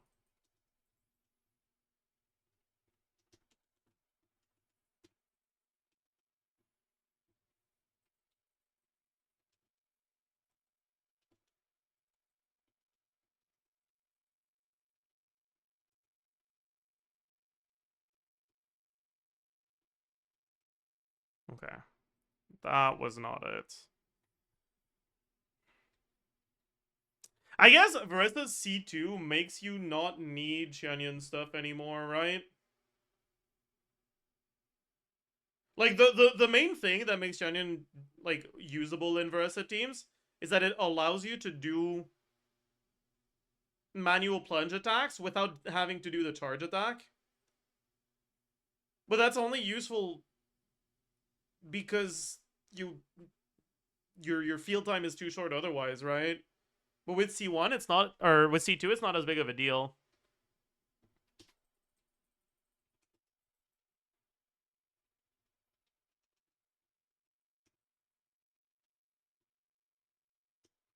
Bro.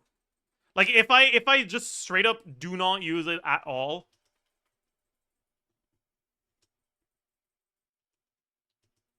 Hello? Oh my god.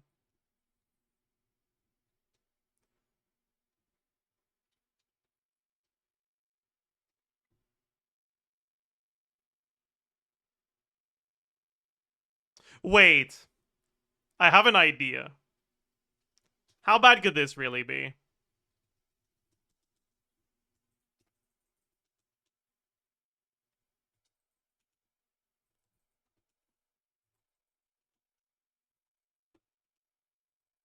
Oh, fuck, okay. I can't do any more than that.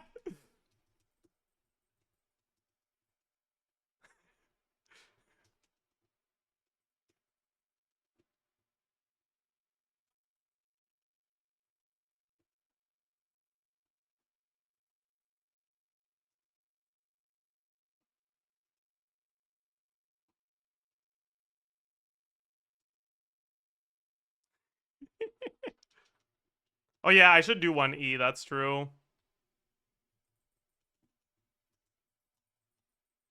Hmm.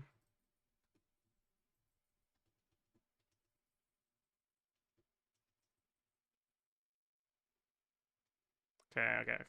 But dude, I'm so down for that.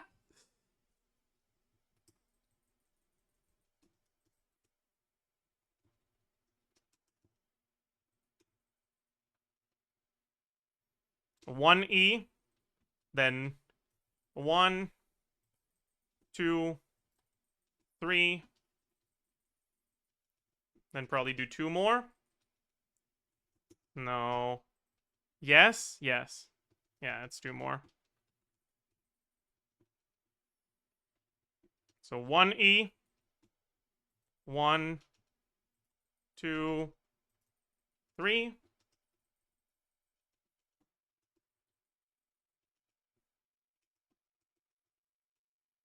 Hmm.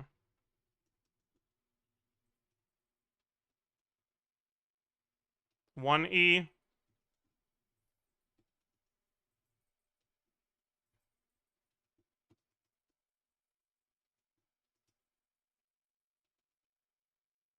Yeah. So we're at around 190k, which is like 30k behind. Okay, is it really that bad on Fanfare if we don't use Xianyun? I guess first rotation Fanfare is cooked, but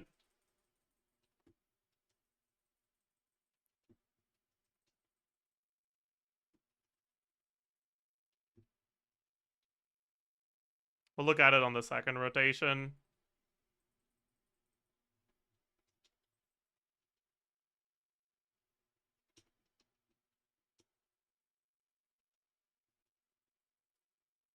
That's fine, honestly.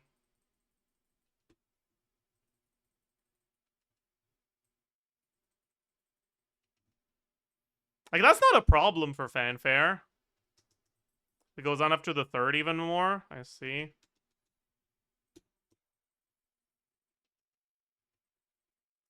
I mean, I guess it does, but like, I feel like that's not that, like, this is not a problem. Because we don't need to be capped. It's not like you get an extra buff when you're capped, right? We just need to average a decent amount.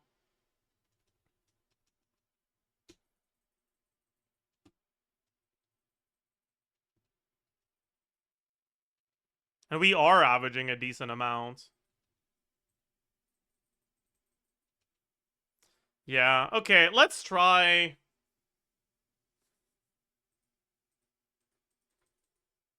So, who would we bring that's not a healer that's useful for this? I guess no one, huh? I guess no Burst Shilonen is probably better than Burst Shilonen, right?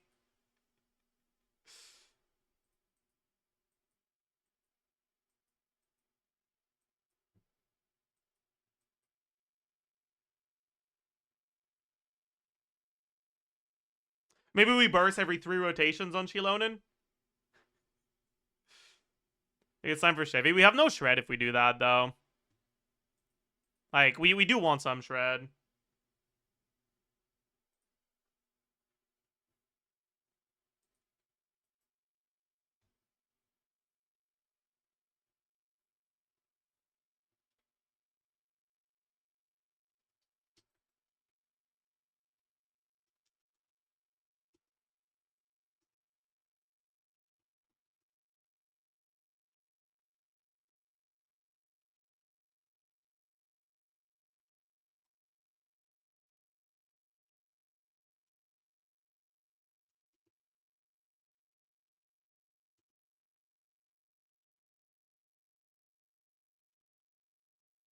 Oops.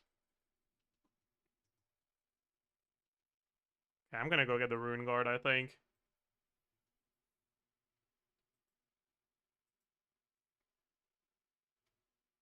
This is a little annoying.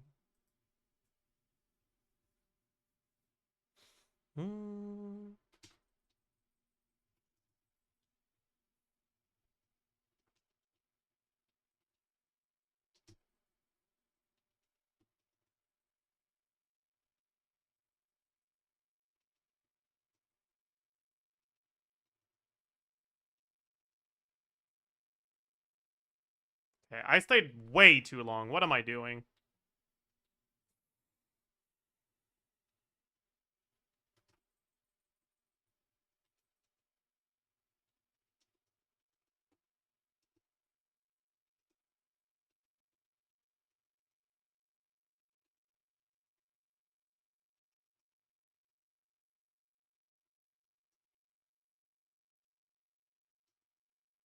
Oh, wait, I just realized. Shilonen is decreasing Aeon Son cooldown. Wait, wait, I didn't think about that. Wait, that's kind of useful actually.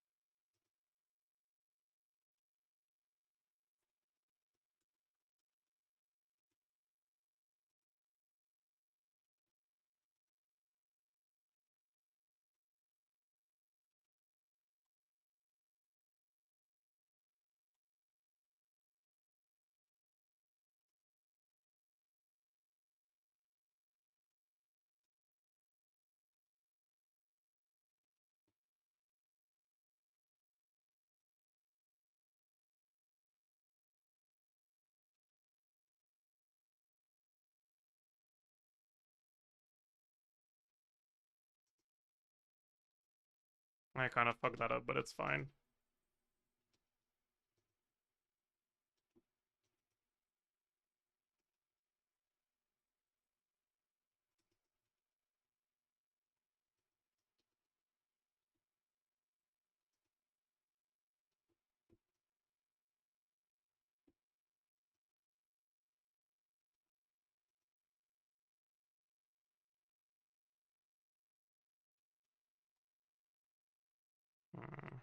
Okay, we can do better. Let's enable the fanfare.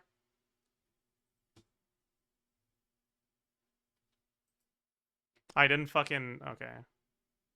UI options, show fanfare, show fanfare.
Yeah, so we're at like 240k.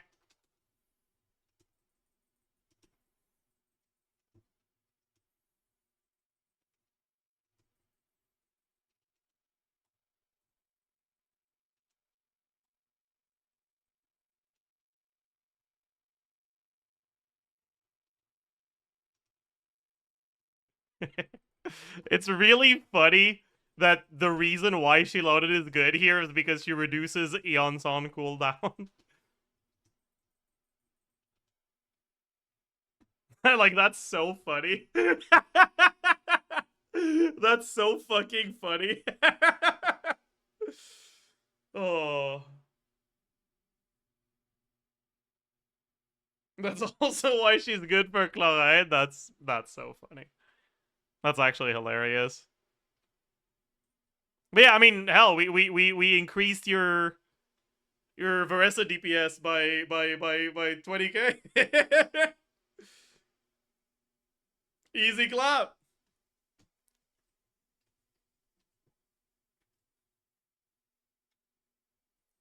Can we test Nefer? We could, yeah. It's been a while since I played Nefer.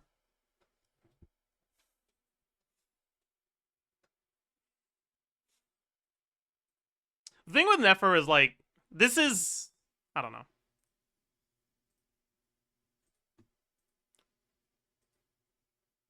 I don't think that's the right weapon. Okay.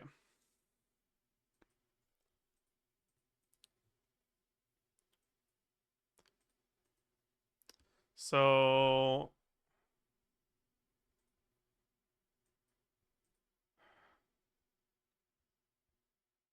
It's a lot of crit rate.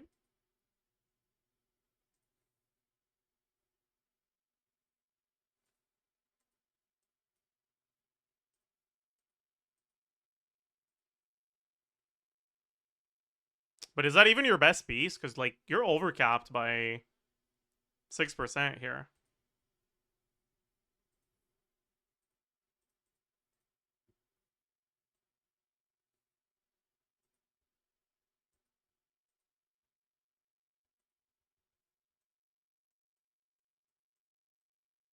That's the optimizer build, is it?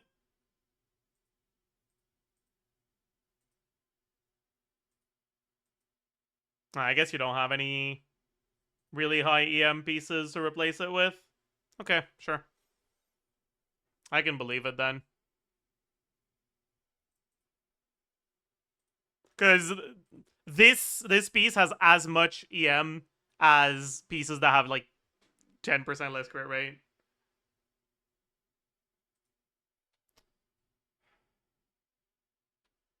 Okay. So we're not going to be using the fraud.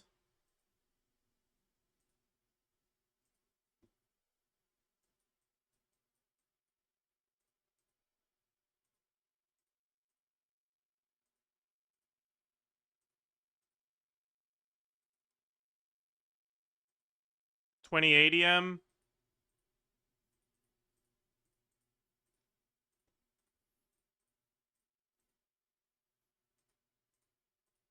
Can yoink this. I guess we might as well yoink this one. Plus 2 EM. Easy clap. Oh. Holy shit. Wait, big. Alright.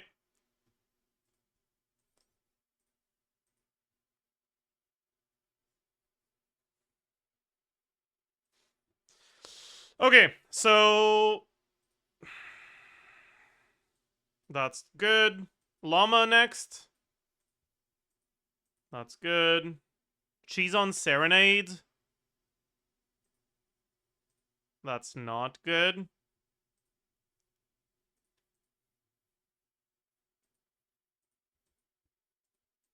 Oh, that's not looking too hot.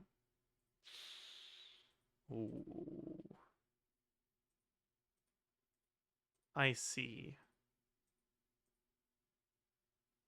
That's a problem.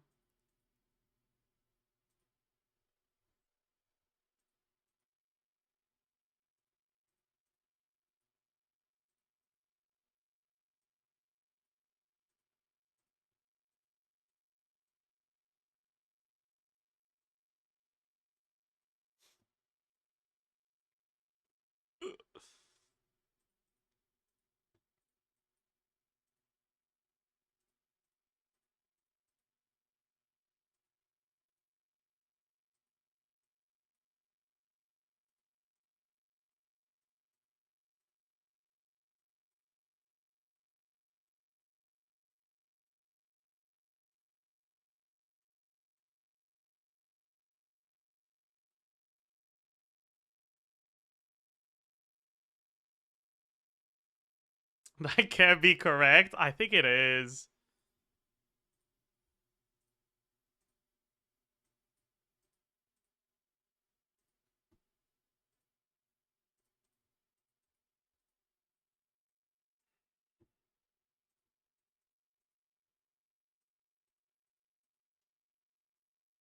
I run Nahida, so this isn't an issue? Yeah.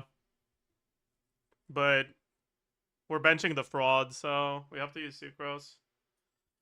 What's the rotation again? It's Llama, Loma hold EQ. Columbina. No, Loma Q hold E.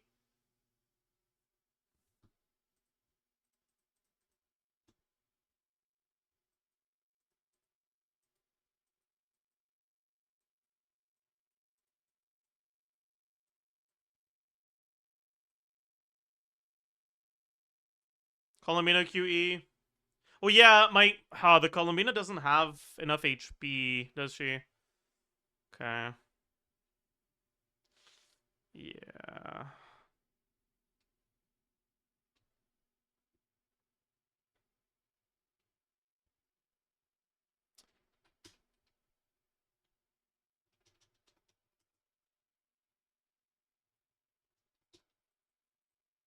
Okay. Yeah, this shit is not it.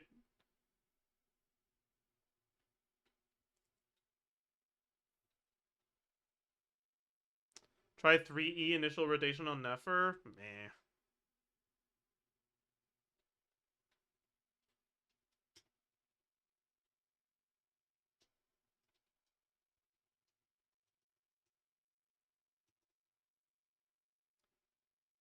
Is my fucking burst missing or what? Like, that looks wrong.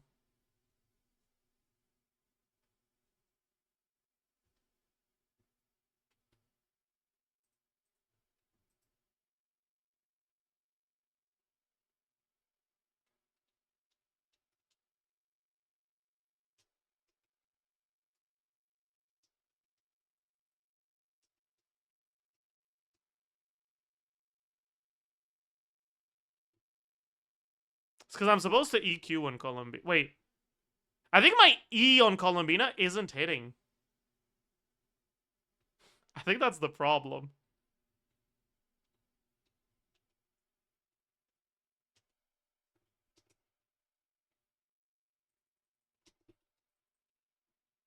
Okay.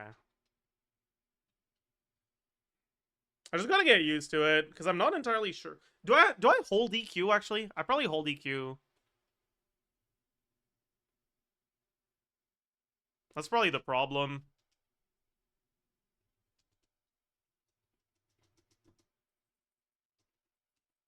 I fucked it up. Well, whatever, man.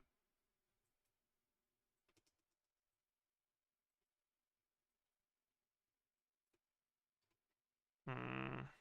Okay. Let's try it again properly.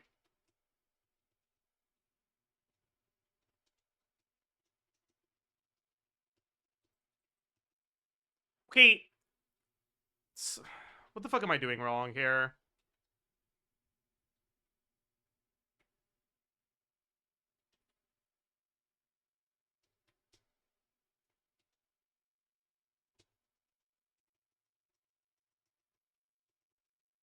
Okay, there we go.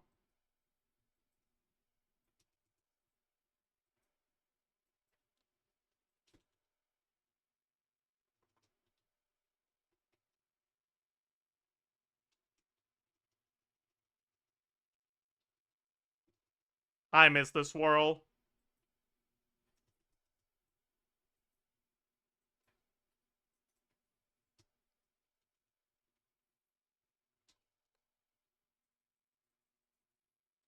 Oopsie. Okay, and then I swapped off too early. Okay. It's because I need to do Columbina charge attacks on the rotations where I don't have Nefer burst. I forgot about that.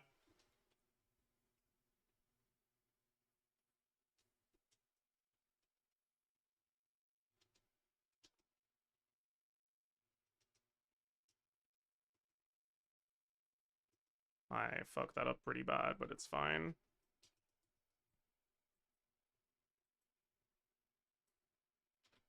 That's not the right order. Dude, what am I doing? Okay. It's been listen. I haven't played Nefer very much. Alright. I don't have any muscle memory down for the rotations.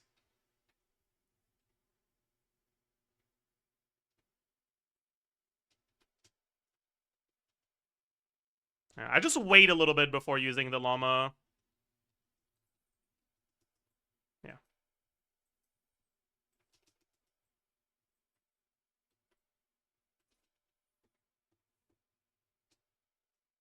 Okay, well that didn't work, but it's fine.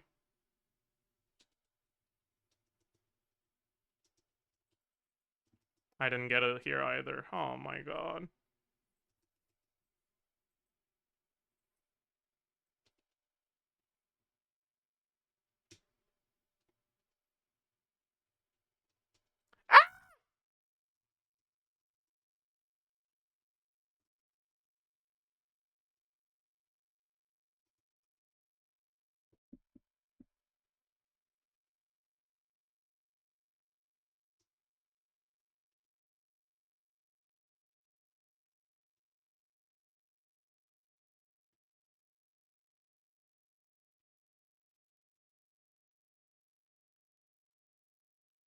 Don't want to talk about it.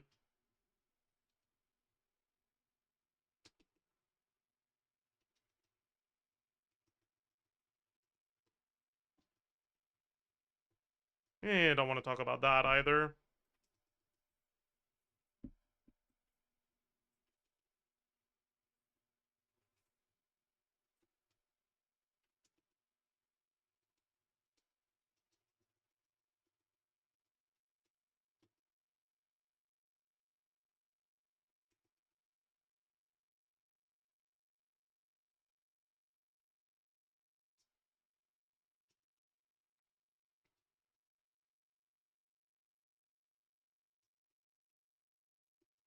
I fucked that up pretty bad.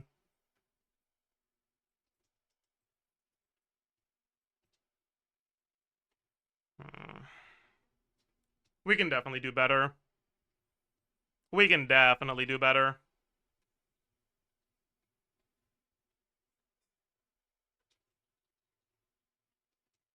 Try this rotation gives full instructor uptime. We already have full instructor uptime, so what the fuck are you yapping about?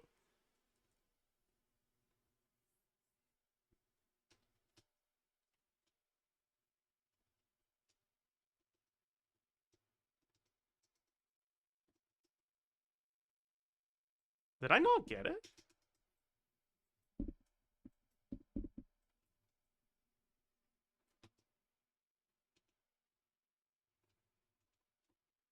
Wait a second. That's still not enough? Okay.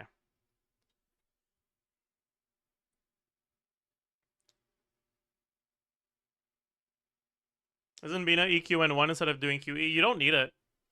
The N1 doesn't actually do anything. It just delays your swamp for no reason.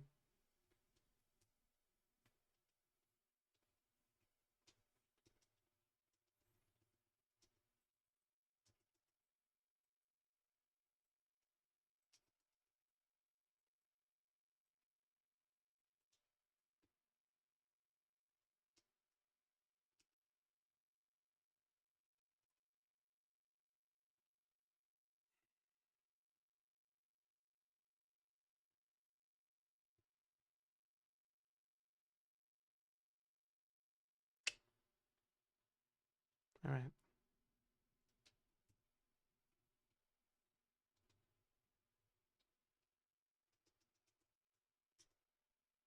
I didn't get it. Oops. I was too slow.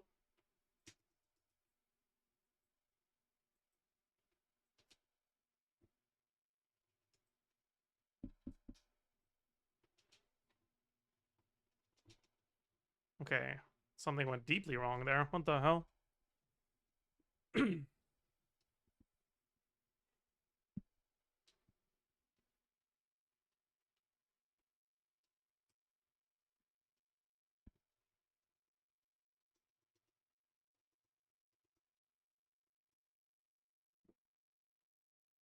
Oops. I canceled too early. Man!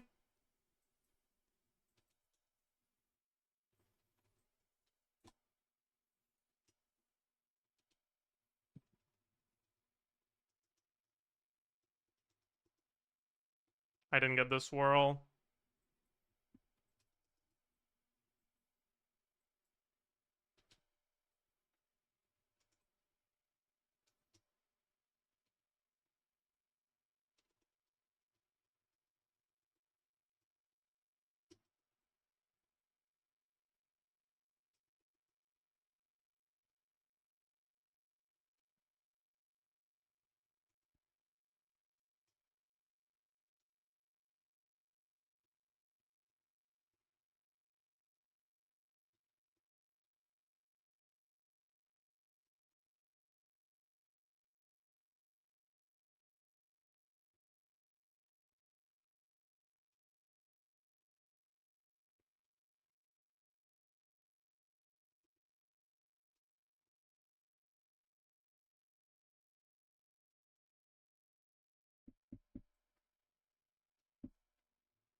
Okay, we're getting used to it now.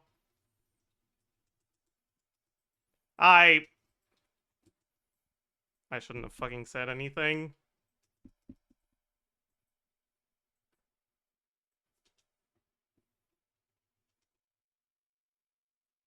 Oh yeah, so we're at like a little bit over, below 240.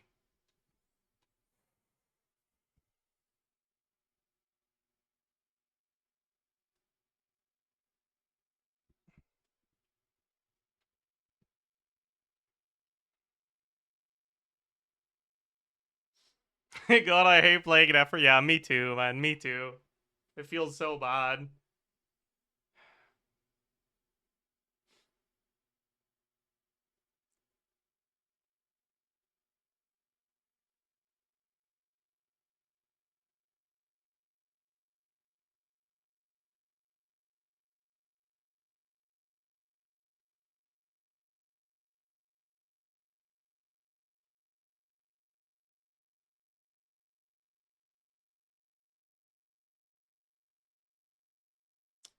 What if we don't Nefer burst?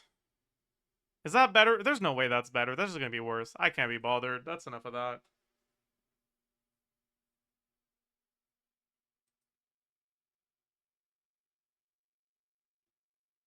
Is there no hit with cons? No.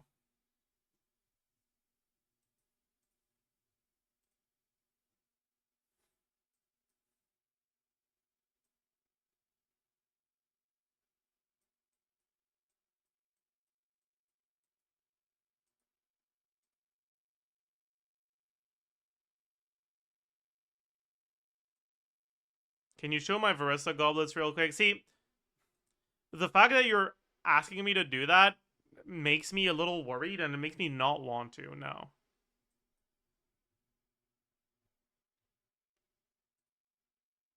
I'm not even flexing. I don't believe you.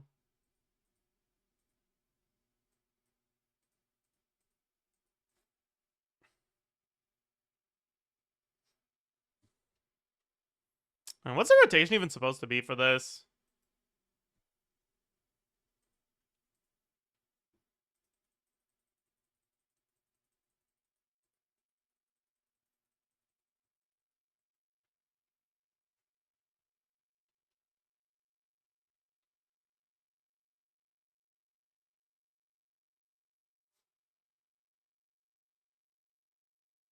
Holy sneak. True.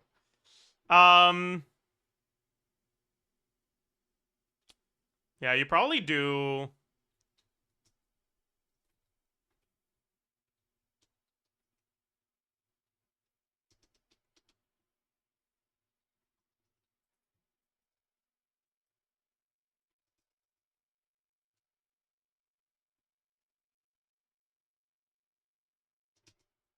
No, I'm supposed to go back to Llama here.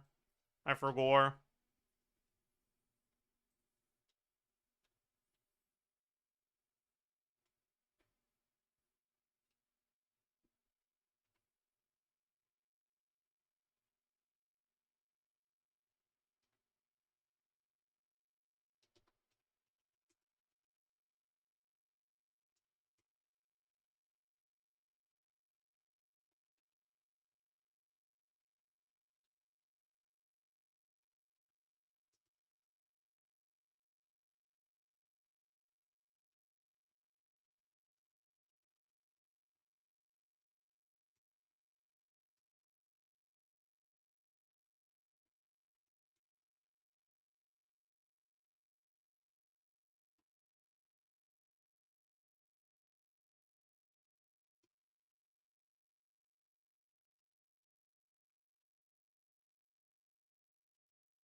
I don't know how you want to do this. You probably don't want to do it that way. I was trying to do weird, like, 30-second rotations, but I don't think that's worth it.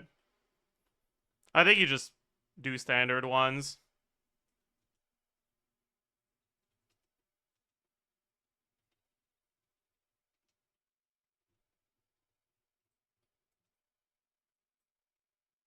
Oopsie, I canceled too early because I suck.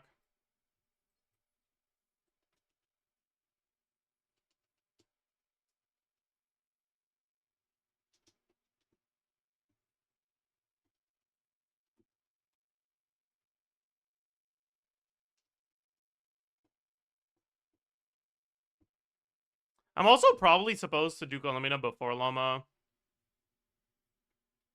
And this one.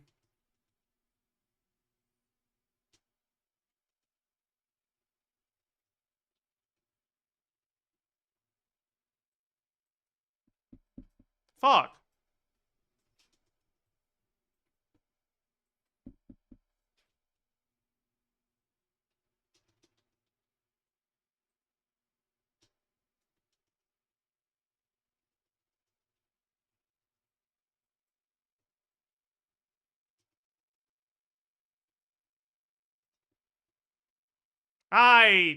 No one saw that. No one, not a single person saw that. Shut up.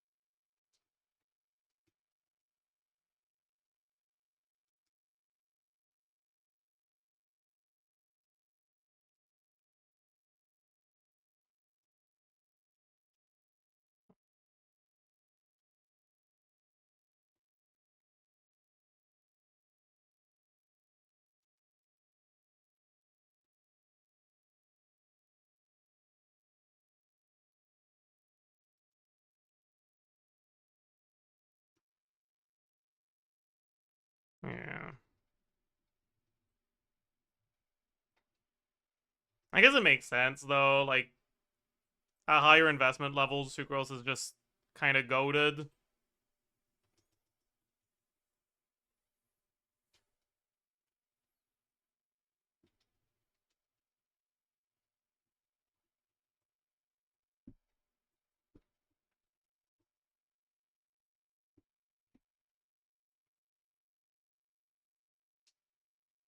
Yeah.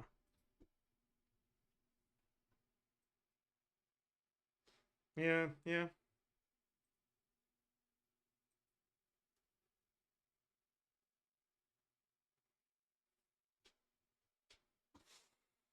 You should play Navia. No thanks.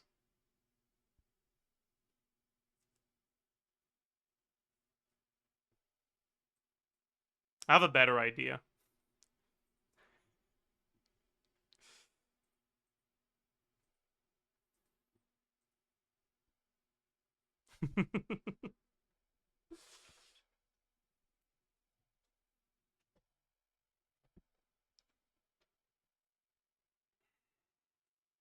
Ooh, that's not good. No obeyed whatsoever.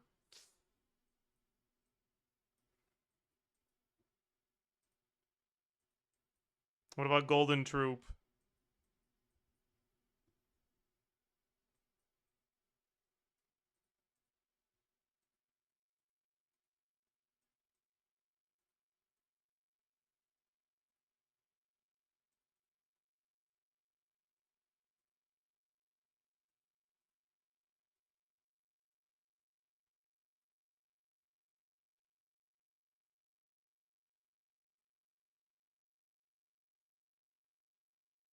Yeah, this Staff of Scarlet Sands is not going to be very useful, huh?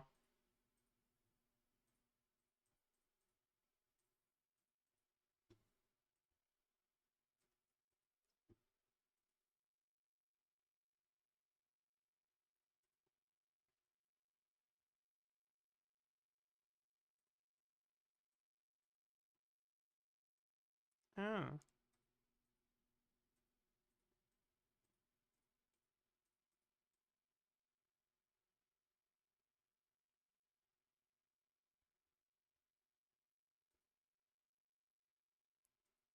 Where's your stats, man? I guess you use this. This.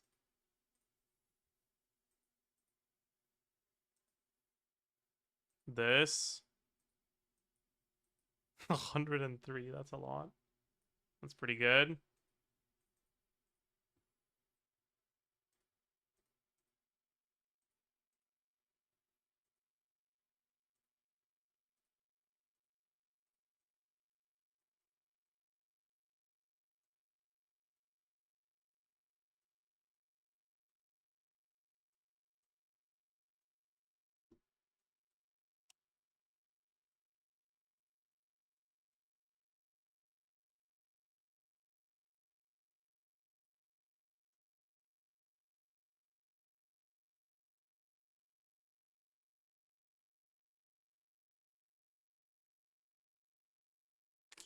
Okay.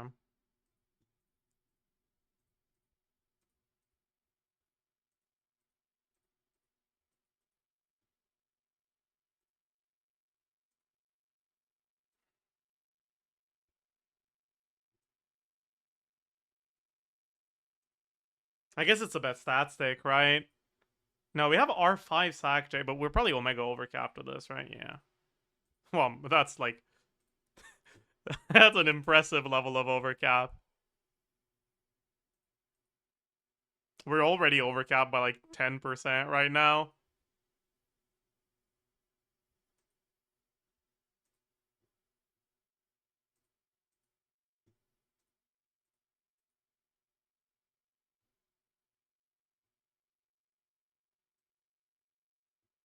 Oh yeah, I guess we could change the goblet, that's true.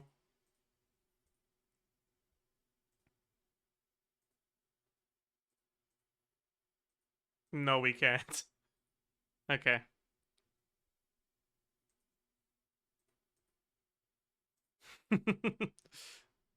Well, because, like, really, how bad could this be? Don't forget Colomina's 15 crit rate from skill. Oh, yeah, that's true. There's that, too. Hmm.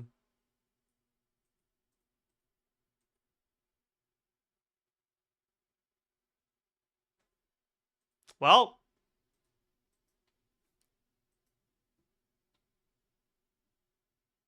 Bro, what the fuck is the rotation even supposed to be here? I have no idea.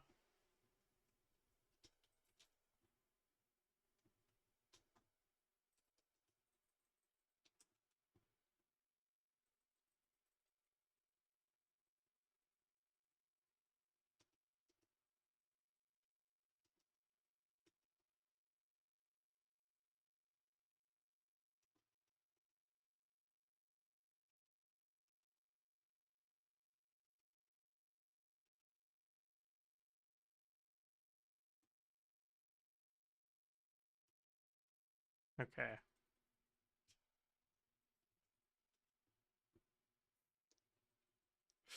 I don't think this is... Fuck!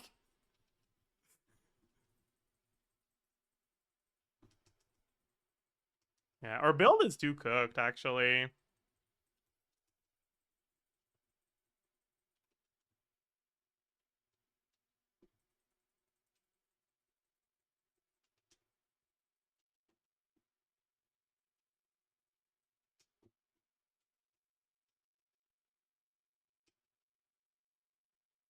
Alright.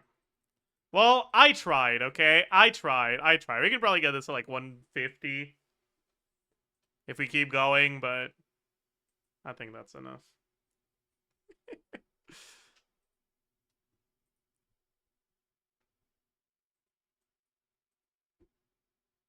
I guess with double Hydro, you don't really need to on-field the Hydro character.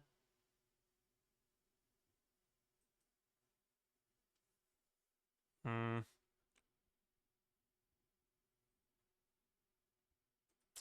Fine, we'll try Navia. Are you really on two-piece? There's no way.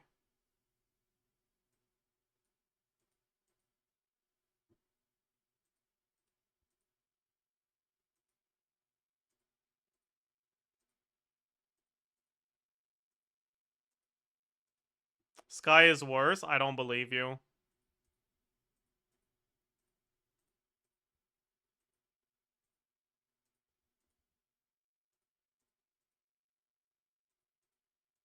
Oh, maybe you're overcapped, actually.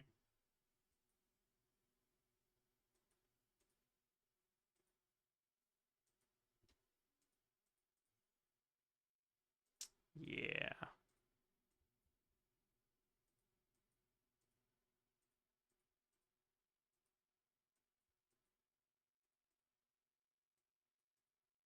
I see. Yeah, she is. It's fine.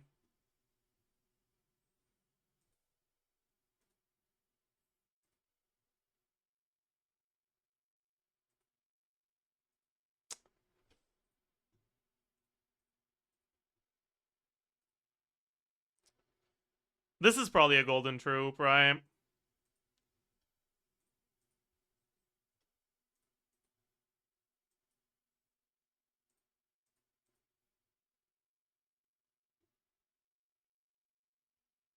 Is it a proto amber? I guess.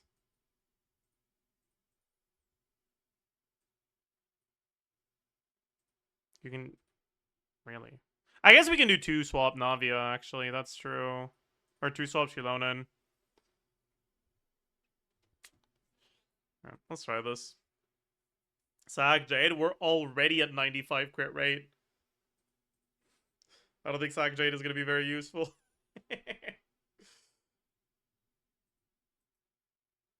I didn't change the team.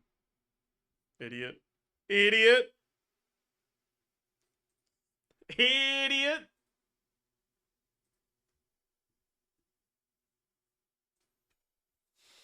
How many days until Sigyn? 3 days? 4 days?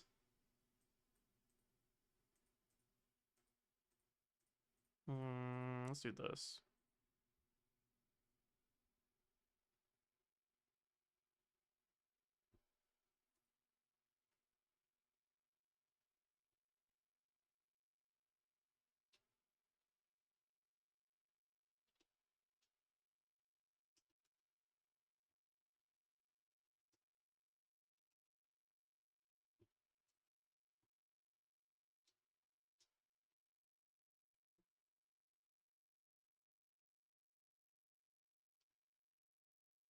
What am I doing?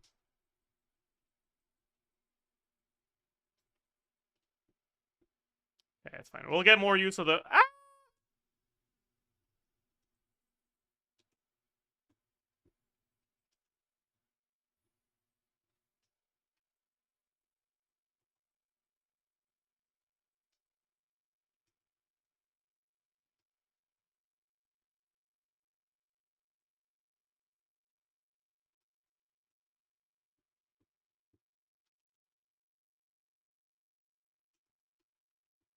I forgot the burst.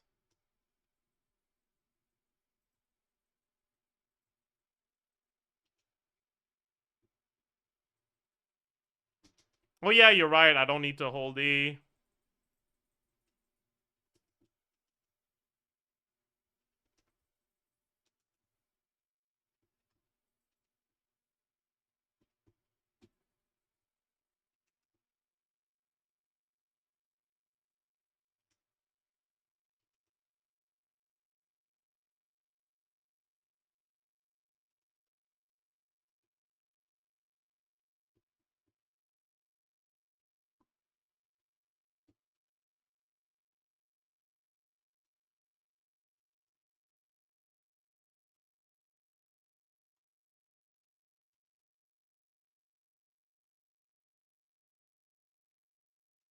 What am I doing, man? Okay. We'll start over. We'll start over.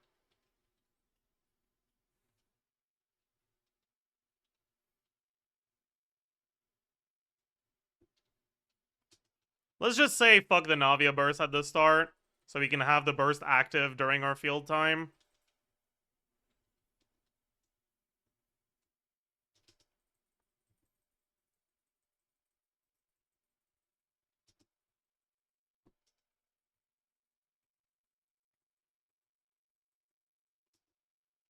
Ooh, that was bad.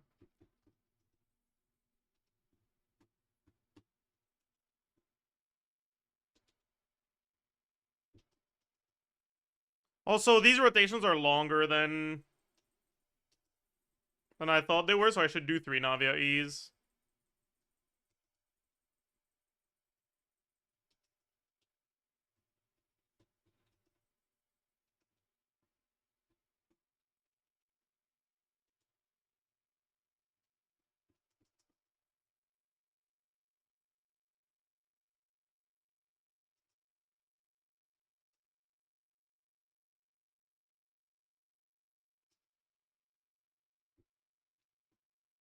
We need to spend less field time on Navia, I think.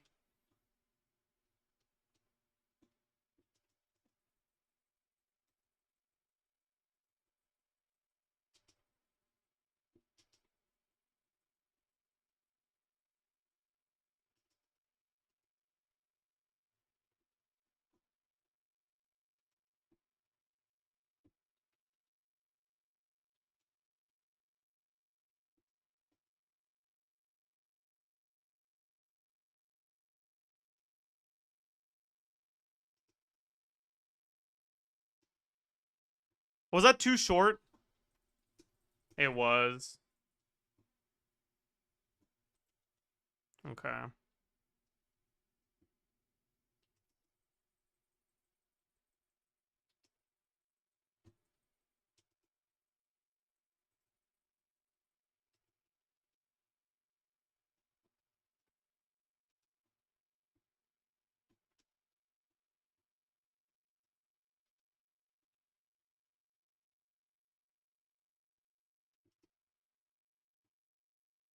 Why do I not? Okay, am I an idiot? Chat, I think I might be an idiot.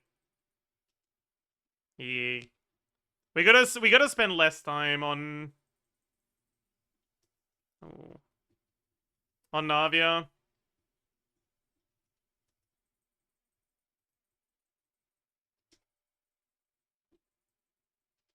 I always swap back to her expecting to have the Geo Infusion still. Am I an idiot?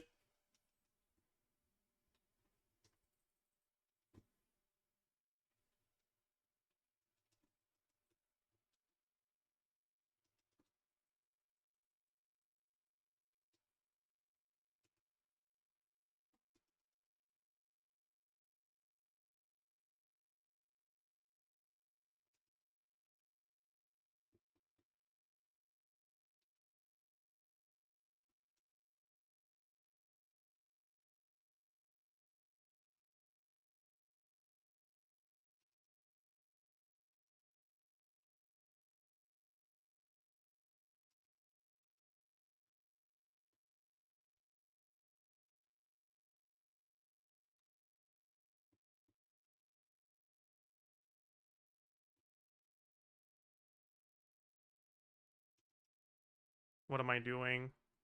Maybe I don't need the fucking swap for energy. No, I do.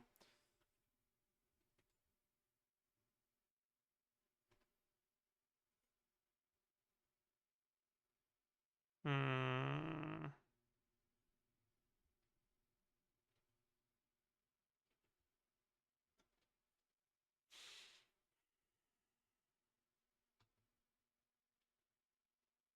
My Noel does 130 to 140k on this team.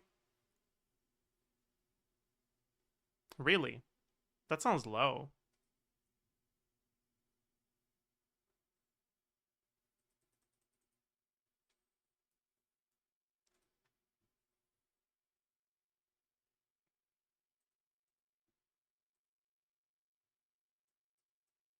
Where the heck is Noel?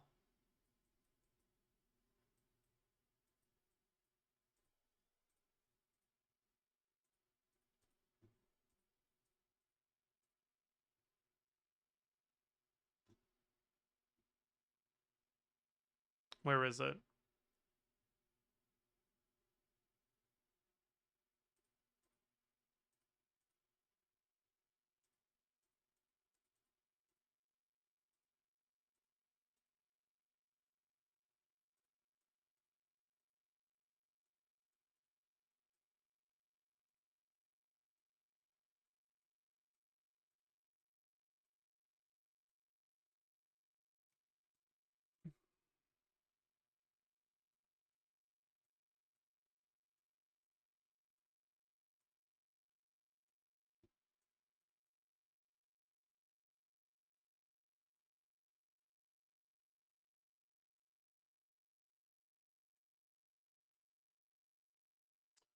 Hmm.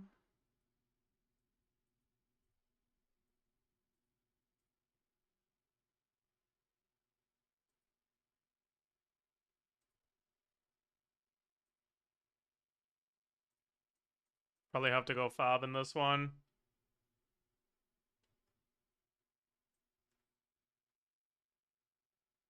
Are you view botting? So true.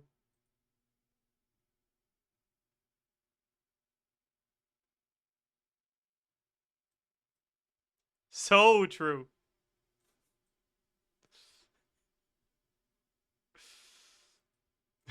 Same 10 people in chat caught.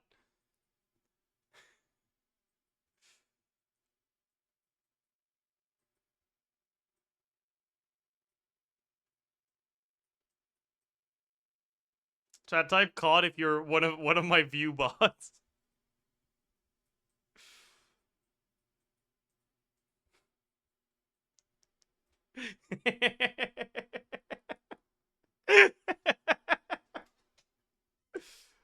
Oh.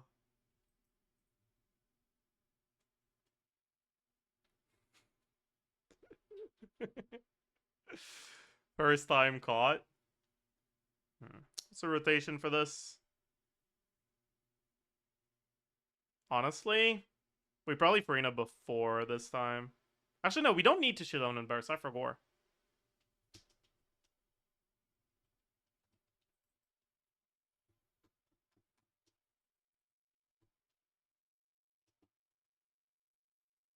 You know what? I'm not gonna bother fucking swapping out. That's for loser or charge attacking. That's for losers.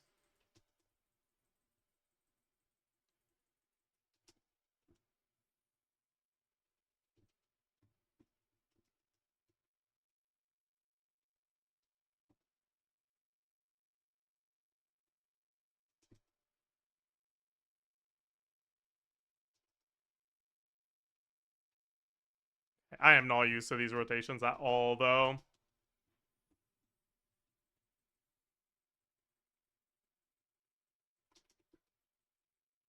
Ah! I fucked up. I fucked up. I don't want to... Okay, we're fine.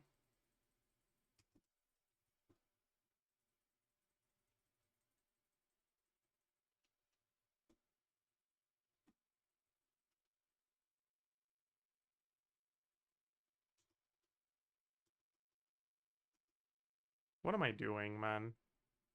I have no clue what I'm doing. Okay, you know what? Maybe Noel is just too hard for me, actually.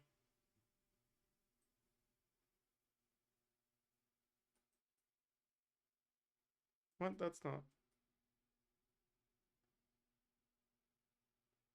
Don't you need a Sand and Gleam for Sky? Yeah, you do. I forgot. Okay.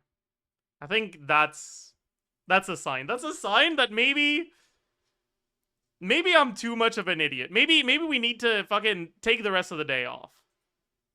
We did do the IT that we promised. We did do the video that we promised. So, like, really...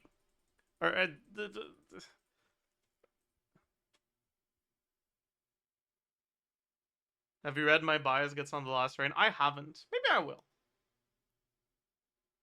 This is the Versa rotation I was talking about yesterday. Please check it out. Okay.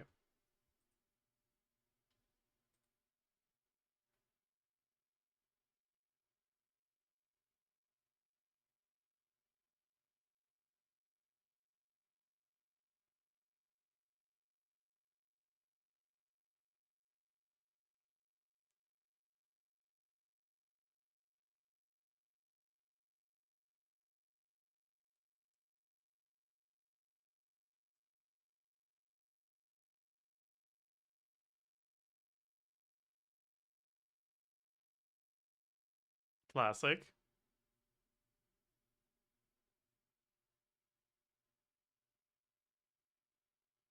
Yeah, I mean, you can do that. The thing is, like...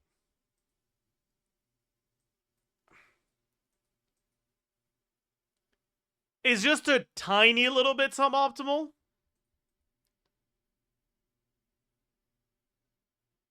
Right? Because you can see that Durin Burst is ready right about now. Right? So you end up being like 1 second slow. But like it's a fine rotation. It's one of the rotations you can do for sure. But then also you're a tiny bit slow in your execution here, and you're doing the Eonson N1 after E. But like realistically, here, right? When you swap to Durin, there's cooldown left, and you wasted basically a full second in like slight execution things. So if you did the rotation more in a more tight manner, you would have swapped to Durin with like 1 second left.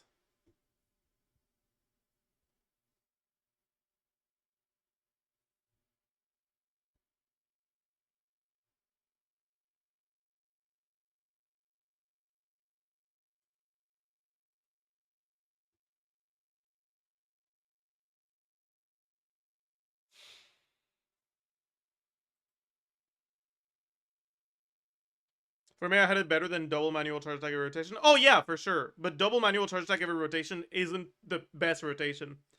The best one is a 5E charge attack into charge attack 5E into 4E double charge attack. That's the one I had performing the best, but it's like, yeah, it's cooked as hell.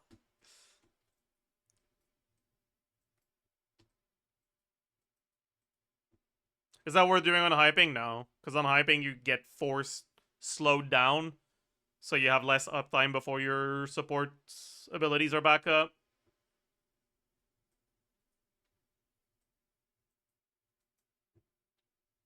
Ping issue. All right.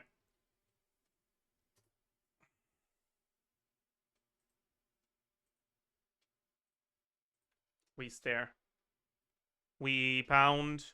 It's been a while since I wordled, huh? We zilch. We...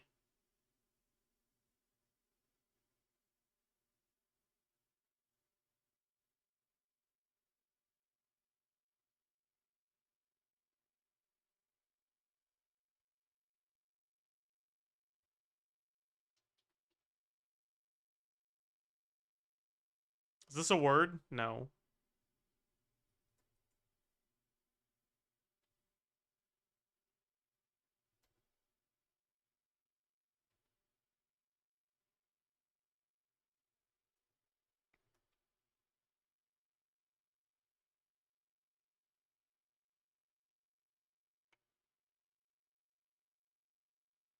What the fuck? Bro, what? Maybe like...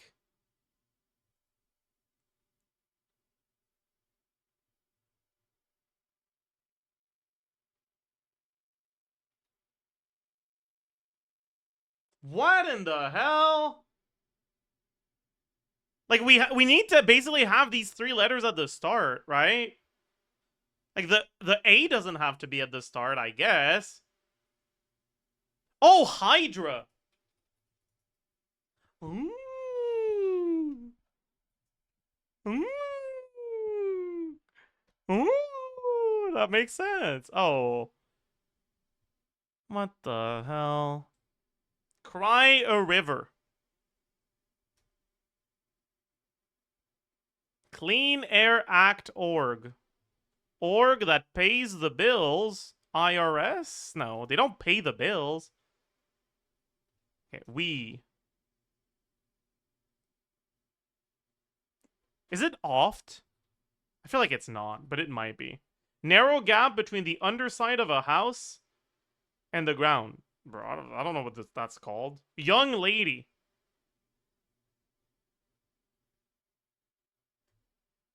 Ooh and ah. Dude, what the fuck?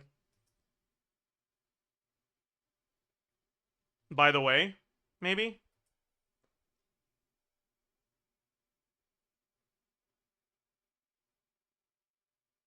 Nickname for singer Swift. Like Taylor Swift? The fuck is her nickname? Socially timid. Shy. Morning moisture. Okay, calling dew morning moisture is kind of crazy, actually.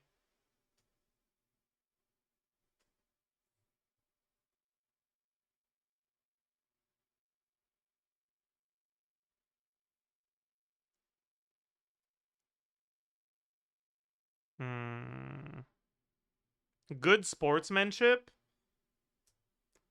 White mountain toppers. Like snow? Like there was snow? Unrestrained as a dog at a park. Sandwich that might be served triple decker. Common battery type. AA. Chat?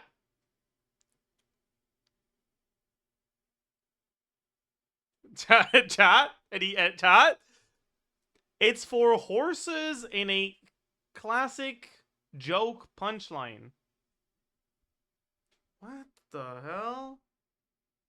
Okay, I'm gonna guess this is not, by the way, and this is like hay, maybe? Do horses have hay? Maybe? I think. I don't know, dude. Probably. Ooh, okay, is this actually ah? Surely it's not ah, right?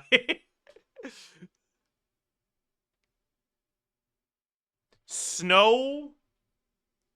It can't be snow peaks. Damn.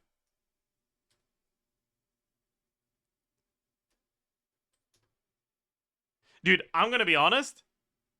I have no fucking clue. Okay, if this is snow something. Oh. Oh.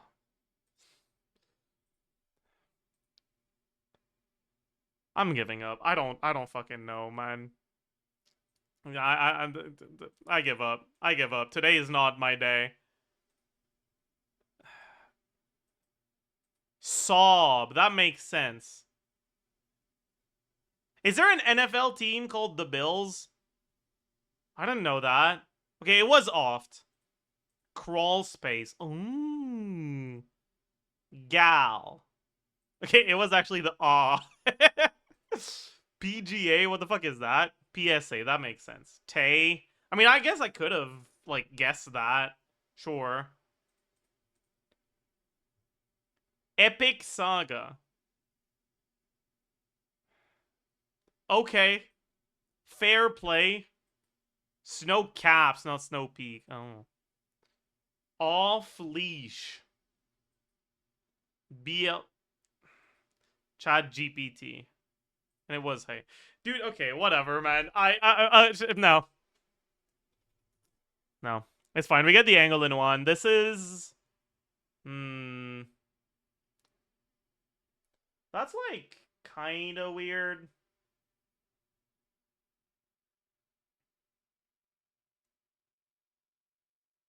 It's like... This is, like, a little bit bigger than 30. It's, like, 32. So, what, 148?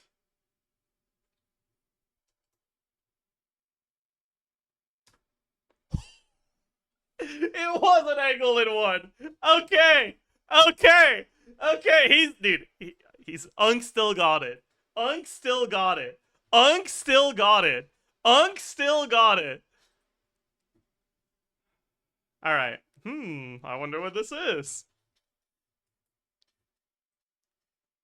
I actually do wonder what this is.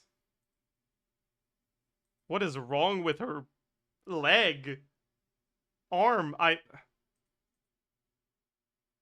Oh.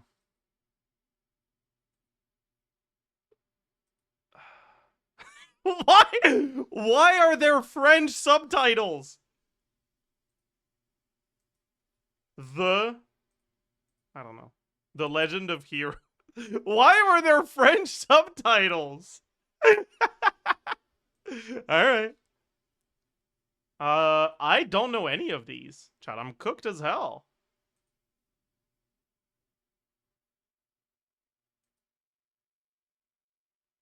What's her name again? Okay, how is this medium? How the fuck is how? Actually, how in the world is this medium?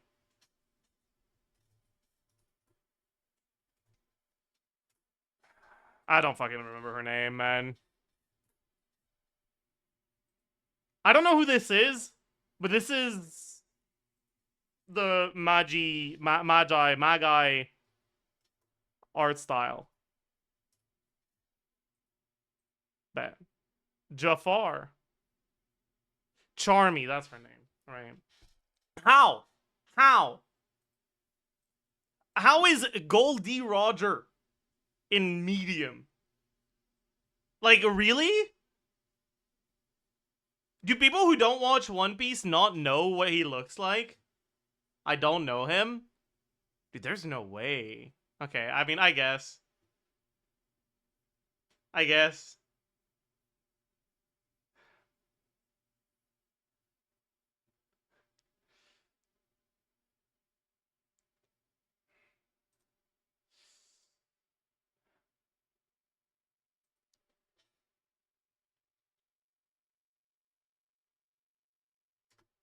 I think that's his name. I don't know the other ones. Yeah. Okay. Not bad. Not bad. I'll take it. I'll take it. Anidol. Chat, help me out. It is not Baki. So that's upsetting. Male protagonist, primarily male cast, primarily adult cast, action, manga, recent. Sorry, JJK. Okay. What the fuck? Okay, 2019 Mappa, action drama, supernatural, urban fantasy, shonen, curses, yokai. Male protagonist, primarily male cast, primarily adult cast. What the fuck? AOT, that's not 2019. Doro Hidoro, is that 2019? I feel like that's older, no?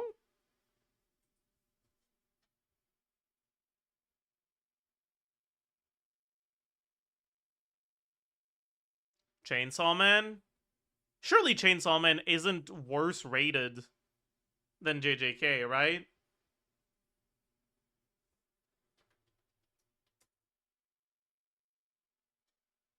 No, Doro, that's 2020. Really?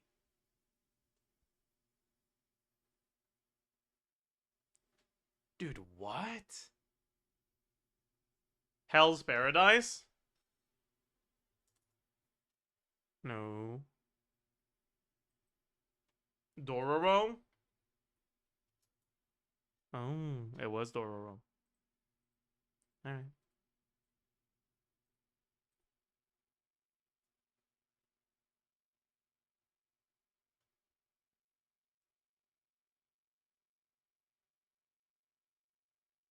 Dude, I don't know.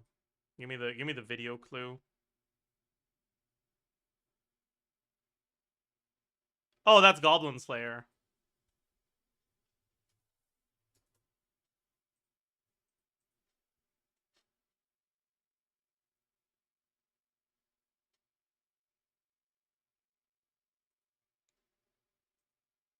Oh, I know that. That's an isekai chat, so I know it.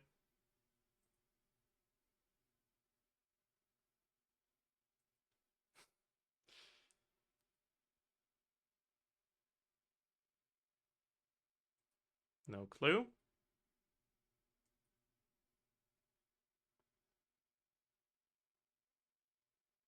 Yeah, I don't know what this is. They're at school. That's a suitcase? Is that what you call it? I don't even know. There's a tower. And oh, that's a magical girls show, kind of. Wait, is it? I don't. Tower. Blue reflection ray. Okay, well, I can't believe I didn't know blue reflection ray. I'm sorry, chat. I probably disappointed you today.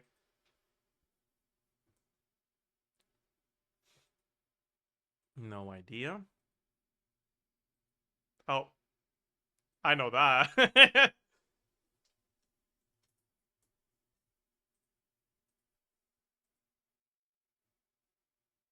No clue. We're gonna need this. No, don't just be credits! Dude, why do they add endings to the Annie guesser if it's just gonna be credits? Like, how is this supposed to be a helpful clue? Like I don't know. It starts thin and then it goes like that, kind of like a pyramid. So maybe it's called pyramid something. There's no pyramid anime. Okay, we gotta try to guess the vibes based off of the music.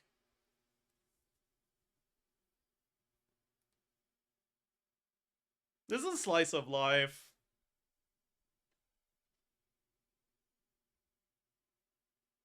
Dude, I don't know.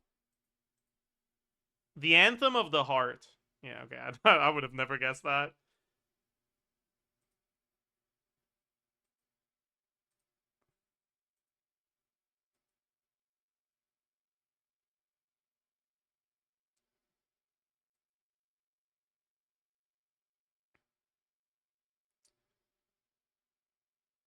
That's a microphone.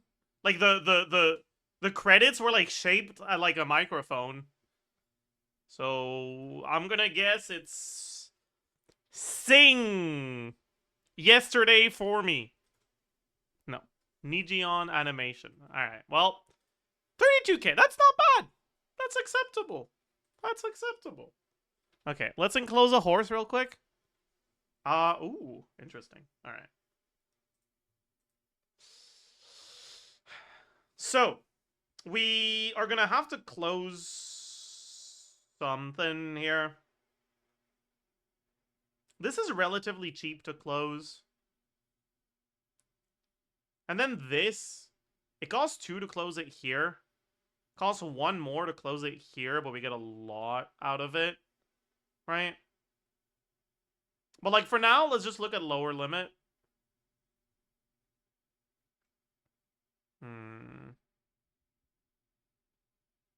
I mean, I guess we could close here, but I'm pretty sure we're gonna use these no matter what, right? And most likely, we open this. But if we're gonna open this, is there ever a world where we... No, that's way too expensive. I'm sad to report that today's max is indeed 6-7. God damn it. God damn it.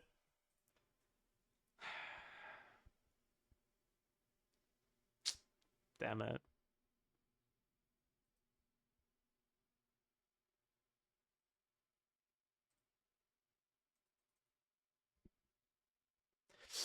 Yeah, we can do the Dummel.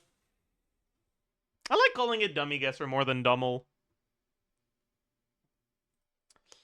Ooh. 19, 14, 166. Well, that's interesting. C4.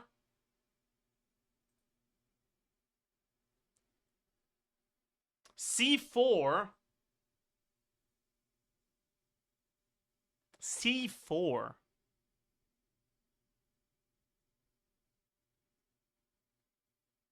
That's an Inefa team. Varka? I mean, no. I mean, I guess it could be Binefa with Varka. But...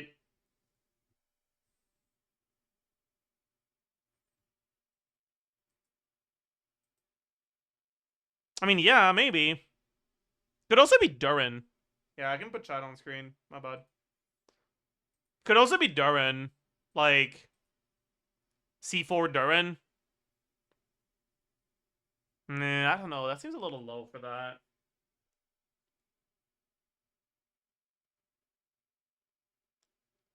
I feel like it's not Varka Binefa, though. Because... that means that either Columbina or Inefa is at 14%. There's no way, right? C4 Inefa with Aino? I could see that. But, like, is the 19 would be Varka? Or maybe with Fischl and C4... Yeah, C4 Columbina? Dude, I don't know. I'm actually, like, completely stumped. I have no idea what this is. Like, C4 5-star is just so weird.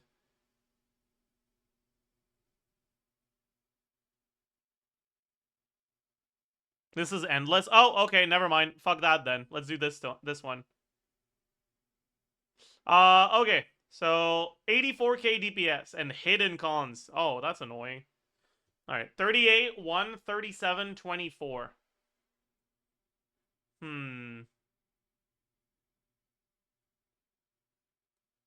Honestly, this kind of feels like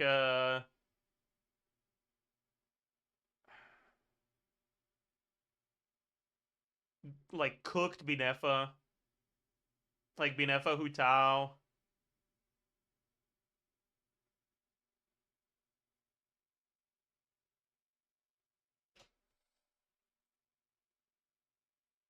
What do people even play?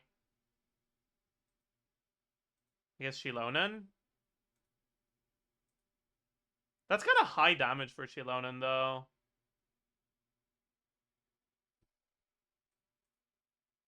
Meh, whatever.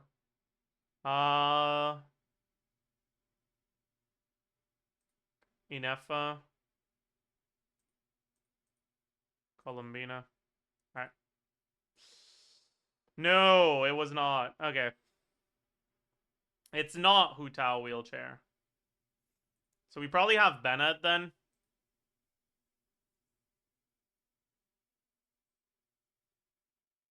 Arlecchino Sucrose? Maybe. I guess it could be that. I was thinking, like, Bennett and a non-fielder of a different element. But I guess this makes sense, too. Yeah, okay. Alright, alright, alright. Not bad. Try dialed.gg. Oh, the color thing? Nah, I don't feel like doing that today. I think that's gonna be it. As usual, hope you enjoyed your stay. Hope you had a good time tomorrow. I guess we do the Linneo first impressions, actually.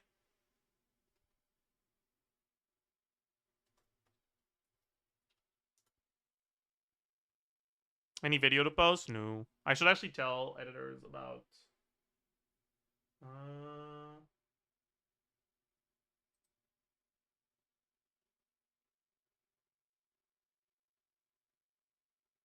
Ooh.